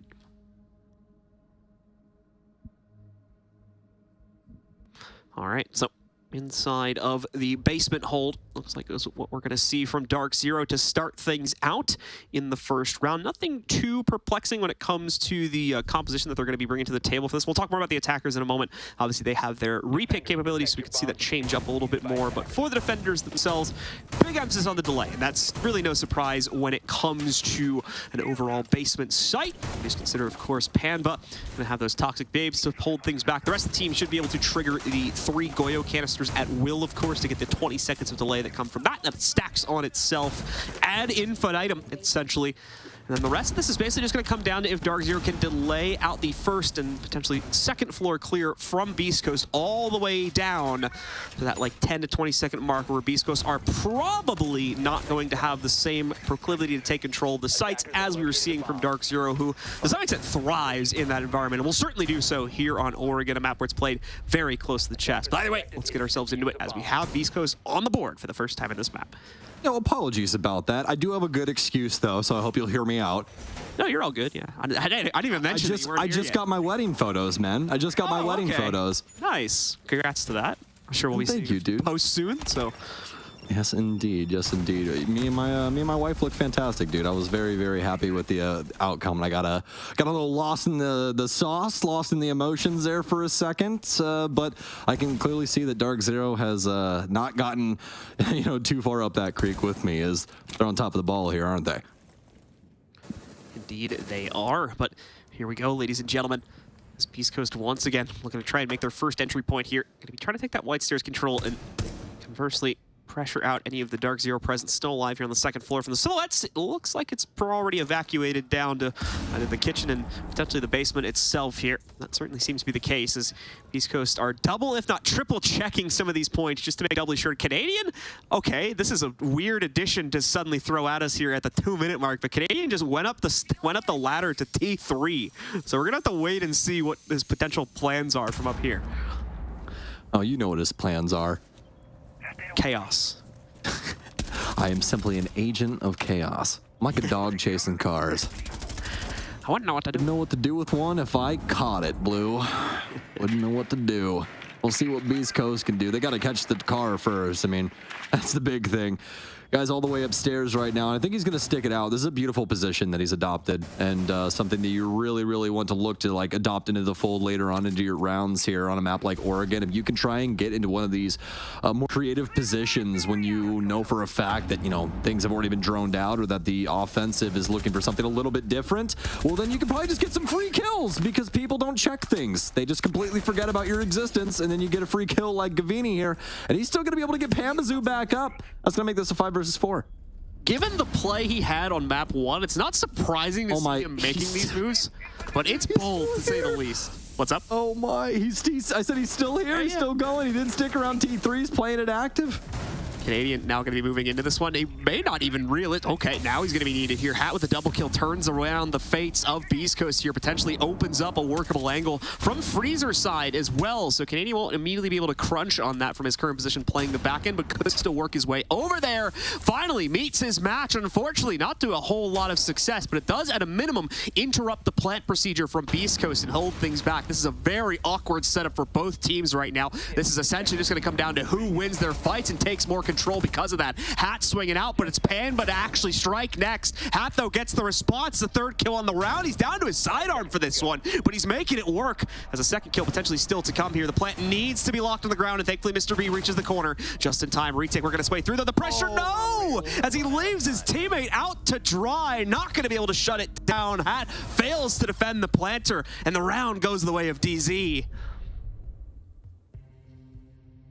It's gonna be 10 laps around Villa. Did I hit you? I don't know. He got hit a lot there, so. Yeah, I was gonna say, I don't, kinda hard for him to dictate when he got hit with the amount of hail being sent his way. Like, just so many bullets being thrown at Hat throughout that entire round. Oh my, but either way, DarkZero start on the right foot yet again here on Oregon. It's the first round to go right nicely into their back pocket. They're going to send it to the sky now. This will send things up towards the top stairs, up to the top floor, and it's going to be a pretty creative defense coming out here from DarkZero. I'm going to open up a panel here for the closet. More than likely to play the shotgun a little close, have the ADS as well as the barbed wire to try and assist Achieve. And pretty spicy so far for DarkZero. Once again, it is a just barely DarkZero round at the end of the day, too. The shenanigans deployed by Canadian, and not just him as well, but a few other players up on top, spreading out Beast Coast to a detrimental extent, but they just could not work things as appropriately as they would have liked to, even from the 2v2 situation there. Just not enough play potential for Hat to support the planter properly, and unfortunately lost control of the rotations from DZ, which allowed that final rotation to come through on the inside of E-Drop and finally take down the planter itself. So, either way, it's a good start to things for our defenders, and building on what they already had found, of course, at the tail end of map number 1. So it seems like that DarkZero domination is going to be continuing for at least our first round. Beast Coast, of course, trying to change up the expectations now, quickly playing into the intel game quite heavily, and now flashing things out with the Candelas on the inside of the tower, too, as Reese behind this. Canadian is once again taking up that position, but still will excel in the first challenge against him. Has the angle to potentially win on a second duel now as well, but that player evades it. He's able to propel themselves up a little bit more. Pressure really starting to boil out here for Canadian. The job is done either way. This is a life well lived, in my opinion, and Mr. B finally will cut him off, but he's wasted out a minute on the clock, fully focusing on him. At least one Candela, quite a bit more utility aside from that, and he's still gone 1 for 1 on the trade as well. Yeah, Canadian's going to be laughing straight to the bank with that one. A lot of value taken away from Beast Coast early into the round, and that's what you're looking to do. They strip Hyper's life away. They take a few drones as well as some utility, just like you were touching on. DarkZero set up for yet another round victory. Beast Coast to get a little creative with the way that they go about this now. Starting to lose some drones as they reassess the situation. NJR will hold things down inside of a swamp, peering in towards Attic. Gavini does have some angles that he can try and utilize as they've actually smashed the mirror window in order to make sure that nobody can see that player inside of Trophy. NJR getting aggressive off the Candela. He'll get one and he'll back off. Mr. B right on the coattails. He can't find him. It'll be Doc instead to take down one and keep this ball game even. Vertical looking to try and add something to this puzzle. Dazzle to work his way in from Showers. Does have one in the likes of Achieved right inside of Security. So does have a concerning look ahead of him if he does misread this situation. Nitro checked up on top. It's a little bit early for Achieved, and he actually has a little bit of damage to himself. Nothing really to remark upon, though.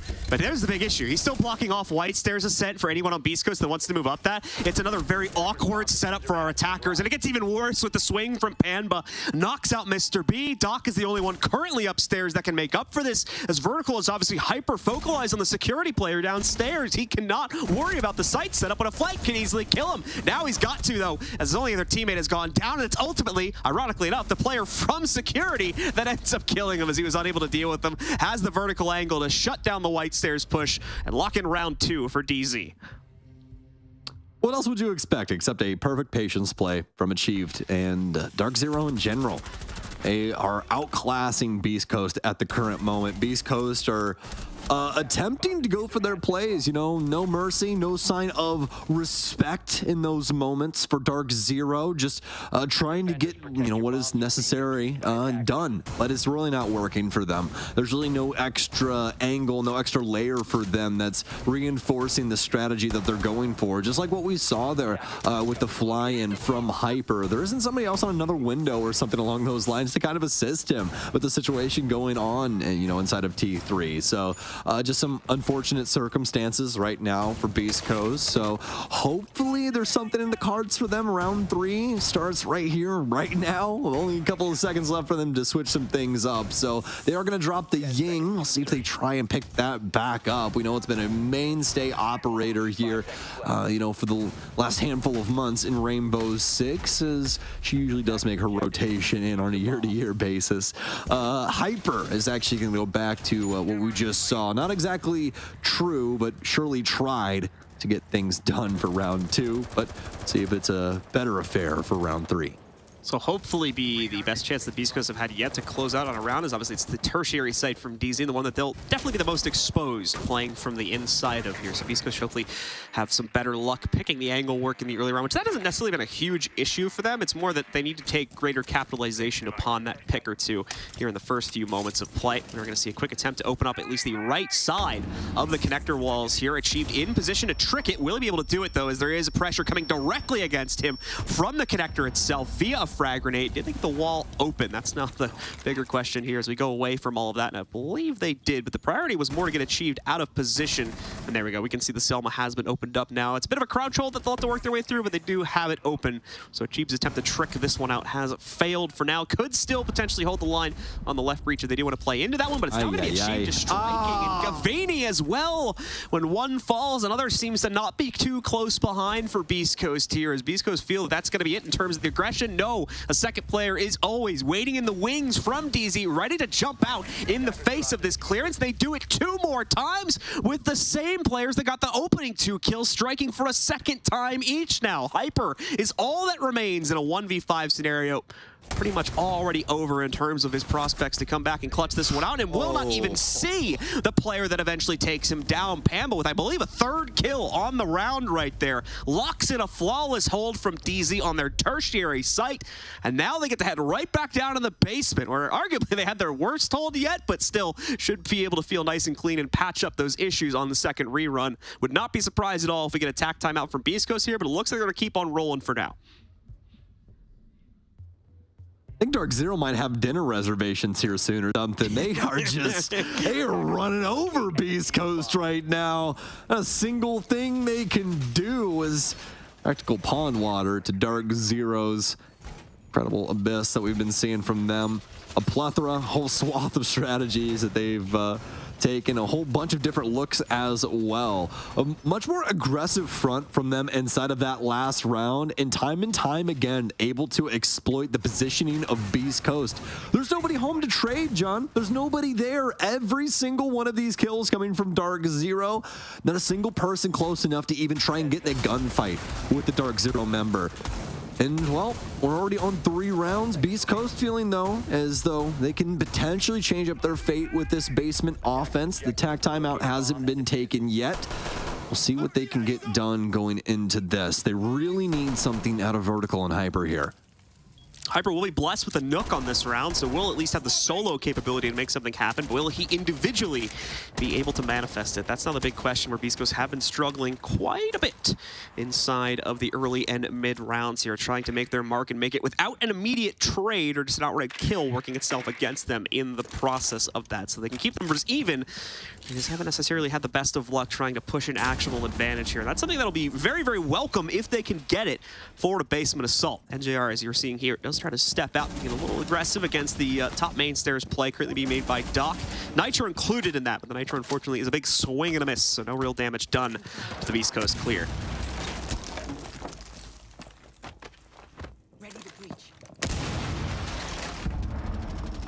Beast Coast will at least get something going on the mid floor initially here. Have some walls connected. No hatch work just yet.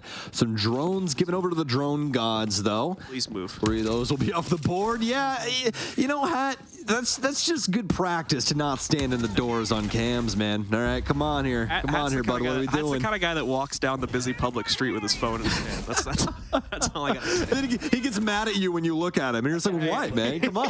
Like, what are you doing?" That wasn't my entire Montreal experience. Canadians are supposed to be nice, but apparently not in Montreal. Hat makes up for his social faux pas with a quick opening kill against Canadian, though, to be able to find that one cleanly, more importantly. And now that is going to prompt the execute. Like I said before, it's a welcome treat to get an opening kill for free, but MJR has the counter to the Candelas. Canadian's the one that obviously is able to feast on it a little bit more, though. He gets the outright kill. MJR just waiting for the right timing, but he's quickly running out of time to make this play happen. Finally gets that opening kill, nearly gets the planter that was trying to put Case down a second or two ago. 3 kills to go. He's already found one of them. Are there 4 kills to go, and he's already found one of them here, but the next 3 are going to be a bit trickier here. Plant now down on the ground. He still believes there's a player in Laundry, and that false assumption will send the round down the river. His Hat strikes for a second time here. Indeed, locked in the first round of this map for Beast Coast. Oh, they finally hit pay dirt. It only took them 4 rounds to get there, but the effort is duly noted and welcomed from Beast Coast. This little clutch opportunity there from NJR, but too powerful of a round from BC, especially with the picks that they're able to procure. There are those dying moments. Really just got to see it from the closet perspective there from NJR, but you can be rest assured that Beast Coast's execution was finally able to collapse and especially able to finally win some gunfights. That was the big factor there. What did we say, John, at the beginning of that round? Vertical and Hyper had to do something. Well, they both got a kill there, and that's a massive piece of the puzzle when it comes down to man count. Hat certainly coming alive as well, something that we very much needed to see, but the rest of the team still needs to light things up a little bit here. So let's see if we're going to get that. As most players still sitting on 1 or 2 kills on the side of Beast Coast, and most obviously gained in the previous round or so. So we'll to see that process continue to evolve, and hopefully Beast Coast give us a second treat as they gave us back on the first map for Bank. A complete 3-3 comeback as they started down 0-3 there as well, and weren't ultimately able to convert a tie game at halftime. We'll see if they can repeat it for a second go of things, but I will say these second and third sites that DZ played into were a heck of a lot more convincing, so Beast Coast may have a harder time making this work. Hyper's waste no time potentially contesting against any of the T3 control that DarkZero has liked to play with every once in a while, but has obviously foregone on this round. Quickly takes that control for himself and can use the secondary hard breach to pop open attic access. Already part 1 of the checklist done, less than 30 seconds into the round here. I'm sweating bullets for Pambazoo right now, standing on this panel. This is always one that gets spammed, and you never really know what's going to come of it. Drone's in classroom. I don't think that they know that he's here yet. That drone stopped in classroom. But the one inside of lobby skirted back over towards garage. Pambazoo with an opportunity here of a lifetime. I think that's Thermite right outside, too. What's he going to do? He can't get too aggressive. If he overplays his hand here, then it's just death for no reason. Especially when he could just simply sit inside a split, force them to check it, force him to walk through. Honestly, I think that's the best play. Is just sit here, sit on this classroom angle. Look, even though he's been spotted by the drone now, he's not gonna like go swinging. He's just gonna take a different angle. He's got the foot shot there against Hat, but no, much more damage coming back against him. A single sliver of HP, but he's still alive. Canadian trying to insert himself into this one as well. Pays a pretty hefty price for it as he's forced back, and ultimately Achieved is the one that does get found out here. Canadian, though, exchanging that kill back against Hyper just a few seconds later, so neither team getting a massive advantage to play off of just yet, and still a bit of roaming going on down in the basement that may need to be dealt with here. even with the low HP of Canadian, considering that's exactly what Vertical's goal is right now. Canadian, though, realizes his low HP has made him a priority target, so he's kind of backed away from the situation, is playing closer to construction. That's a whole lot of time just being wasted away by Beast Coast because of that, though. And now the same fate has befallen Panba, obviously. He'll be dropped down to a sliver of HP. Vertical, not wasting any time on that one, though. Is not going to let a second member of the team escape into the depths of this map. So takes him down outright, follows him through into the freezer, and knocks him out to give back at least a +1 player advantage to BC. But there's still that lurking Canadian that is yet to have been dealt with. Somehow, some way, DarkZero have made this manageable. They have an opportunity to take this round. East Coast looking to try and clear up the paneling here. Boys, we don't have long. Tick tock, tick tock. Right there, I think you saw it. Hat, it's right in the middle of the panels, Hat. Hidden. Oh no. Hatamus Maximus, what are we doing here? He's gonna rotate up white. At least get rid of the Banshee. Oh, I swear, John, if this comes back to bite them, this is going to be one for the history books. Oh, some nice kills, though. Hat at least gets that done. Gavini rotates back in. He should lose this, and he will. It's up to Canadian in a 1 versus 3. Hat gets them all. Yes, he might not be able to see an Electroclaw on a wall, but I'll be damned if he can't see his opponent. Are we sure he isn't playing on a stream feed too, if he couldn't spot that one right there? But yeah, not a big deal ultimately, as he makes up for it with the entry power, getting himself we got to stop playing on 4-3, guys. We got to stop. It's doing something to y'all's brains. Just couldn't spot that electrical for some reason. Like we said, though, he makes up for it with the direct insertion into white, so it's not that big of a deal at the end of the day. And again, what is a big deal is the second map turnaround, yet again being pulled off by Beast Coast. Even if DarkZero rebounds here and goes 4-2, this is still a day and night difference to what we were playing against a few moments ago here. Beast Coast are still in the game, as it were, when we switch sides, because they're going over to the defensive half, even if they lose this round, in my opinion. Successful gunfights. That's what we've been getting out of Beast Coast. They've finally been able to manipulate DarkZero and kind of get blood out of this stone. DarkZero's been a tough cookie to crumble here for the last handful of rounds, and the big initial engagements that we've seen from DZ have finally started to show some daylight towards the Beast Coast roster. So we'll see if that continues on for round 6. And he'll finally be out the gate. Lost a couple of drones rather inside of the opening portion of this round. Hambazoo, aggressive look. Can he deliver? Isn't really home though right now. Nobody giving him too much. One player inside of the bus, but don't even believe you can see that angle from here. That's one coming up the side of the building. They have to check this, right? It's a pre-fire Hambazoo. Him and Doc, back and forth they go. They tag up each other, but now they'll definitely know that Hambazoo is awaiting them on the top floor here. DarkZero, once again, kind of losing their early round edge a bit when it comes to their capability to find a strong mark against the members of Beast Coast and actually convert it into kills as well. Now the incendiary works itself through. That'll burn Pam out of position, but he recovers inside of the fight, even though he was down a few points of HP. Still manages to beat out Mr. B there, taking him down, and now hard locked into the depths of Small Tower, trying to waste and burn out even more time. Same factors as Canadian playing in a tower, big tower. This is just a few rounds back. He's now completed his job. Anything that gets past this point is a bonus. And there we go. Hat does finally trade him back out, so it's even keel at the end of the day once he does finally go down, but he's wasted out quite a bit of utility, and once again quite a bit of time as well as a reward for that.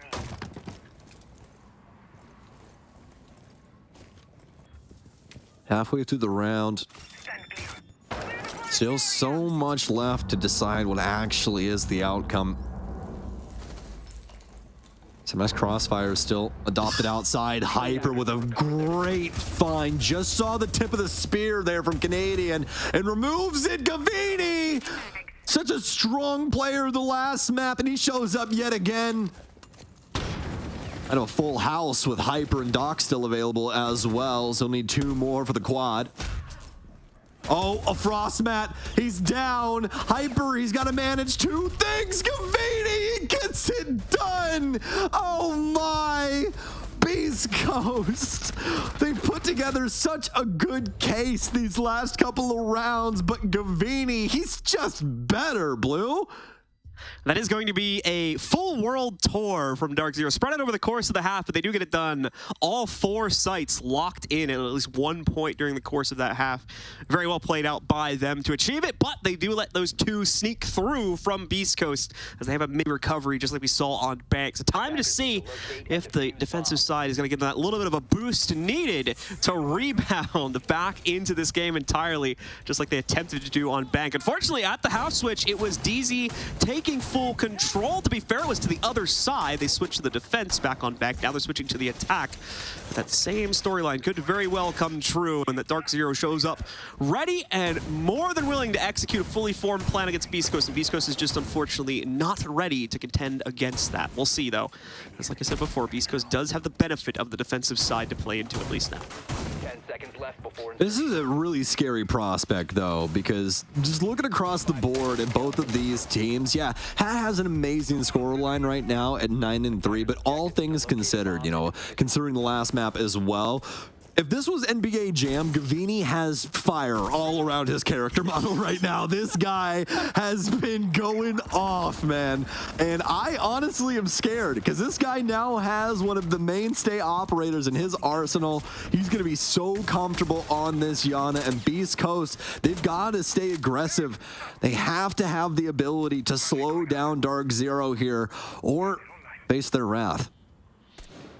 We are going to see if some of the other members of Beast Coast can maybe have a little bit more confidence played into things now that they are on the defensive side, and they start with that kind of general safety sense of map control that you don't really get on the attack side, especially for Oregon too, because the roamers just take over everything at the beginning of a round on Oregon. So any spot on the map is not really going to be safe for you to take control of. It works a little bit better for you on the defensive side, so maybe that'll activate something different out of players like Hyper and Vertical that we have seen some good plays from, you know, once or twice in the course of this map. But as you can see, it doesn't translate to a whole lot on the scoreboard just yet, just 2 to 3 kills for each player respectively there. So maybe they come alive a bit more in this second half by being given that side advantage. Either way, though, the big focus, like Stoke was mentioning before, is on Hat, as he's been the big superstar so far in the first 6 rounds that have been played out. Relative inactivity from DarkZero across the map. Not too surprising. This is DarkZero after all.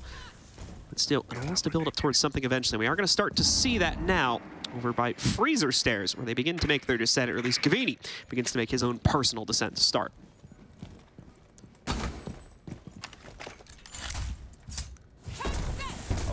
All clear on the front here when it comes to security.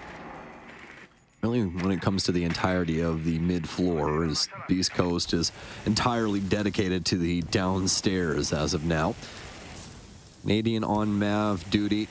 Don't have to see this too often anymore, and everybody's got their own little creative flair of how they do things to try and avoid any bullets or any angles, especially nitro cells when the hatch actually does end up getting opened. Looks like he will go for the middle torch strategy. That will work well, getting that hatch open. But BC now await their arrival with the last 45. NJR, though, with the very first strike. So I believe he's found Hat. Yes, Hat inside of Freezer. A huge pickup here.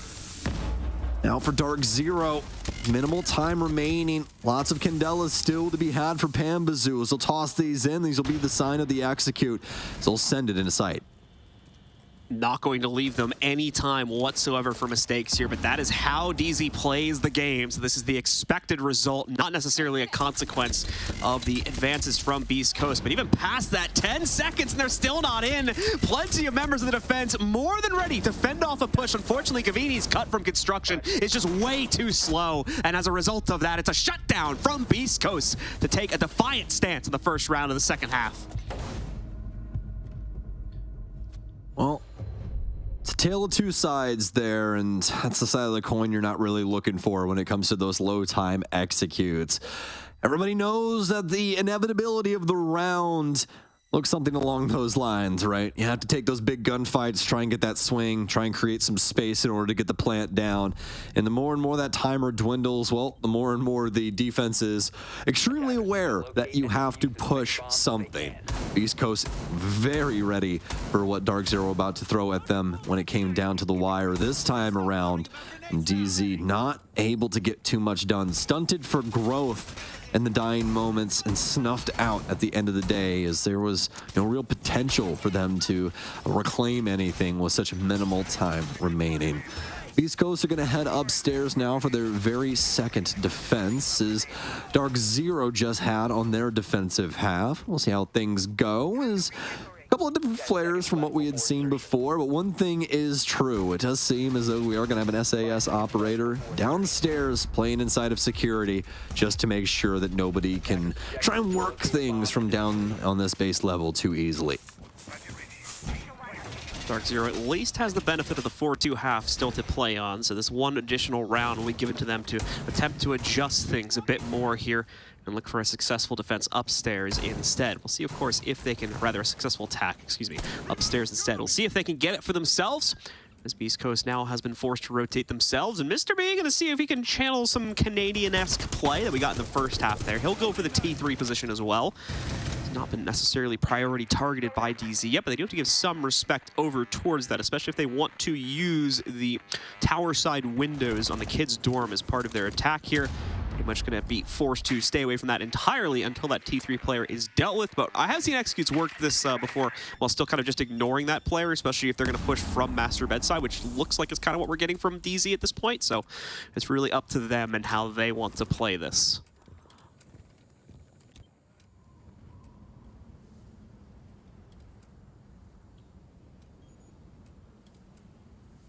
Very slow windup once again from DarkZero, because I think they've now realized the presence inside of tower.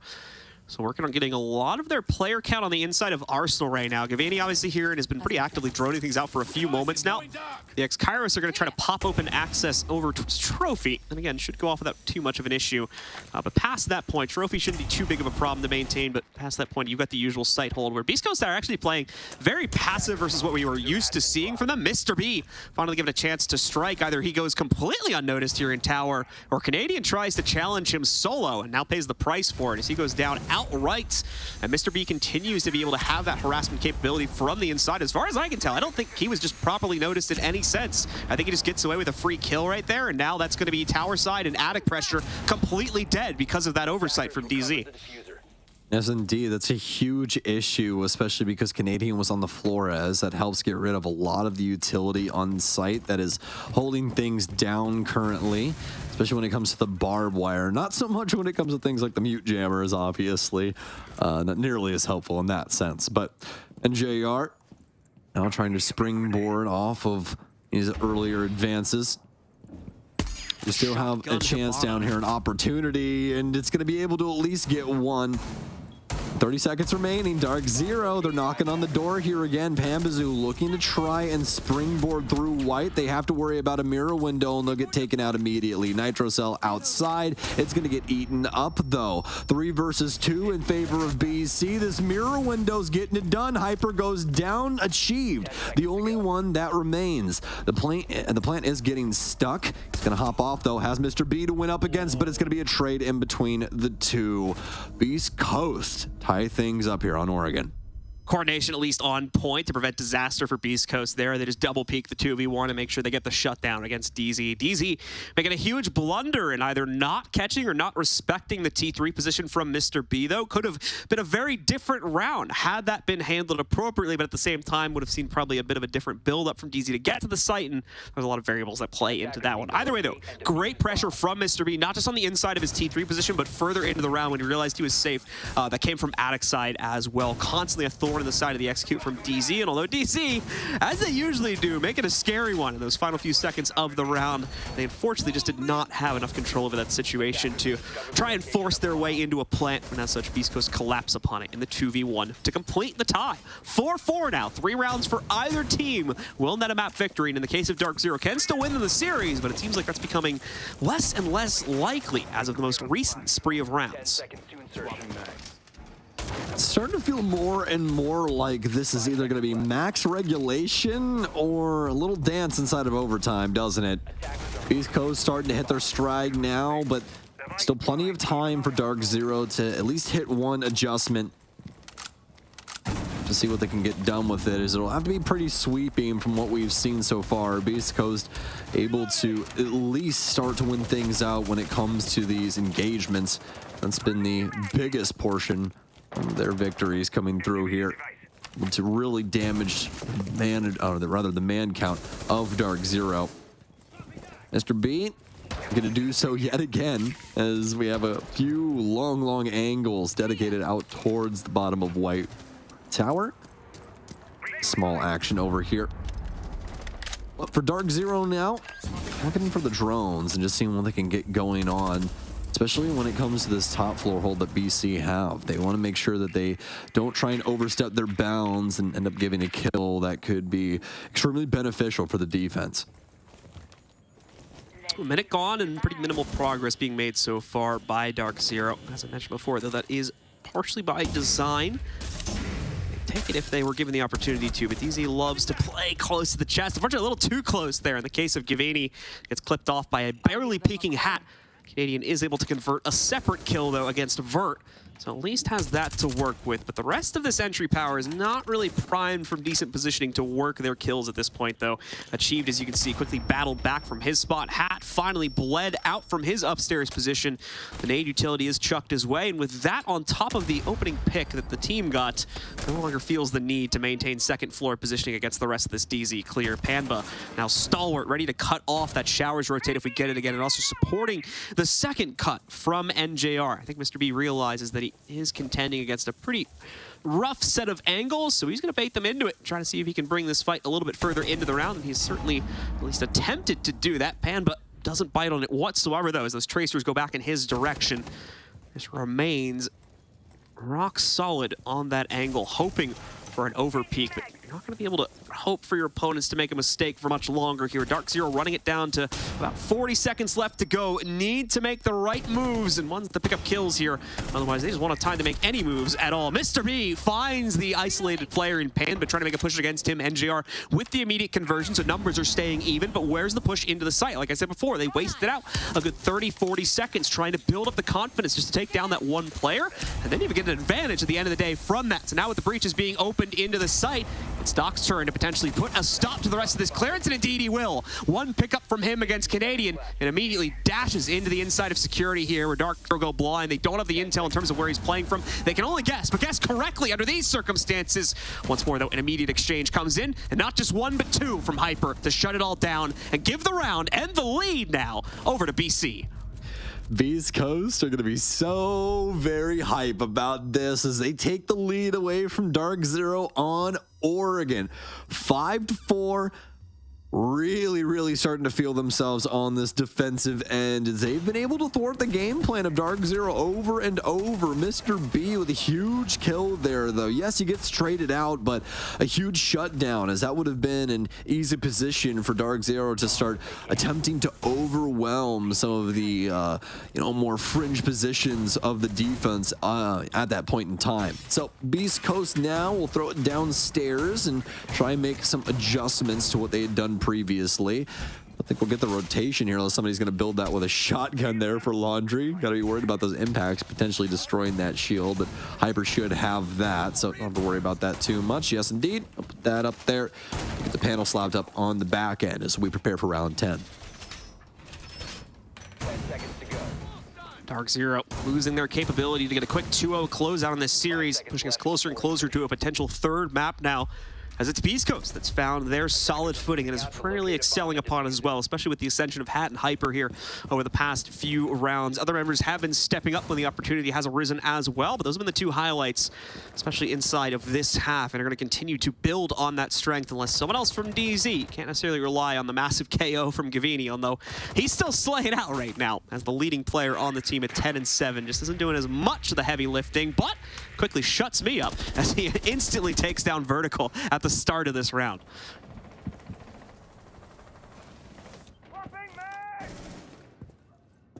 DarkZero now with a huge pick. Plenty of time to play off of it as well. Very dangerous position given over to DarkZero, and one that they will surely abuse in the coming moments. Need some solid droning to find Doc and Hat here. He's be able to find one as one of the drones will sneak in the shower hallway. Hat will be forced back at least a tad bit. Currently 11-4. He's been so good in a lot of these gunfights, but I mean, it's a little bit difficult to be good in a gunfight when you're blind, isn't it? Just these stuns will be able to catch him. NJR will feed a couple extra bullets to the now dead corpse of Doc. And BC, worse for wear now in this 2 versus 5. Pamela with the heads-up play there as well, just basically using the Candela as a pop flash, as he really had no other choice. He had needed someone to distract his opponent. That was the best bet. Mr. B and potentially Hyper as well gets spotted out there by the drone, quickly having to fall back so that the DarkZero members don't immediately overwhelm their positions on site. The fact that they were seen over by Laundry Stairs is going to give clear intel to DZ that they are not set up for a long fight. They are trying to reach out and grab any advantage that they may be able to get for themselves. Either way, though, DZ is not going to try to capitalize on that in any sense. Falling back completely, doubling the drone count now here, just to try and see where those players may have fallen back to. BC are trying their best to be unpredictable, but once again, DZ barely had to use their drone count up until this point. Now they've been reduced down to 2, but they've got a pretty good idea as to where the 2 members of BC are playing from. They know to expect Mr. B somewhere in the laundry half and Hyper somewhere in the back half. The most important note there is that, okay, they're not really able to trade off of each other, and they've just confirmed that again with Mr. B being droned out. One more drone to go here on DZ, but there we go. The isolationism has worked to find Mr. B. May have costed them the entirety, 90%, now 100% of their drone count. Oh, Hyper with the quick spin there on NJR. He won't go down just yet, but a Candela will blind him into the corner. This plant for sure is going down, and so is the round as Achieve gets the final pickup. Oh, DarkZero are not going out without a fight, and that's why I was saying that I was thinking this might be max regulation or OT. I don't think that DarkZero is going to go quietly into the night here and let BC sneak in a 3rd map. They want to shut it down right now, get out with the clean 2-0. Like we were saying, man, they got dinner reservations, they got plans, they got places to be. But we'll have to see if they can potentially get us out even earlier here with these next 2 rounds. One of these squads is going to have a chance to close us out in regulation. Let's see what they can get done on this basement defense. Actually, speaking of CS, by the way, I sold my Tiger Stripe gloves like yesterday, rolled them all on cases. I got absolutely nothing. I got 2 AK skins. I got what I get? I got a $30 Asimov skin, and I got a Nightwish. That was and they were both like what is it? Not battle scarred, but the one right before that, like well worn. Absolutely trash. That was like, by the way, that's like $400 in cases. Yeah, I'm well aware. Yeah, that's. I think most people are going to be aware of that too. So don't gamble, guys. Your Twitter replies in a few moments.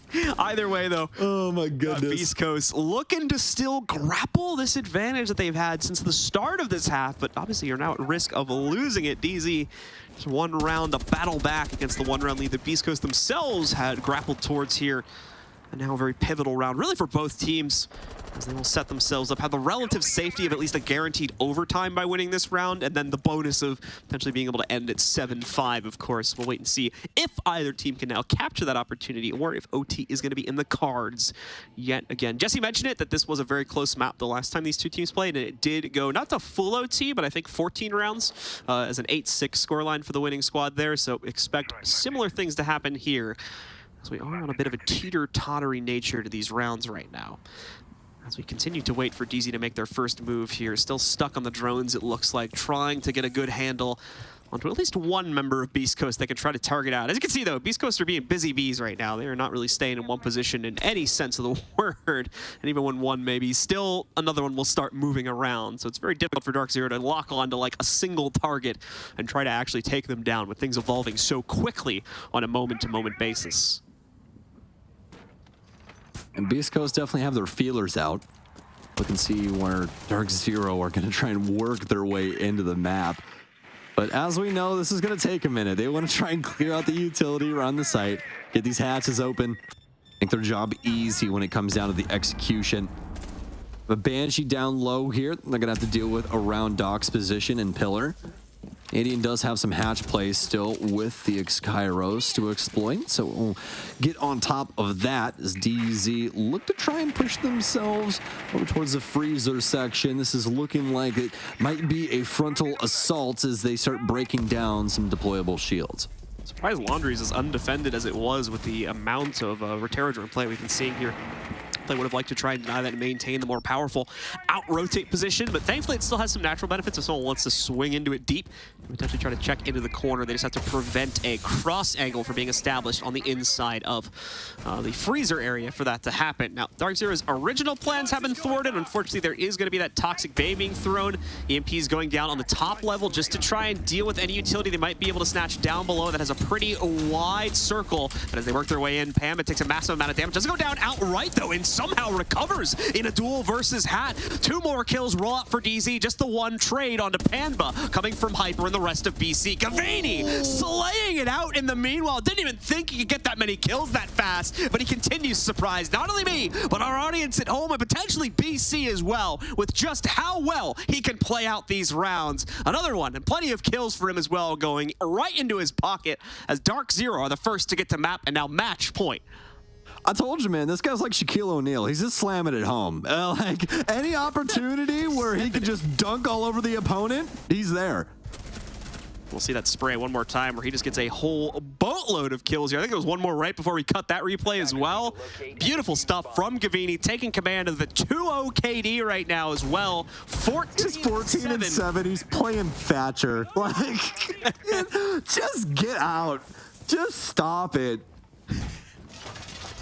Hat still a close contender to his scoreboard, of course, at 11-6, but he's gone quiet over these last 2 rounds here. So we'll need to see him or someone else from BC step up. Now is the time, even if it is just to guarantee the overtime here. East Coast quite literally up against the wall. Their potential elimination, not only from this event, but the qualification leading up to Gamers 8 as well, is now on the line. And DarkZero about to push themselves that one step further into it by guaranteeing the grand final, the best of 5 tomorrow against their already confirmed opponents. Little spoiler alert here in case you wanted to watch the B-Stream game. M80 were the ones that made it through as they beat out West Garfield Park 2-0 in their matchup, I do believe. Yeah, it's actually, I think that's Biologic and Snake's team, actually. Correct, I think it's them and like the exoskeleton of reality TV that was flayed off and then taped to them. There you go. Bug references. You're welcome. Yeah. Anyways, past that, looks like that's going to be a pretty interesting matchup tomorrow if we do end up getting that. Beast Coast still have something they can get done here, at least to guarantee overtime and possibly extend us on into the evening here, John. We'll have to see. DarkZero mostly achieved right now on a forward assault. Pambazoo, though, feeling aggressive as well as he's found the escape hatch of the opponent. As soon as the pressure starts to boil in, does Vertical try and run? If he does that spell his demise? Will they hold the rotation? Let's find out here. Canadian going to try and work his way towards Kitchen. Does have the EMPs for the far side. No one really here to try and apply. And oh, no, I cancel that. Selma right next to him on his left-hand side that we didn't get to see, and that's exactly what they wanted. That pressure boiling over from the Selma charges. I was wondering why the EMPs were going down there for a split second, but obviously Pambazoo ready for the escape hatch like we were talking about before. Mr. B gonna try and retaliate, but not really worth it. More of a coin flip there if he just goes soul searching downstairs, and they really cannot risk it with the current scoreline. Mr. B as well trying to counter out what has been that perfect play on the Nook from Panba, playing the operator to a T. As soon as he picks up that kill, activates Hell, and well, gets the hell out of there as he retreats back over to the construction area. Our Beast Coast are just not going to be able to capture him at this early phase of the round. I say early, but we are now down to the final minute for a DarkZero game, though. That's early round as far as they're concerned. Pamba does have the read in this T3 ascent, too. You can see him lined up for the pre-fire here, just the barricade getting in the way. And, oh, man, if he had decided to take some shots, like I said, just didn't really have the intel, so nothing really could have indicated to him to take those shots. But had he decided to just randomly pre-fire there, could have really had some singers. It's not going to end up happening. And a very late now, second mirror deployment coming down from Hyper. Kept that one in his pockets. We could wait to see what DZ's execute strat was supposed to be. 30 seconds remaining. This is just angle work from DarkZero right now. So much patience. Oh, Achieve with a huge frag grenade. Oh, gets him from underneath. I thought that was going to come in as soon as we saw the adjustment for the 2 stack of nades. Hyper's going to be able to at least thwart one. Canadian down, but they still have so much utility. Beast Coast now to try and battle back, but Gavini! Oh my God, John.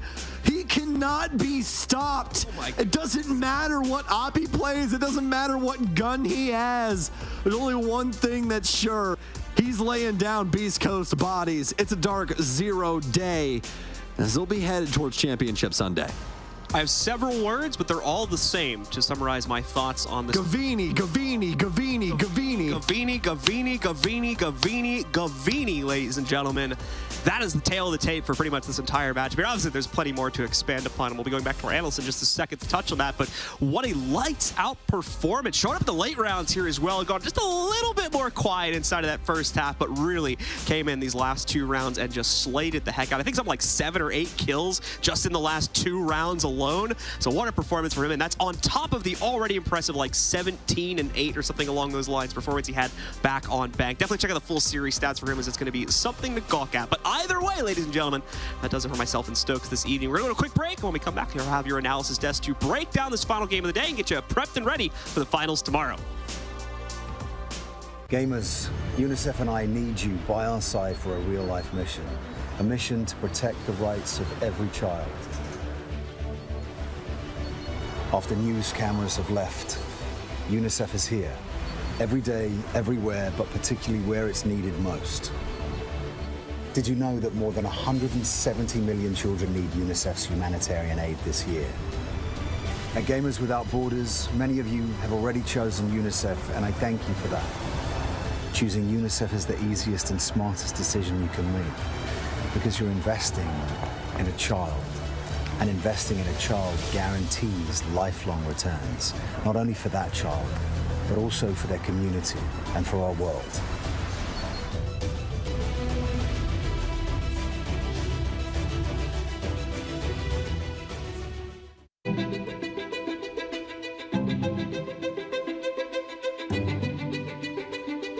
The divisions in the world are stark. Recent years have shown some of the largest natural disasters ever in history.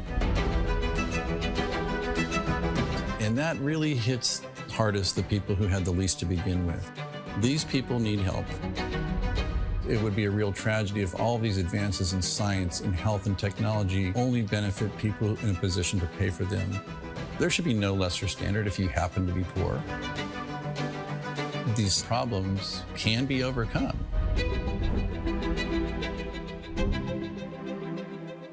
Direct Relief is a humanitarian, nonprofit health organization. The focus has been on the least fortunate, most vulnerable people. On a good day, things are tough for a lot of people in this world and in this country. And what we can do is mobilize private resources for their benefit and make it available free of charge. We're the first nonprofit in the history of the United States to obtain accreditation just like a commercial distributor. And it's been expanded geographically to every country in the world and every state and territory of the United States.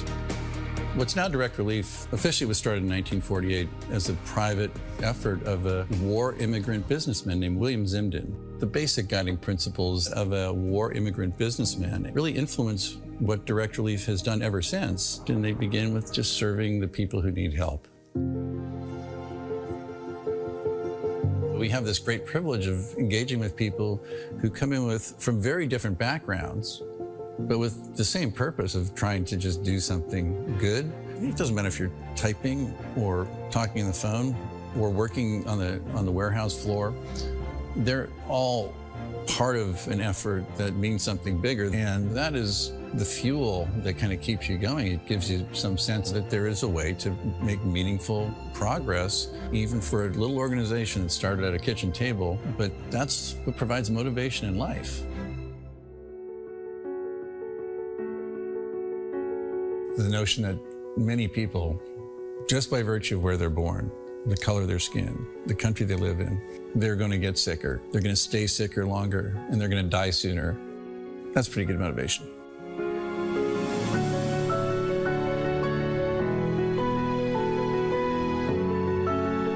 These issues are too big for any one organization to address.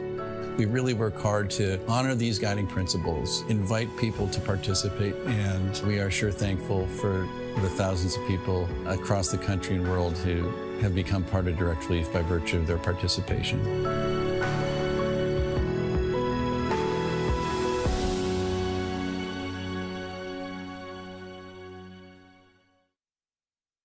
Progress is a race that has no end.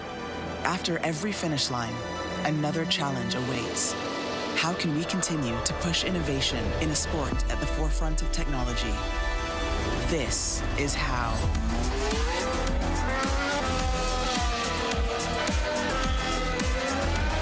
Discover how Aramco and the Aston Martin Formula One team aim to meet Formula One's sustainable fuel targets. Aramco, powered by How.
And there you have it. DarkZero enter tomorrow's best of 5 in the NA final against M80. A guaranteed donation of at least $175,000 will go to a charity of their choice, and they'll be one step closer to that Gamers 8 slot later in the year.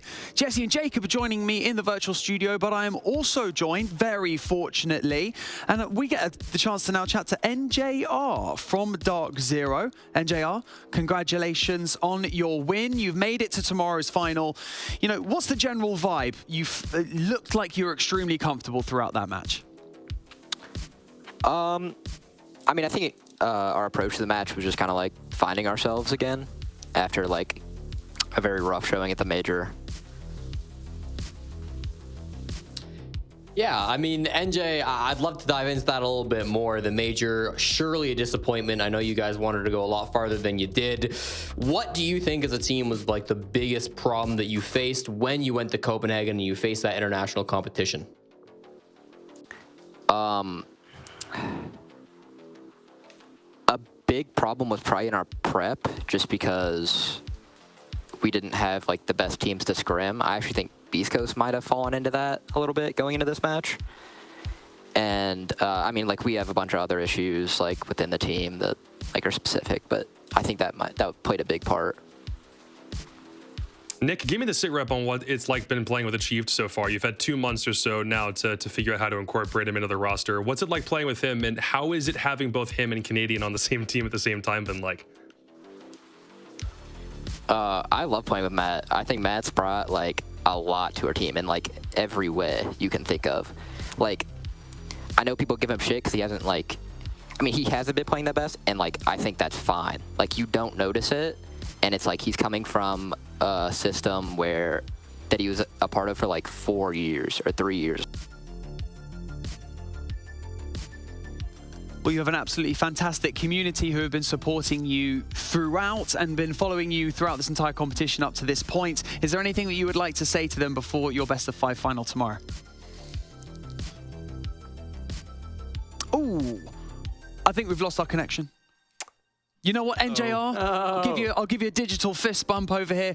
Congratulations with your win, and we can't wait to see you competing tomorrow. Maybe we'll get another chance to chat tomorrow if you take home that victory at that best of 5 final. But for now, we're going to bring it back into the virtual studio with myself and with Jesse and with Jacob. It just felt like 2 things led to that DarkZero victory. Let's be honest, it was experience and Gavini, Jacob. Okay, well, Gavini was getting multi-kills on a lot of those rounds because it felt like DarkZero was moving slow enough to accommodate it. They had the timing down to allow him to explode at the very end of a round and get those couple of frags. It was him or it was Panba at different moments, alternating, especially when they switched over to attack. And I was getting a little bit worried at one point, Banks. I really was, because this was a match that was probably getting a little bit too close for comfort. DarkZero switches after getting a 4-2 half, which is exactly what I was thinking they were going to get, but then they lose 3 straight. and nothing really turns on the Jets until the very, very end, where they get that timing down and Gavini starts playing like he was back in map number 1. So it just took a little bit for them to finally warm up, but when they did, it looked fantastic from DZ.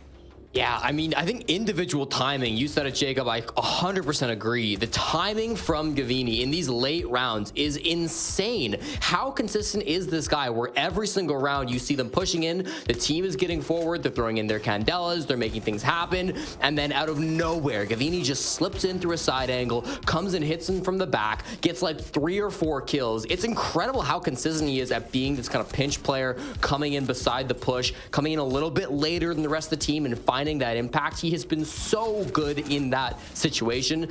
But I do agree that it's also like part of the team getting in, making that space for him, causing that distraction, which is allowing Gavin to get all of those frags in the late round when he finally gets in there. You know, I thought the Candela plays that we saw towards the end, I think it was 3 rounds in a row where the Candelas really were hitting, a couple of times coming in through from Pamba on the basement bomb site, and then I think it was NJR final round up on Dorms having a big impact. So really nice to see that coming through, and that's just the space that you see DarkZero making. Gavin obviously gonna get a lot of the hype there, but it really is a team game, and I think you saw that from DZ today. Definitely. I think that ultimately a takeaway for people, the viewers at home who are watching this match, I feel like pace was so crucial on the side of DarkZero throughout that. I think they lost a little bit of it. They lost a bit of that control, that kind of pace control when Beast Coast started to pull it back, and then ultimately they regained that control. So I feel like, yeah, pace control, I don't know, that's maybe like the 6th time I've said it, but Jacob, I feel like that's just a crucial element to DarkZero's kind of whole approach to this series.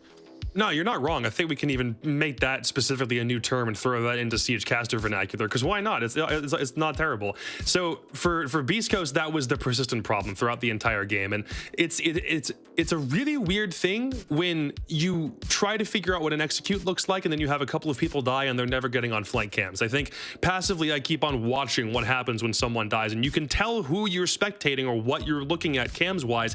Beast Coast very rarely ever died and then looked at a cam or had a drone set up in a specific situation and then would go over and look at that. That's either signaling one of 2 things. Either they really weren't feeling themselves on map 1 into map 2 and just didn't bother to switch over, or they didn't have enough cams in the right positions, meaning that they probably just got drones destroyed at awkward moments. That's just a little bit more difficult to believe though, because DarkZero weren't running a soulless. They probably didn't have these cam locations, these drone locations locked down very effectively. So I really don't know what was in the water for Beast Coast on this one. DZ might have had an excuse that they lost this series. Mint said that they were a little bit sick coming back after the major. Beast Coast don't have that same level of excuse, and I really don't know where that stage 1 BC was in this game. It just wasn't here. Well, it's about that time of this show that we get to crown an MVP of the series, brought to you by Savvy Games Group. And Jesse, I'm going to give you a guess at who it might be. Yeah, nobody needs to guess this. It's obviously got to be Gavin. Gavin, he's been so incredible for the squad. Again, I think the timing is a big factor of it. Getting in ridiculous KD, 36 frags in just 22 rounds. That is absurd coming through from Gavin over the course of 2 maps. Really incredible stuff coming through. 86% headshot percentage as well. Man, just an incredible stat line coming in from Gavin. And again, with him working with the rest of their team, incredible performance. Yeah. We said at the beginning of this region as well that DarkZero needed to bounce back from that performance at the major. I feel like this performance was at least a statement to let the viewers know, you know, well, just to show the viewers, in fact, that, you know, they shouldn't really be doubting their capabilities, Jacob. Definitely not. I like that you're able to get a win so quickly after coming back from an event, especially when your own coach is admitting that you might be a little bit under the weather. I just don't think DarkZero are going to be able to play exactly like this against M80 tomorrow. I think it's a good warm-up game, and very clearly Beast Coast's heart was not in it today. But I think if you go into tomorrow with the exact same mentality, you might be a bit disappointed. So you're going to have to tweak some of what you did today and perfect it before you go into tomorrow's game. Yeah. I think it's telling that, like, the interview we did with NJR, like, it's a winner's interview. It almost felt like a loser's interview. You know, like, the vibes were not popping off because, literally, I mean, DarkZero's in a tough spot right now. They had a really bad major for the standards that they would set for themselves, and I think that everybody else would have set for them. They come in here, great, you beat Beast Coast, but, like, that's not the bar, right? DarkZero is expecting to go to these major tournaments, expecting to go to Gamers 8. They should be able to beat M80 tomorrow when they play in the best of 5, and so I think if they can accomplish that, that's where they're saying, all right, we're back on it. We're rocking it again. You know, we're hitting our stride once again. But I don't think that DarkZero are out of the clear yet. I think DarkZero are probably still in this mentality of like, man, we dropped the ball. We've got to get out of the slump that we're in. So I think job's not done 100% for DZ. Yeah, I like it. I like it. I think that they're going to come into tomorrow hopefully even hungrier for the win and hungrier to prove everyone wrong. Jesse, the positioning in this map that we just watched as well, it was vital for the success of both teams. But we've got a cheeky little replay for you to take us through as well, so you can kind of guide the viewers through what you were seeing when you watched that map.